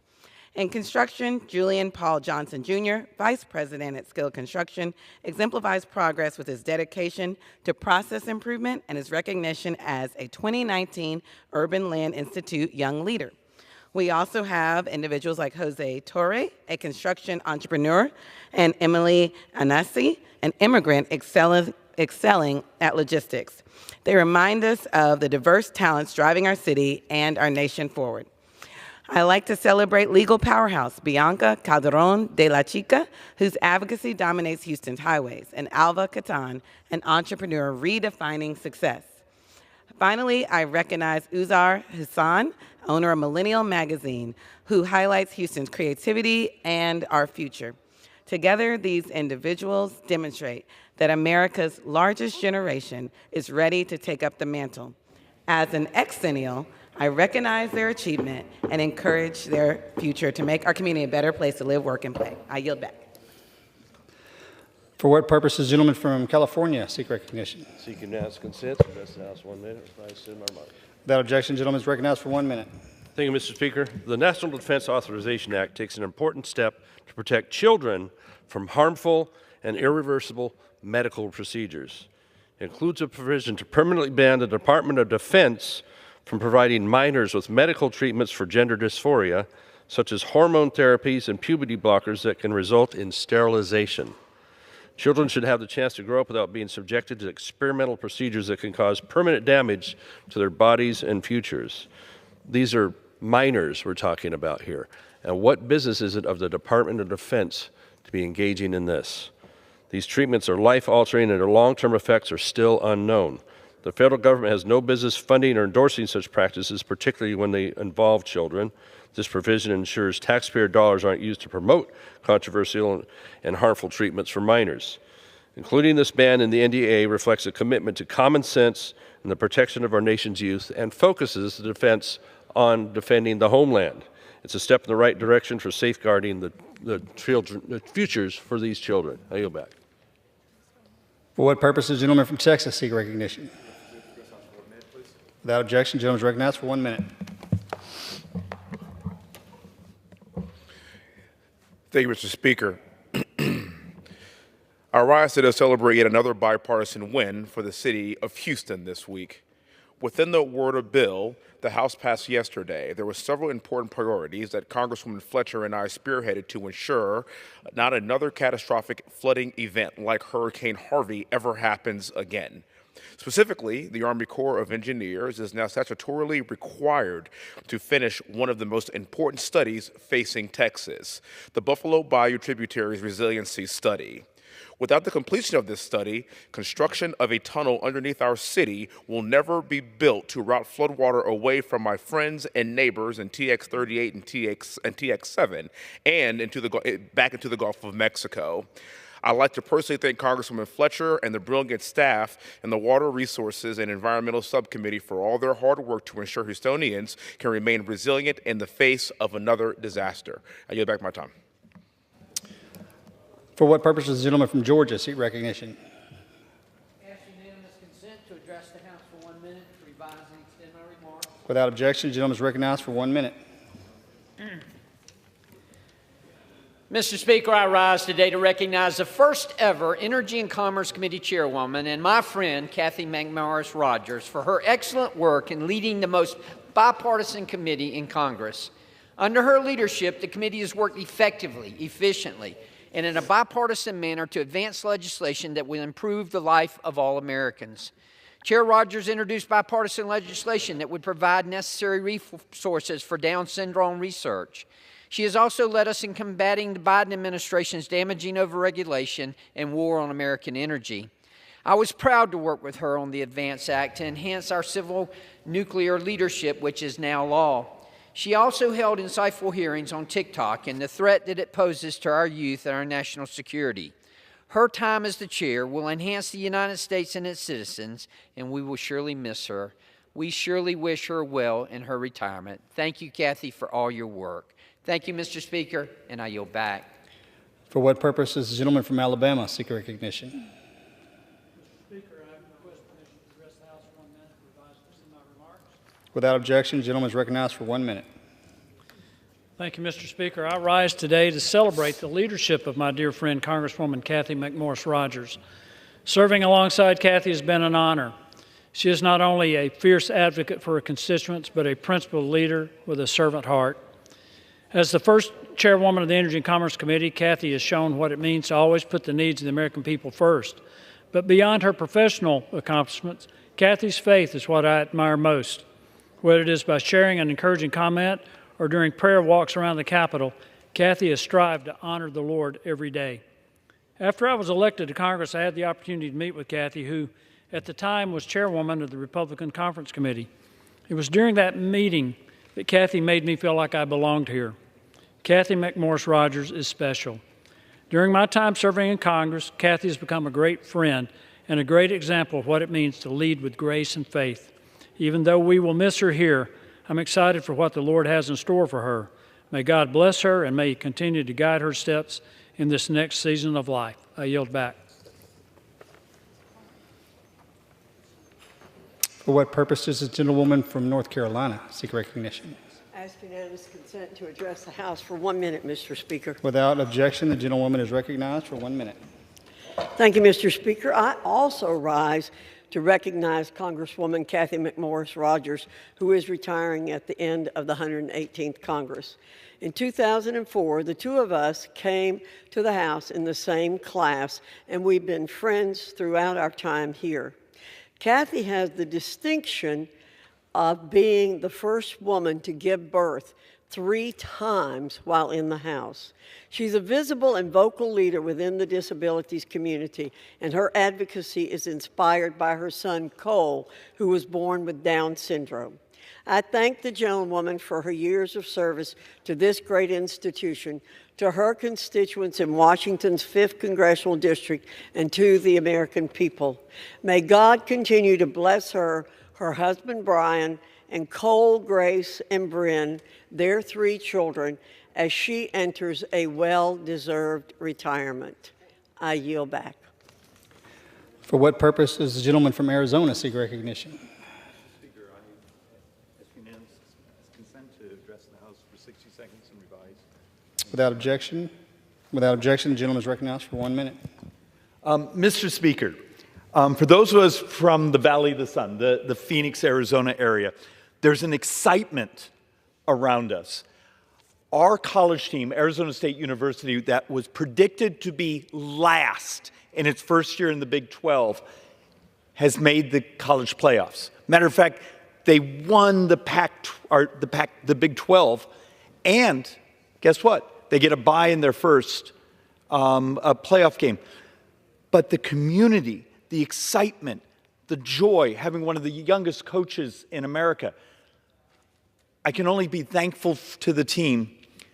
Being predicted to be last and coming out where they are, you've provided hope, joy, and excitement to our community.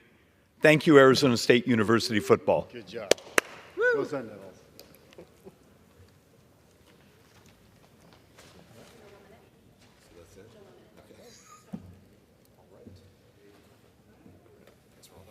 Okay. You got anything, Jeff? Good? Under the Speaker's announcement policy, January 9th, 2023, the gentleman from Tennessee, Mr. Rose, is recognized for 60 minutes as the designee of the Majority Leader. Mr. Speaker, I ask unanimous consent that all members may have 5 legislative days in which to revise and extend their remarks and include extraneous material on the topic of this special order. Without objection. Thank you, Mr. Speaker. Today, the House passed the Service Member Quality of Life Improvement and National Defense Authorization Act for fiscal year 2025, otherwise known as the fiscal year 25 NDAA. The fiscal year 25 NDAA will improve the quality of life for every service member and who serves our great country. It restores the focus of our military on lethality, not woke ideology. It improves the military's ability to recruit and train our fighting forces to be able to deter China and our other adversaries. It also increases oversight and requires accountability of the Biden administration and the Department of Defense. All of these tremendous accomplishments are why we are here tonight, Mr. Speaker. To speak in support of this recently passed bill that will make our military great again, I'm grateful for the members who've joined me this evening to discuss this important bill to protect our country and restore our national security. With that, I am pleased to yield to the gentleman from the state of Missouri, Representative Alford, for as much time as he may consume. Well, thank you to my good friend, Mr. Rose. Mr. Speaker, I rise today to express my unwavering support for the 2025 National Defense Authorization Act. We must ensure our nation's military remains the greatest force for freedom and stability the world has ever known. And this year's NDAA does just that. At this very moment, our nation faces numerous threats, from the growing aggression from China and Russia to the persistent menace of terrorism. It is imperative that we ensure our military is provided the resources and support they need to defend our interests and keep Americans secure. The fiscal year 25 NDAA authorizes $895 billion in defense spending to support our military's critical missions, enabling us to modernize our nation's capabilities, from upgrading our naval and air power to investing in cutting-edge technologies. We will remain superior against our adversaries. Missouri's 4th Congressional District will receive major wins in this legislation, wins that we have fought hard for on the Armed Services Committee. Whiteman Air Force Base in Fort Leonard Wood will receive a combined total of $139.5 million for fueling facilities and advanced individual training barracks.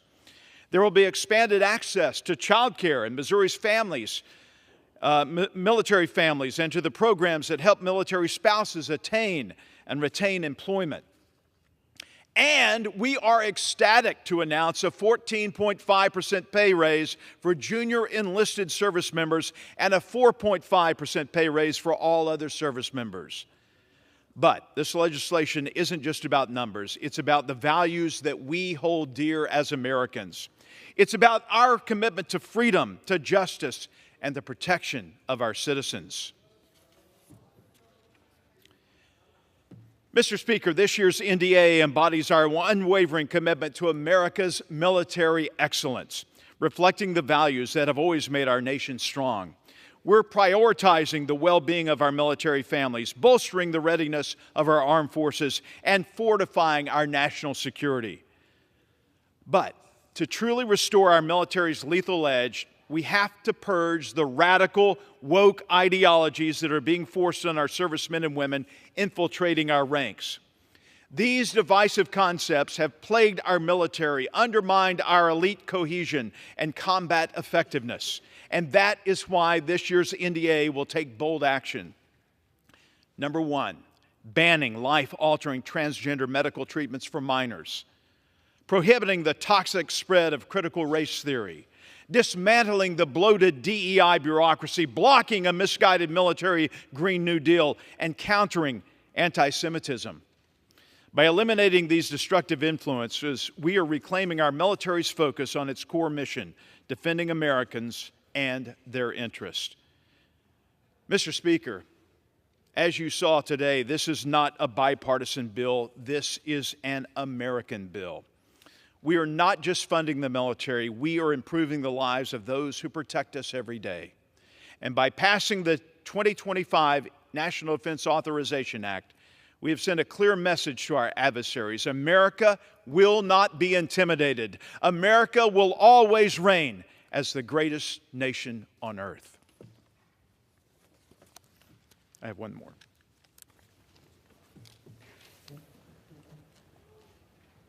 Mr. Speaker, I rise today to honor the life of an extraordinary man, Dr. Gene Richardson, a mentor, a friend of mine, and someone who is really like a second father to me, a man who had one of the biggest impacts on my life, and one of the reasons I'm standing here today in this very hall. Dr. Richardson was a man of remarkable character and compassion. Born in Kennett, down in the Boot Hill of Missouri, he embodied the values of hard work, faith, and service from a very young age. Growing up as the youngest of 5 children, Dr. Gene's life was shaped by his parents, Earl, a Baptist pastor, and his mother, Pearl, who was a dedicated homemaker. Gene excelled in both academics and athletics, all while running his own newspaper franchise. And after earning his bachelor's in biology and graduating from Baylor College of Medicine, Dr. Richardson embarked on a journey that would impact countless lives. At just 26, he established a family practice down in Sanderson, Texas, becoming the sole doctor for an entire rural county. And when his calling led him to radiology, he brought innovation to that field, co-founding a mobile nuclear medicine company that brought advanced care to underserved hospitals across the country. But Mr. Speaker, Dr. Gene's service didn't stop at our borders. He founded the Ultrasound Fund for Latin America, providing equipment and training to small hospitals in Mexico. And he was very proud that he learned Spanish during that. He later joined medical missions to Guatemala, walking miles through remote areas to deliver life-saving care. His legacy of compassion crossed continents, touching lives in profound ways. Beyond his professional achievements, Gene was a man of deep faith and unshakable love for his family. Married to his beloved Mary for 65 years, he often reflected on their life together, saying, "I could not have chosen a more perfect helpmate." Together, they raised 2 wonderful children, Gene Jr. and Kay, and cherished their 3 grandchildren. Gene's passion for a life extended to music, travel, and education. He played trumpet in the Baylor Marching Band and added his rich bass voice to choirs and quartets well into his 90s. He was a good singer. He taught line dancing and jitterbug with youthful enthusiasm, and as a lifelong learner, he traveled the world discovering new cultures and inspiring others to do the same. In one of his final messages to his family, Gene reminded us of life's greatest gifts, faith, family, and friends. And he said, "God has given us grace and mercy. Let us use these gifts to enrich our relationships and to serve others." Dr. Richardson's life was a testament to just that, Mr. Speaker, the power of service, of faith, and love. And he leaves behind not only his beloved wife, Mary, and their family, but also a legacy that will inspire generations.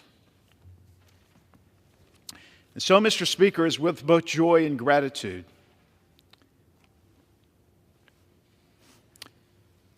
that I honor the life of this extraordinary man, and may we all strive to live as Dr. Jean did, with generosity, with courage, and a heart full of adventure. Dr. Jean, we'll see you in the morning. I yield back. I want to thank the gentleman from Missouri for that heartfelt tribute and for his important remarks concerning the issue regarding the National Defense Authorization Act. It's now my privilege to yield to the gentleman from the state of California, Representative LaMalfa, as much time as he may consume.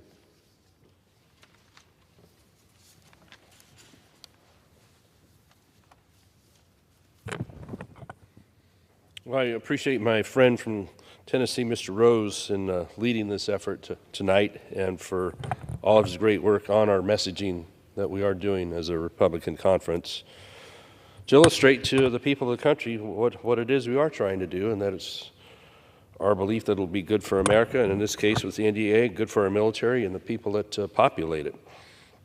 This NDA, the point I want to make this round is that the NDA puts real muscle behind countering China's aggression with $15.6 billion for the Pacific Deterrence Initiative, which is about $5.7 billion more than what the Biden administration thought was going to be adequate.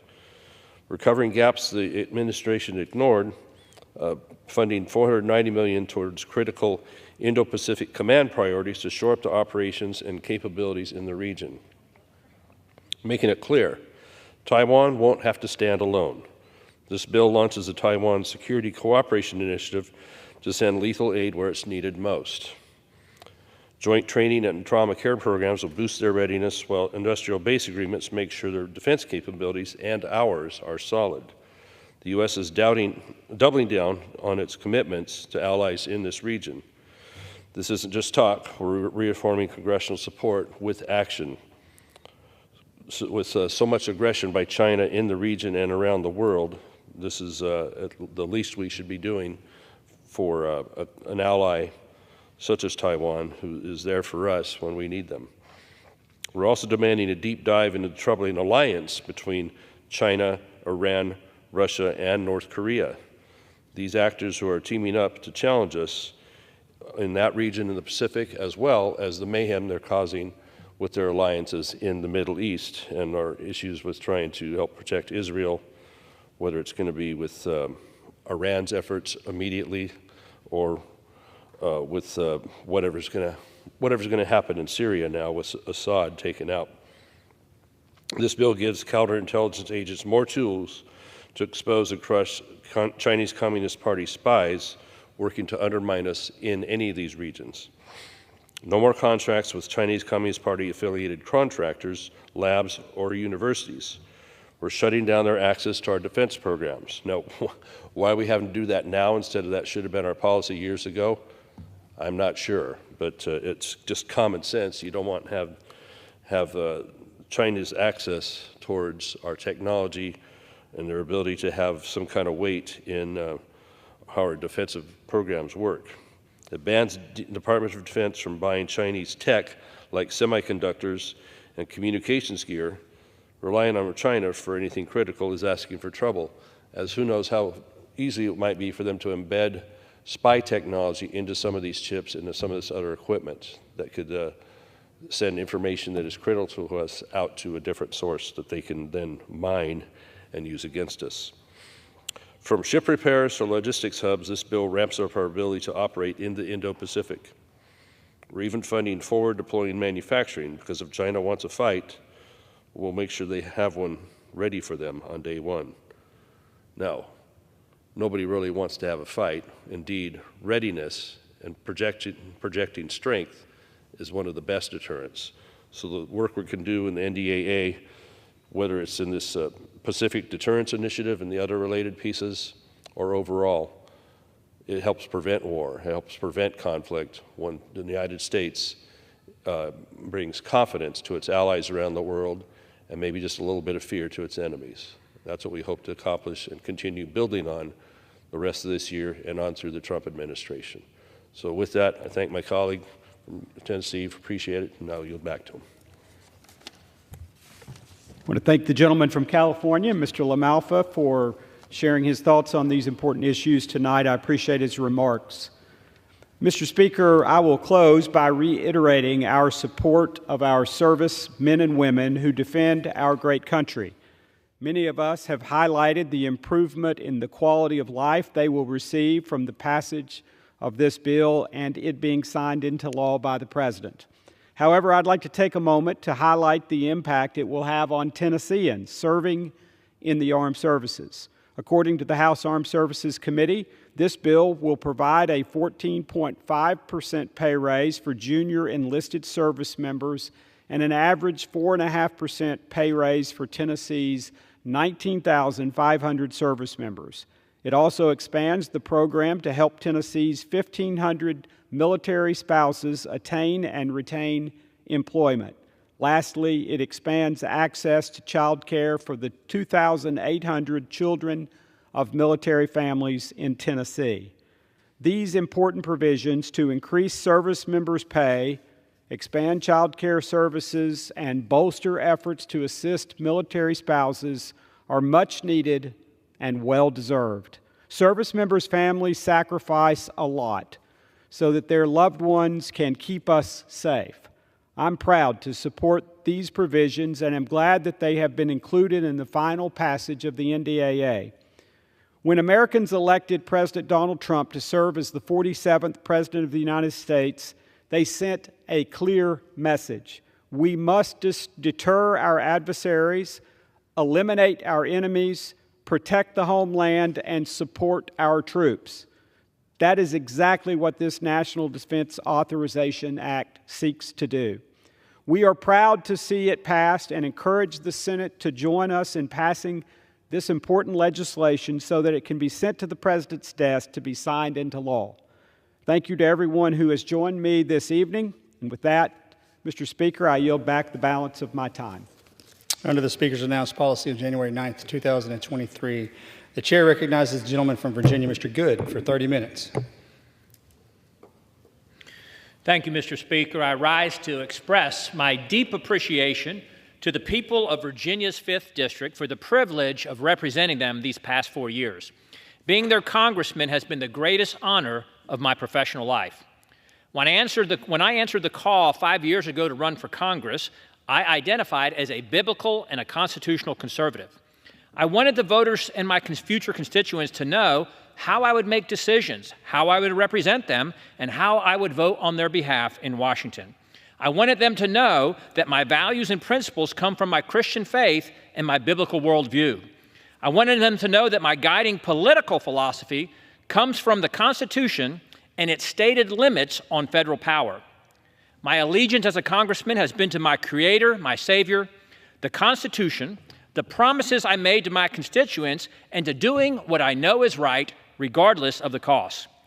My main priorities have been to cut spending, to shrink the federal government, to fight for America First border and immigration policies, and to protect our constitutional freedoms. And as my time serving in this body, on behalf of the citizens of Virginia's 5th District comes to a close, I leave with no regrets, because I've done as I told them I would do when I asked them to trust me with their vote and their support. My ultimate desire, however, has been to please the Lord, being more concerned about offending Him by what I don't say than I am about offending others by what I do say. I didn't run for Congress promising to bring the money back home, to deliver the earmarks, or the pork projects. I didn't run promising to work across the aisle, to compromise or find common ground, or to get things done. In fact, most of what we do here in Washington is bad, certainly unconstitutional, unjustified, and often downright harmful. Not to mention, we don't have the money. So the less we do, the better. In fact, we should be proud of the accusation that over the past 2 years, this Congress has done less than most Congresses. As Republicans, what should we have done more of that Biden and Schumer would agree to do? When I first ran for Congress in 2020, I presumed I would have the opportunity to serve with President Trump, help him build on the successes of his first term, and help him enact his second-term agenda. Unfortunately, that has not been the case, and like most Republicans, my efforts have been, by extreme necessity, directed at fighting the Democrat agenda, which has caused so much pain and suffering for the American people these past 4 years. Because when Democrats seize power, they wield it without apology and ram through the radical agenda, as they did in the first 2 years of the Biden administration with a narrow House majority and far less than 60 votes in the Senate. It's always about the money in Washington, and Democrats spent it lavishly and recklessly in 2021 and 2022 on their trillions for their ill-conceived and harmful COVID response, their Inflation Increase Act, their phony infrastructure bill, their radical climate agenda, all the while infusing every policy, department, and agency with their extreme pro-abortion, pro-transgender, pro-DEI and CRT, and climate objectives. You see, Democrats are willing to lose elections to push and pull the nation to the left, understanding that Republicans don't have the same political courage or willingness to risk their own elective futures to undo the harm, overturn the policies, or defund the programs. Thankfully, however, the American people responded to the extreme Democrat agenda by entrusting Republicans with the House majority 2 years ago in the 2022 midterms. But unfortunately, this Republican House majority has been squandered by a lack of courage, a lack of principle, a lack of steely resolve by Republican leadership and too many Republican members these past 2 years. Again, it's all about the money, and House Republicans could have blocked, could have stopped, and defunded anything and everything that we wanted these past 2 years. We could have just turned off the spigot and refused to give them the money. Instead, we have funded and perpetuated the Biden, Pelosi, Schumer policies and spending levels that we inherited and campaigned against that are bankrupting and destroying the country. The Constitution entrusts the House to manage the nation's finances, the nation's debt, and the nation's credit, and our ability to borrow money if and when necessary, and to make the payments on that debt.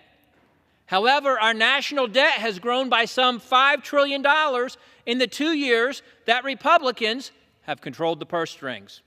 We are failing miserably. Every dollar we vote on is borrowed. Every dollar borrowed and spent steals from Americans through higher taxes, more inflation, and/or a greater debt burden for our kids and our grandkids.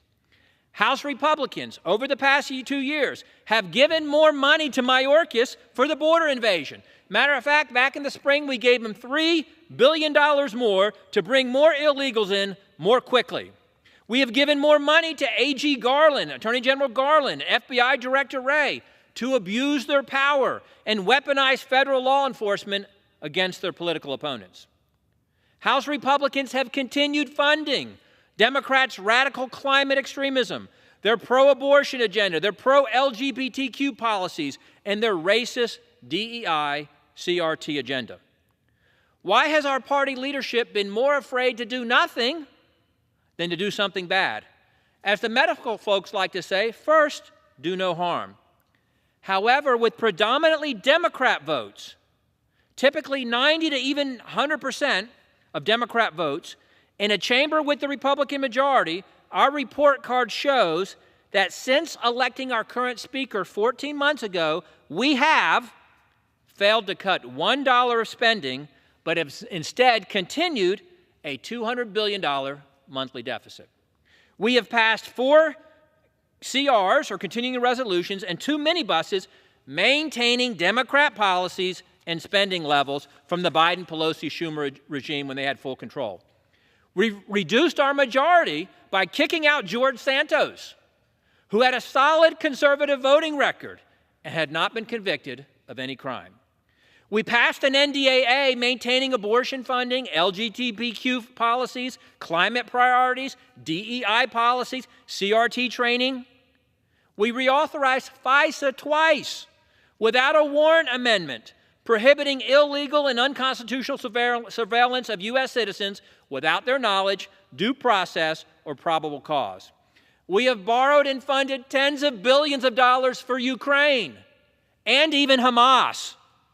We borrowed and funded thousands of earmarks for tens of billions of dollars more to provide members with political cover back home for the bad votes they take here. We passed a tax bill that gave more benefits to illegal aliens. We failed to use any leverage that we had with the House majority to secure our borders. And just last month, we increased mandatory, or really automatic, spending by $200 billion more. And all of this has been done over the past 14 months with significantly more Democrat than Republican votes when we have the House majority. What if we had instead shocked the American people and summoned the courage and the resolve to just say, heck no, not on our watch, and walk away and refuse to fund the very destruction of the country that we campaign against? What if we had told Biden and Schumer, you ain't getting the money unless you cut some spending and reverse some of these harmful, dangerous policies? Instead, we are today contemplating borrowing $115 billion more for a disaster supplemental. That's what we're calling it anyway, on top of other inevitable year-end lame duck spending increases. Setting aside the unconstitutional lack of constitutional justification for the federal government being in the disaster relief or insurance business anyway, and why we would force middle America to fund relief for the coastal elites in these high-cost areas, setting aside the constitutionality or lack thereof of doing that, why would we even think about borrowing and giving one more dollar to the Biden administration in the remaining weeks of their regime? Why would we give the politicized and weaponized FEMA any more money before the end of this year? On November 5, the American people, thankfully, rejected the radical Democrat policies under which they have suffered these past 4 years. And it wasn't a question of the Democrat presidential candidate or the messaging or voter turnout. The fact is, Americans don't want the extreme Democrat agenda. They've had enough. The only alternative was the Republicans. Thankfully, at least for us politically, Democrats still don't grasp that. But we must not squander this reprieve, this tremendous opportunity that we were given by the American people on November 5. Americans desperately need our help. They desperately need us to rise to the occasion and to meet the moment. It can't be business as usual or how it's been for the past few decades. The American people are counting on us. They must count on us. There's no plan B. It's on this body. We're in the position that Democrats were in 4 years ago. After the 2020 election, they were in control of the White House with a narrow House and Senate majority. We're in the same position. As you know, Mr. Speaker, we talk a lot today, and we hear a lot of talk today about unity in our party. But unity for what purpose? Just to have the majority so we can be in the majority, so we can stay in the majority? Is that the purpose? Unity is impossible without a unifying mission. What is ours? The Democrats are clearly united in their agenda, the direction they want to take the country, and they will risk anything and everything to advance that. But why do we want the majority? Why do we want to have power? For what purpose? What are our non-negotiables to keep that power? What, if anything, are we not willing to give up or to surrender in the name of obtaining or retaining power? I've often told the Republican conference that we will never change Washington or save our country until it becomes more important to us to leave here having made a difference than it is to see how long we can stay. But for far too many, the primary goal is to be here, to stay here as long as we can, even to die here of natural causes, it seems. And everything else is subordinate to that objective.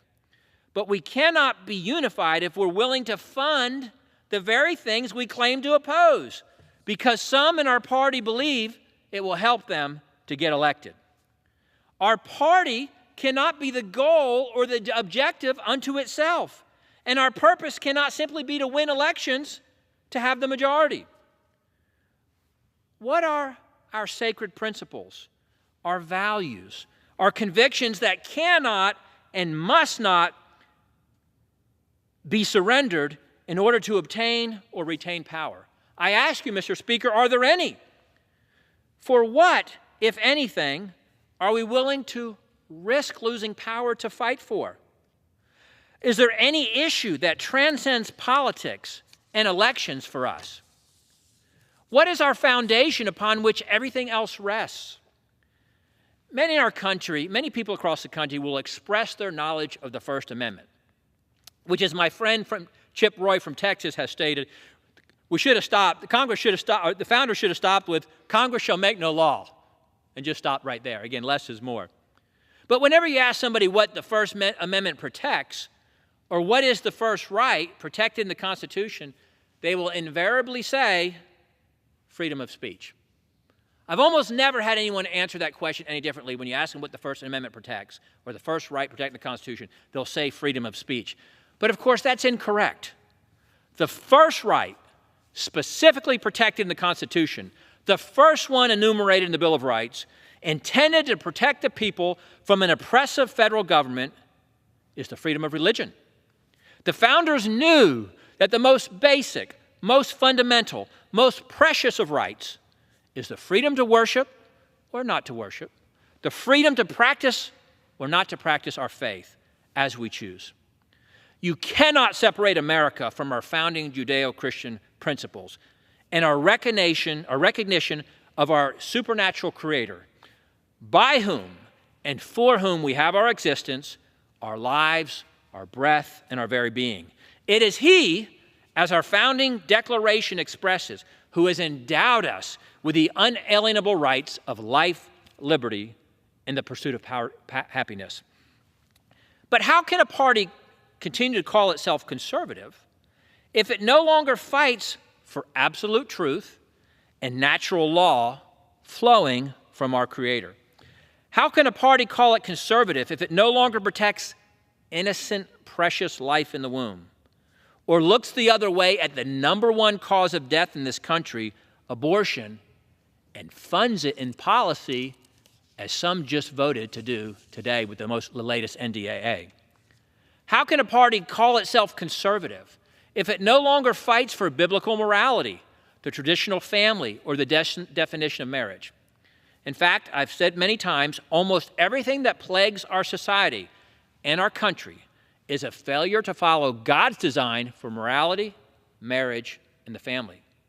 How can a party call itself conservative if it no longer fights for a common sense, scientific definition of sex and gender and funds the LGBTQ agenda as we've been doing for the past 4 years?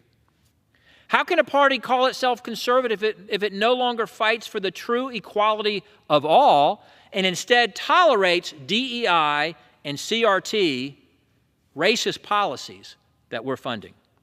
How can a party call itself conservative if it no longer fights for individual freedom, personal responsibility, and self-reliance? If it no longer places a premium on work or believes that people have a responsibility to provide for themselves, but instead the party funds government dependence and generational poverty? How can a party call itself conservative if it no longer fights for limited government, reduced spending, or fiscal responsibility, and instead borrows and funds massive deficits? I often speak in my district about the little-known and little-regarded 9th and 10th Amendments to the Constitution. When you ask a group, what are the 9th and 10th Amendments, almost no one knows what those amendments are. But Amendment number 9 says, the enumeration in the Constitution of certain rights shall not be construed to deny or disparage others retained by the people. And what that means is we have every right that the Constitution doesn't prohibit to us. We retain all the others. Just because the founders listed some rights doesn't mean we don't keep every other right. The 10th Amendment says the powers not delegated to the United States, or the federal government, by the Constitution, nor prohibited by it to the states, are reserved to the states, respectively, or the people. So what the founders were saying, of course, is the federal government had limited power and everything else was supposed to be left to the people or the states. But almost everything we do in this body is unconstitutional and violates the 9th and the 10th Amendments. We have strayed so far from these constitutional limits as so many Republicans have embraced expanded federal power, the growth of government, more spending, and diminished freedom for the individual. We consistently reduce the rights or freedoms of the people.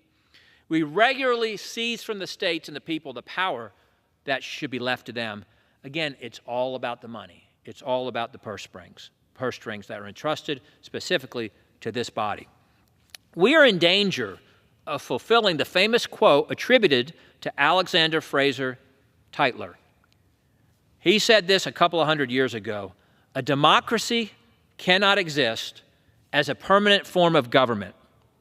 It can only exist until the voters discover that they can vote themselves largesse from the public treasury.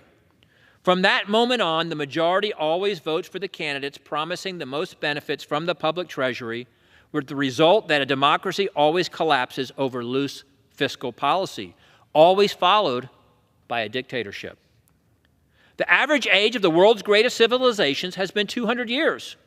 These nations have progressed through this sequence: from bondage to spiritual faith, from spiritual faith to great courage, from courage to liberty, from liberty to abundance, from abundance to selfishness, from selfishness to apathy, from apathy to dependence, and from dependence back into bondage. May we determine not to accelerate that on our watch, not to let this happen on our watch. May we determine to leave those who come behind us a better America than we found it. And may we determine to leave Congress having truly made a difference.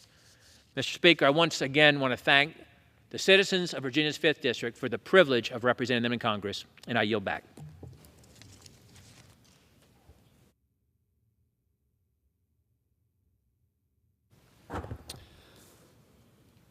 Under the Speaker's announced policy of January 9th, 2023, the Chair recognizes the gentleman from Arizona, Mr. Schweikert, for 30 minutes. Thank you, Mr. Speaker Pro Tem. So we have a half an hour.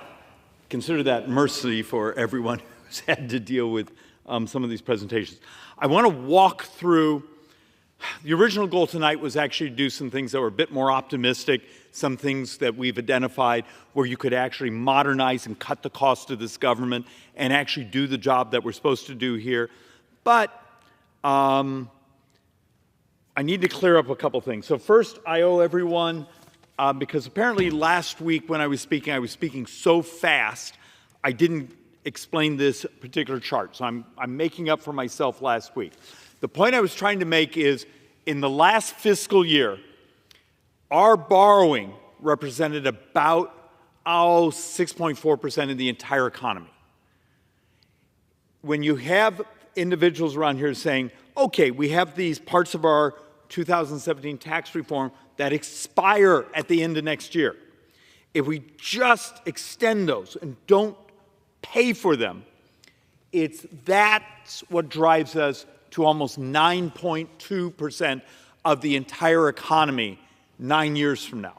So 9 budget years from now.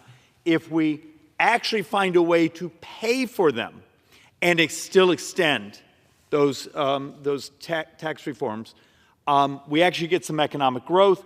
If you just let everyone's taxes go up, you end up at the end of the decade, or 9 years, about a little under 7% of the entire economy borrowed. So look, it's a little geeky, but the passion I've tried to show here is, I believe it's the moral thing to do is we don't let the portions on the middle class, their taxes go up next year.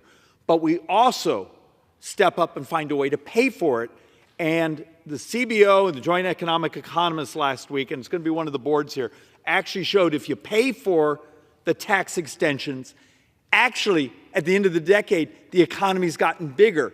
And it will make sense. You haven't taken functionally what would be $4.6 trillion out of the economy and used it for borrowing. You left it there so the small business, the big business, your family, there's money that you can borrow to grow. And at the same time, your taxes haven't gone up. It's just hard for us to do because if we do modernization, if we find things to cut, there's an army of lobbyists just outside this door coming to scream at us. And some of those lobbyists aren't the types of people walking around here with Gucci's. They're the people they fly in from our home districts saying, David, we want that spending. And then you explain to them every dime, and I'm going to say this 3 or 4 times because for some reason I can't get this to burn in. Every dime a member of Congress votes on is borrowed. Every dime of defense is borrowed. Every dime of non-defense discretionary is borrowed. And when you hear us all talk about saying, hey, Congressman, you know, over here's the mandatory spending, and that's like 3/4 of all spending. Believe it or not, there may be $300-400 billion of that that's borrowed money also. And so, but I wanted to apologize for everyone. When I was showing the 9.2% of GDP in 9 budget years, that's if we basically take these tax expirations and just ignore it and just continue current policy. We blow ourselves up. So, all right, let me drop those back there. A couple other things I want to walk through. Apparently yesterday, the president got up and was trying to tell everyone, this is the best economy ever. Okay, really? That's an interesting statement. Sorry, throat. Economy's actually not bad. Now, there's some arguments to be made. The amount of cash the Democrats did in their Inflation Reduction Act and other things that they've been functionally subsidizing and then borrowing. Okay. But here's the reality. If the president's looking at you in the camera and telling you the best economy ever, well, A, that's not factual, but why don't you feel it? It's because much of America is poorer today than the day President Biden took office. If you live in the Phoenix, Scottsdale area, my home, if you don't make almost 27% more today than the day President Biden took office, you're poorer. So having someone tell you, oh, the economy's great, and yet you're having trouble paying for things. And the reason we made this board functionally, for you to maintain your purchasing power. Are you making, if you're an average person in average America, in my district, these numbers are substantially higher because I'm from a district with some of the highest inflation in America. But if you're not making $1,115 more a month, because that's what you'd have to be having from 4 years ago, your purchasing power, you're poorer. And I think actually that's the reason that voters turned and said, okay, I see these Democrats running lots of ads, saying crazy things, but yet it turns out the voters are actually really smart. They would look at their checking account. They'd look at the cost of their kids' clothes. They'd look at the grocery store and try to figure out why in the last week of the month they were losing their minds under stress.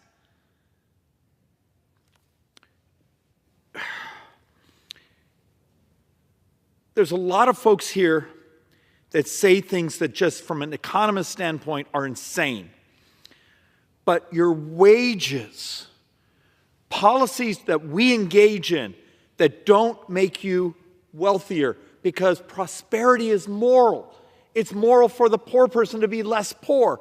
It's moral for the working person to be less stressed and to not understand the average American. In 4 some years, unless you're making about $13,000 more, you're poorer. And in my district, I think that number's like closer to 18, 19,000, because look, I have one of the higher income districts in America. but also one of the highest inflation. And I think that's the disconnect. And I think that understanding of it's not enough to run around and tell people the economy's great. Look at all the money we've handed out to big businesses. Aren't you happy? How much we subsidize the economy. And so many Americans are just trying to survive. One of the other things, apparently I did a horrible job trying to explain. And somewhere here in early January, I'll do a whole presentation on this. One of the fixations of the left is we need to tax corporations more. Okay, do you remember your elementary school economics class? Okay, I'm being sarcastic. Your high school economics class. A corporation taxes you. Who pays it? No, seriously. You don't think that doesn't pop up in the wages you pay your workers and the prices you pay as a consumer? In many ways, corporations are nothing more than pass-through entities. So when we did the tax reform into 2017, there was data that was coming out in the next couple of years that showed about 67% of those corporate tax cuts actually worked their way into wages. Remember, before the pandemic, we had some of the most robust growth of wages in American history, where the poor got less poor. Yes, wealthy did well. Now, there's a whole discussion, and one day I'm going to do a whole thing of what this government, the Federal Reserve, did to inflate assets, and that's actually where much of the wealth came from, was monetary policy, not tax policy. And the folks around here that don't do economics, that's for a different discussion. But what happens in a world where we can show we lowered taxes? Well, did that? Actually, it turns out we did something more complicated than that. You do realize what we call the TCJA. In 2017, there was like $7 trillion over 10 years of tax cuts. You know, there was like $5.5 trillion of tax hikes.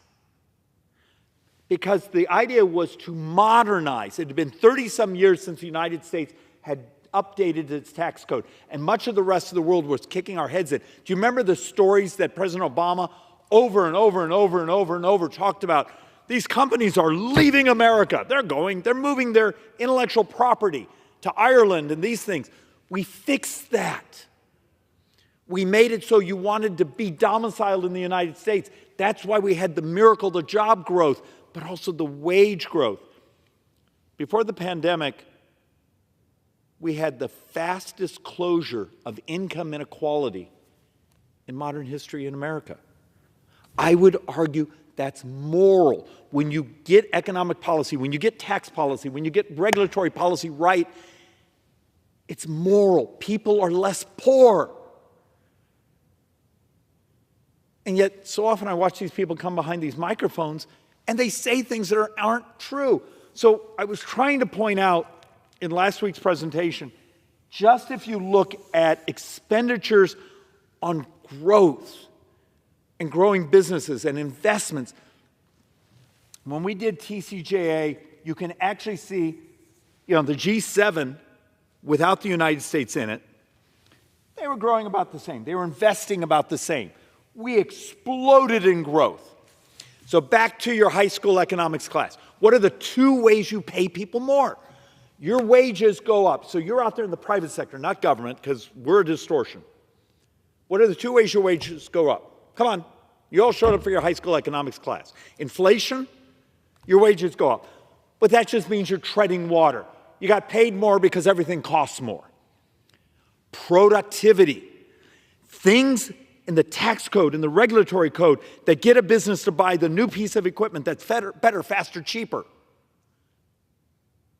Those investments in capital equipment, you're able to make more of whatever you do. Your employer is able to pay you more. It's how you create wage growth. And some of the idiot class here, I say, well, we're just going to tax businesses more. You do realize every economic model says is when I raise corporate taxes, it's the workers that ultimately pay for it, because your wage growth flattens out. But it's great politics. crap economics. And look, I did this earlier in the year. I brought all these charts trying to show that much of the wealth of this country, thank heaven, before the insanity of the pandemic, we had the tax reform, the regulatory reform, and the robust economic growth. Could you imagine if this country was at an anemic growth rate when that happened, what our lives would have been like? It's also one of the reasons we exploded out. Now, we spent too damn much money. There was too much fear, a number of stupid policies that hopefully we'll put into the history books that no one else will repeat. But the fact that we had modernized the tax code, it's what's given us a fight. And when President Biden yesterday was taking credit for a great economy, I sure hope he looked in the camera and said, thank you, Republicans, for modernizing our tax code so we maximize economic expansion and corporate stability. Because much of the wealth that this country, much of the opportunity, much of the employment base, and the way we can afford that is because we have a competitive tax code now where the rest of the world stops stealing our jobs. So, and one other thing I want to help try to understand, because every time I go near this subject, I get people, because their brains are sort of caught, and I don't mean to say this mean. I'm not trying to be mean. All right, let me walk through a concept. Mr. Speaker, you're from a state that produces hydrocarbons, oil, things of that nature. Back in the 70s and 80s, do you remember the posters, "No war for oil"? The world competed with each other for hydrocarbons. Do you remember? I had a professor back when I was a younger student who was famous for writing these papers about peak oil. The world's going to run out of hydrocarbons. Well, it turns out that was completely wrong because he didn't understand the ingenuity that God gave us as humans and how we found technology that to get to those hydrocarbons that in a previous decade were impossible. But the point where I'm going on this rambling, 70s, 80s, the world basically fought for hydrocarbons. Last decade, in many ways, we positioned ourselves for rare earths because that was the future economic of the world economy. Really, really smart economists right now are saying this decade, the next decade, and the decade after that, do you know what the world's going to compete over? Smart people. The entire industrialized world is starting to, if not collapse, dramatically fall. You see the things going on in South Korea and Taiwan and much of Europe, the numbers happening all around us. In the United States, if you look at some of the Census Bureau data, I said this last week, it could be as early as 11 years from now, the United States will start having more deaths than births. So what would happen to you if I came to you and said, let's have an honest conversation, which is almost impossible around here, about the border and immigration, but we're going to talk about it like economists. Not our hearts, not our passions, not our anger, economists. What President Biden has allowed at the border, when you bring millions of people into the country with very moderate skill sets, what did you do to your domestic working poor? You know, I've done a whole presentation here showing that family, that young man, that young woman, they dropped out of high school. They sell their willingness to work. They're out hanging drywall. They're out doing this. What happens to their wage growth? Remember a moment ago we were talking about wage growth? What happens to their wage growth in a society when you've added millions and millions and millions of people with similar skill sets? You crush the working poor.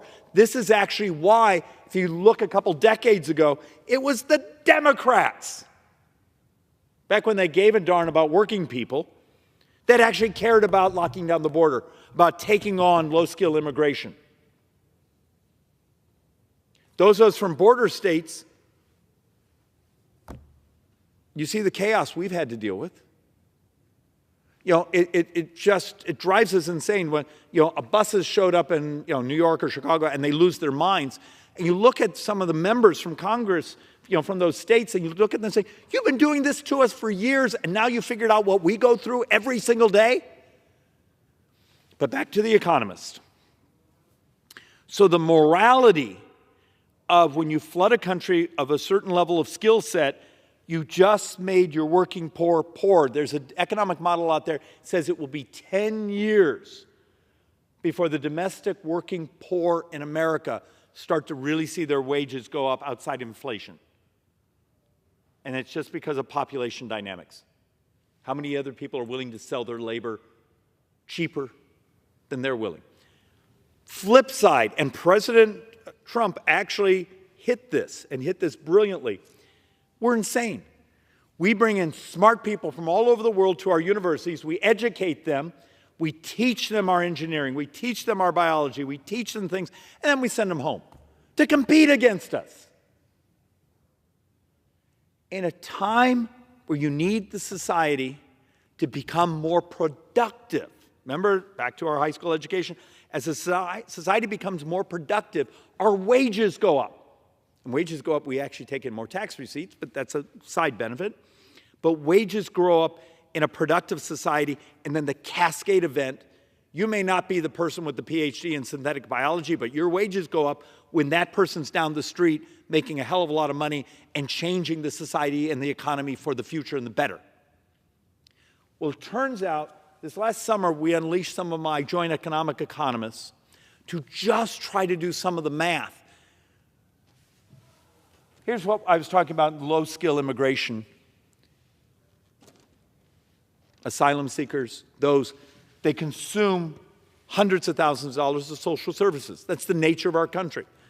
If you can't afford it, you get health care. If you can't afford it, you get these other types of benefits. If you can't afford it, we'll get you housing. Our education system is based off the tax system.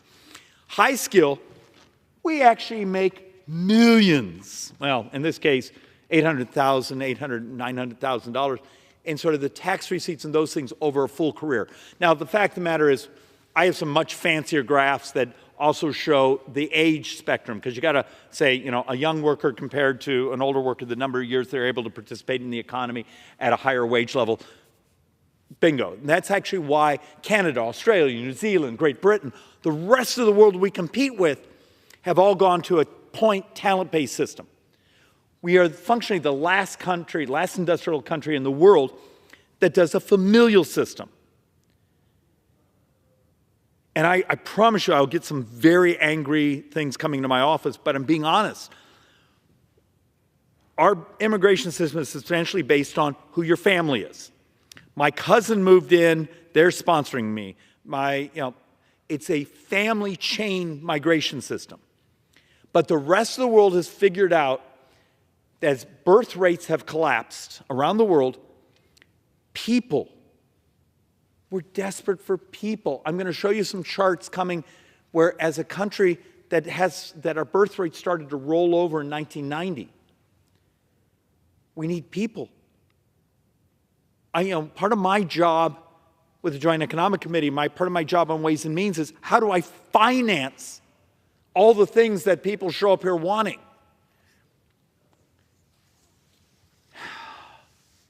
And I know it's not something you hear a lot of Republicans talk about, because so many people don't understand the demographics of our country. We're going to have an honest discussion that one of the most powerful things we can do for economic growth is actually modernizing our immigration system, not sending home people that we educate to compete with us. And there's models out there that says it would make our entire society more prosperous. So it's worth thinking about. And actually, can I give you just a thought experiment? Because I was trying to explain this to a reporter earlier today. One of the things that's expiring from our 2017 tax reform is research and development expensing. You go, huh? So you're a business and you're researching a new way to make something, a new piece of technology, a new type of biology, a new cure for a disease. In 2017, what we did is we made it so you could expense it right then. Under today's tax code, you basically depreciate it. So it says, okay, you spend $1 million trying to build a new tool, and you get to amortize that research over the next 7 years. Think about this. If I expense it in 1 day or do it over 7 years, government basically gets the same money, right? It's just the timing. But if you have them ability to say, I spent the money, I expensed it immediately, what happens? You get this virtual cycle of, oh, I have a new, better tool that's better, faster, cheaper, and then you jump onto the next one, and you get that productivity curve. Back to productivity again. How do you pay people more money? But one of the complaints we were getting after 2017 is that all this money was going into research and development to make a society more prosperous, more modern, better, faster ways to cure people. And we had a shortage of people with skill sets. So one of our economists is trying to model what would happen if you said, we're going to do expensing of research and development, because we know that pops economic growth, but you also did talent-based immigration at the same time. You may get a multiplier effect. This is thinking like an economist. This is what we have to do to get ourselves out of this hole. Remember, functioning the first 2 months of what we call this fiscal year, we're borrowing about $10 billion a day. If you do the whole 12 months and be a little more honest by saying, because here's the April tax cycle, we're still borrowing about $74,000, $75,000 a second. And it just gets worse. And it gets worse because of demographics. I'm going to show this twice, but I got to say it again. 100%, well, close to 100% of the debt for the next 10 years is interest in healthcare. It's people like me. It's baby boomers. It's not Republican or Democrat. It's math. Except it's also the type of math we're not allowed really to talk about here. Look, I'm going to race through a couple of these boards just to make a point. For every dollar we take in tax receipts, we spend $1.39. Does that give you a sense? So when I have someone that comes to me and says, David, there's a continuing resolution coming. Now, we actually probably as Republicans would want to move that continuing resolution when we have President Trump, so we have unified Republican government, so maybe we could do some of the policy changes. But how about the debt ceiling? So we're going to also do a slide here on talking about, do you understand when you say, David, I don't want you to borrow a dime. Great. So I take in $1, I spend $1.39, but all I get to vote on is about 25% of the spending. How much of Medicare, how much of Social Security, how much of pension benefits, how much of VA benefits do you want us to cut? And I've done these entire presentations at home where you show the chart and people raise their hand. So I get these suggestions. I'll give you an example. I had one last night. A good friend sends me a thing that says, David, if you'd stop funding the UN, that would take care of our problems. Okay, we spend about $18 billion in the UN. The economic effect is believed it probably brings in about $9 billion a year. But let's just use the entire 18. If we're borrowing close to $7 billion a day, so getting rid of all the UN covers 2 2/3 of a day, day's worth of borrowing. And there's the problem. People don't understand the scale. Every dime a member of Congress votes on, all defense, all non-defense discretionary, is on borrowed money, plus a chunk of mandatory. You got to see. So when we do that presentation at a home district, and you have people give their suggestions, we get up to maybe 3 weeks of cuts. And then you start to say, okay, are you ready to get rid of all the Defense Department? Are you ready to get rid of the State Department? Are you ready to get rid of the FBI? Are you ready to get rid of this? Ready to get rid of that? And you just see the eyes on people because they really do believe, if we get rid of foreign aid, we can balance the budget. And then you show them all foreign aid is about 9 days of borrowing. I beg of the public, the way you influence members of Congress is know your math and know the scale of how upside down we are. And here's just trying to make that point once again. Is if we're spending $1.39 for every dollar we take in, this little dot line is break even. That basically means every dime of discretionary, and that's defense too, and you got to pay interest. You don't pay your interest, you blow up the world, and you blow us up because we have, the bonds out there. So functionally, we're so upside down, even part of what we call entitlements, mandatory, earned benefits, is on borrowed money. Mr. Speaker, may I ask how many minutes I have left? The gentleman has 2.5 minutes remaining, sir. All right, I'm going to talk faster. Sorry about that. Oh, the poor people who tried to take our words down. It's a punishment. I'm sorry. I have some other boards here, so I'm going to just try to do 2 more boards in this 2 minutes. Tax policy. You go back to functionally 1950, when we've had very high marginal tax rates. We get about 17, 18% of the economy in tax receipts. When we've had very low marginal tax rates, we get about 17, 18% of the economy in tax receipts. The fact of the matter is, for some reason in the American economy, for the last 75 years, we fall back into this mean. So when you have Democrats run around here and say, we need much higher marginal tax rates, but when we've done that, we still just get the same percentage of the economy. The secret, once again, is that productivity. Have a bigger economy. Our structural crisis now is if we're getting 17, 18% of the economy in tax receipts, we're spending about 24% of the economy year after year. So back to the point. This is the pie chart. Every dime of non-defense is borrowed. Every dime of defense is borrowed. You got to pay your interest. Remember, interest is now our second biggest expense in government. It's number 2 now. And part of this red here is also on borrowed money. There's ways to make the math work. The willingness to modernize this government, the willingness to use technology to crash the price of this government, crash the price of health care, but make us a healthier society. There's a way. I sometimes just feel like an idiot. I come behind this microphone every week. I do charts. I show these things saying, here's ways. Last week I showed, I think, $100, $200 billion of savings we could have in government by just modernization. There's hope. But I only think we have maybe 3 or 4 more years to start to understand how upside down we are. Mr. Speaker, I know I'm out of time. Thank you for your patience. There is hope, but there's only hope if the American people start to hear these words and start to push those of us in Congress to do the right thing. I yield back.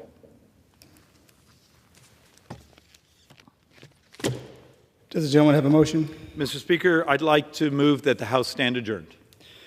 The questions on the motion to adjourn, those in favor say aye. Those opposed say no. The ayes have it. The motion is adopted. Accordingly, the House stands adjourned until 9 a.m. tomorrow.